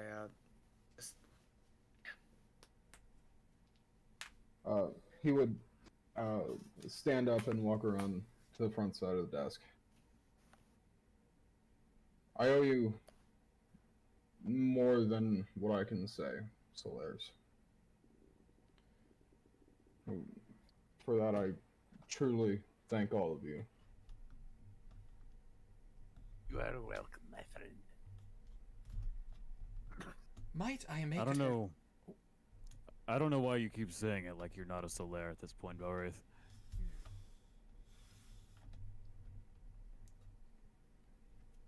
May I make a suggestion? Of course. May I recommend a group hug? Not a terrible No. idea, Knuckle. I don't feel like I have an opinion. You watch as Knackle just kind of walks up to Belwraith and hugs him. Arnett hugs Knuckle. Bimp gets in on the hug. Oh, Kazira will get in on the hug too. Losa next. Incredibly adorable. I'm time to cast Shattering Chorus. Dathana, God. Dathana walks into the room. Oh, is there a hug going on? Hold on. You watch as Vlad is like, Belwraith, you got some. Oh, group hug. Jahad resurrects and he decides to join in. Yeah, hugs. It's like a forest ghost, just hugs. The undead version of Jahad saunters into the room. Round 3, fight. He has not God. been stopped. He has not been stopped only because everyone thinks he's actually back. Ah! Oh no! Round 2! Let's do this. Party, I guess. All right, so you guys go out into the festivities, Eh, at least for a little How bit. long are we staying? like 2 hours Fuck. most. Part 2 Agreed. Electric Hugaboo. At least enough to have some drinks and spend some time with the people. It's good to know that we can party with them too. Hey, babe, you're the one casting the teleport spell this time? I am indeed. Okay, then I have a spell I need to try out. You want to see it? Uh-oh. Oh. Yes. Sure. Okay. All right. So I'm yeah, just gonna. I will say this, just for funsies. As you guys go out, you do see that festivities have been risen. You're seeing banners. You're seeing basically like flags of all the different churches up, and everybody's kind of having a good time. You're seeing familiar faces, people from churches. You see, while you guys are like coming down, you're seeing like the church of Paylor is up with currently its only member. The priestess that you guys saved. You're seeing, yeah, agreed. You do, you do see Belwraith's family has come in to actually celebrate in the festivities. You are seeing members of the Draconic Ward to basically, you didn't think Dragonborns could get down, but they can. Makes sense. But it's just like lots of race spirits, people drinking, people eating, and even people who are not feeling well. They may be off to the side, but they're also getting drinks and getting food brought to them so that they can feel a part of it as well. Who's going to do a little performance and cast Solomon's Mental Concerto? All right. So in that case, this is a pretty large crowd you got around you. So, Yeah. Blue, I would like you to roll me an intelligence saving throw.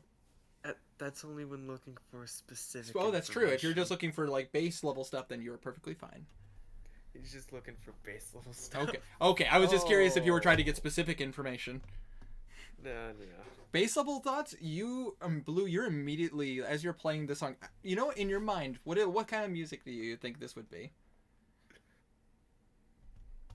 It's jolly music, the put your hands in the air type music. Nice. Something to really bring down the mood and make everyone gloomy. I'm calling the whispers type junk. Damn. Nice. But Praising Jahoth. it's like the what do they call the Happy Forest Friends from South Park? Hail Satan! Oh God. But as you play this song, like you're immediately over. Roll me a performance check. He's going to add unearthly chorus on top since this spell isn't concentration. No, it is not.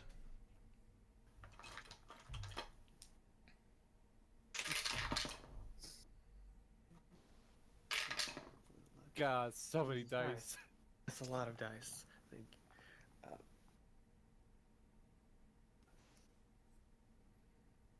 that's 35.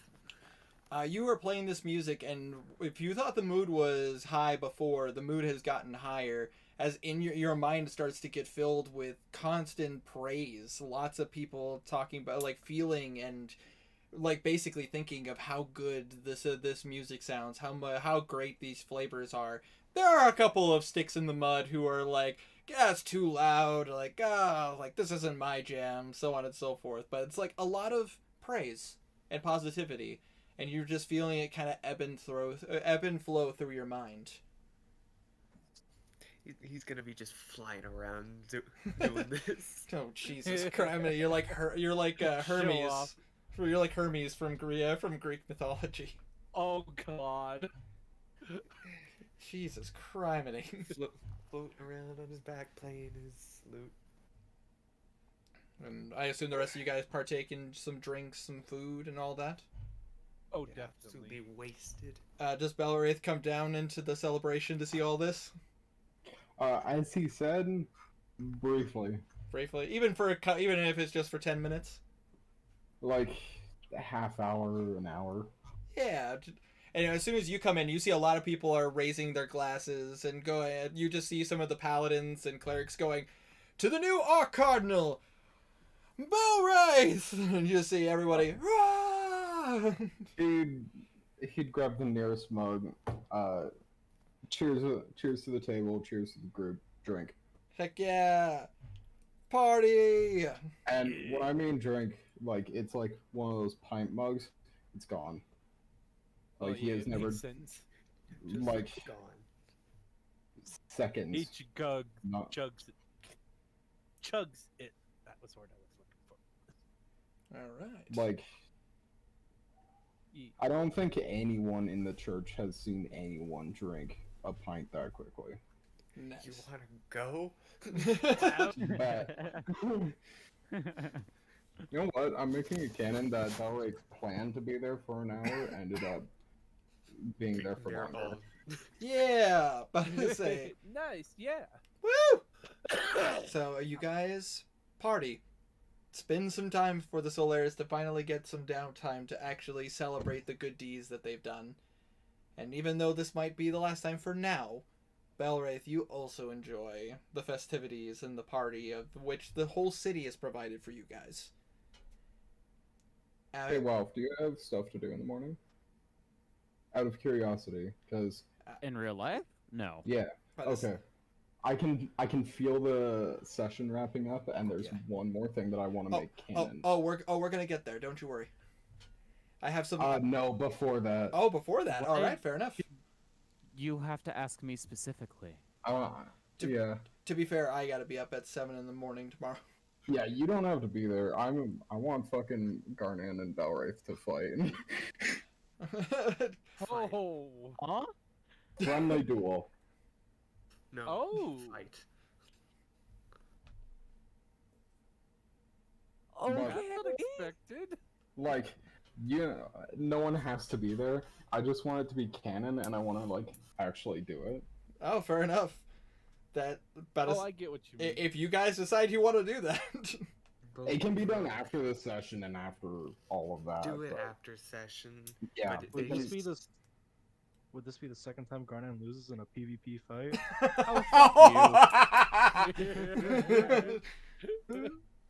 Shut the hell up. That didn't happen. It's not canon. I just it, think, it did happen. just We thinking stopped back, going. just thinking back to Skulven, you know. Yeah. But I either, wonder what he's up to. Pans over and he's murdered an entire city. I mean, you don't know. Maybe. That might be one of I his was goals. surprised with how everything was going with him. Could ask. You could, Good. Anyways, Why don't you? but back to the. back to the party after I'd assume several hours. You guys actually take the time to like soak in the festivities. I'd assume after a while you guys do kind of come together and agree that it's time to go. Bimp slowly looks to all of you. All right, everyone. Better say make sure you're together as she pulls out her crystal chalk. And even everyone else is. She about to say Guys, yeah, let's do this. absolutely.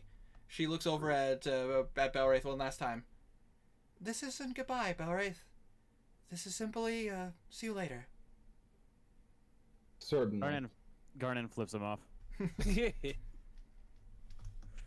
It looks like you may want to fix your nose. He uses the other hand. I believe, as the, friends say, see you later, dude. Until we meet again. Did I say that correctly, Blue? Yes, you did good. Yeah. You watch his knackle 2 thumbs up. 4 thumbs up. So long for now, Belwraith. Until we have your company once again. What's that supposed to be? It's Alosa. Oh, Why was she so Very- deep voiced? Because my Very, sinuses are very acting up. no worries. Drunk. Did she suddenly grow a dick? No. Yes. You wish. Enjoy, Garnet. You wish.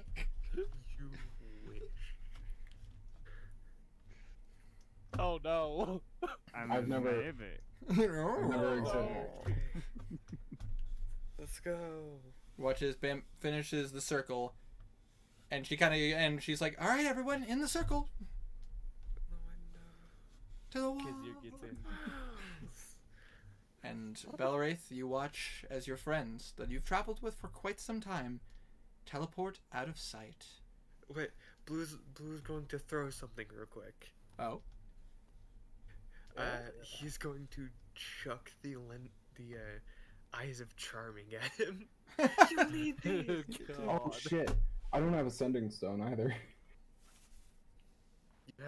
I have the sending spell. Yeah. We're gonna You return. do now. Alright. I thought Retire. Belwraith Roll had at the it. sending spell. I can I make guess a sending spell, spells. but he doesn't have You a get stone. one. Okay. Make them. Hey, he has it now. Yes, now it's fine. And as you guys teleport away, the rest of the Solaires, appear in a very familiar location. I remember correctly, you gave Bimp the details for the one in the College of Lore, correct? You come back into a very familiar concert hall that you guys once appeared in not that long ago. As you guys have now with the minus of Belwraith, you guys have wandered into a familiar location of Westray. With surprisingly one more person than should be there. Hello, Solaris. Hello. As 5, as you have this random stranger with you guys now. 4. Now, I have to ask you, Blue, well, Herma, or Henrik, Herma. Who's Herma? He's a eldritch god that we don't talk about. Henrik. What year is it? The year of fuck What? I have not What? to give. Who the fuck are you? I'm just too Oh. drunk to deal with you. And you're How did you end up in our teleportation circle? Maybe we Better have an question. idea. Who the fuck are you? Oh, we have not met yet. Goddamn. Ooh, this is so much fun. And he claps his hands. We have not met yet. That's fascinating. Oh. Say Guards. your name before I shoot. Guards. traveler. Guards, Huh? this lunatic. We need What? help. Oh, That was no. I am merely Guards, I don't know this man. the victim of circumstance. My name is Zeniv. Zenmeiv. Zenmeiv. I don't like the name. Guards.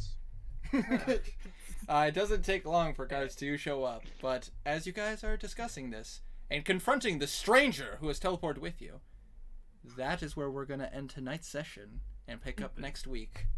Already doesn't Sounds like him good. that bad. That is a reference picture. He seems really bizarre, but This is gonna be can't fun. say anything against him either way. This is going to be fun. Definitely Art- seems interesting. our amount of trust isn't really that good right now with what we're dealing with. So this will be a Fair unique. point. This That's will a be fair a point, this will be a actually. unique situation. You'll Yeah. have to very convincingly. Well, technically, everyone knows us. I mean, kind of in Atharia, anyways. I at least heard of your name. Yeah. Yeah. Oh Knows man. of us, I should That say. ends session. I can go to sleep now. I also No. I also do need to get some sleep. But No. before I Yeah, d- I'll let you. before I do, however, I guess I'll ask this one question and one question alone to you, Wanderer. So how does it feel to be to leave a character behind? Oh, it's sad. It's. Completely understandable. I would say it's bittersweet, but it's more sweet than better. That's good. And I mean he's not dead or anything like that, and he just Yeah, has it ended in good circumstances. yeah he just has Oh, he's not dead yet. he just And ha- I, he just has some things to take care of, and who knows? But as I say, when he might come back. This guy's Yeah. about to be dead. I don't like it. Oh, No, Henrik, he has Henrik more just health. guards. Come on. He has more health points than Belwraith. Yeah, health points? Oh, fair Hit point. points. Health point, hit point, same thing. Same Okay. difference. The issue with that, hold on, the What? issue with that though is that he's a wizard. And Oh. So we Belwraith needed another one of those. Stay.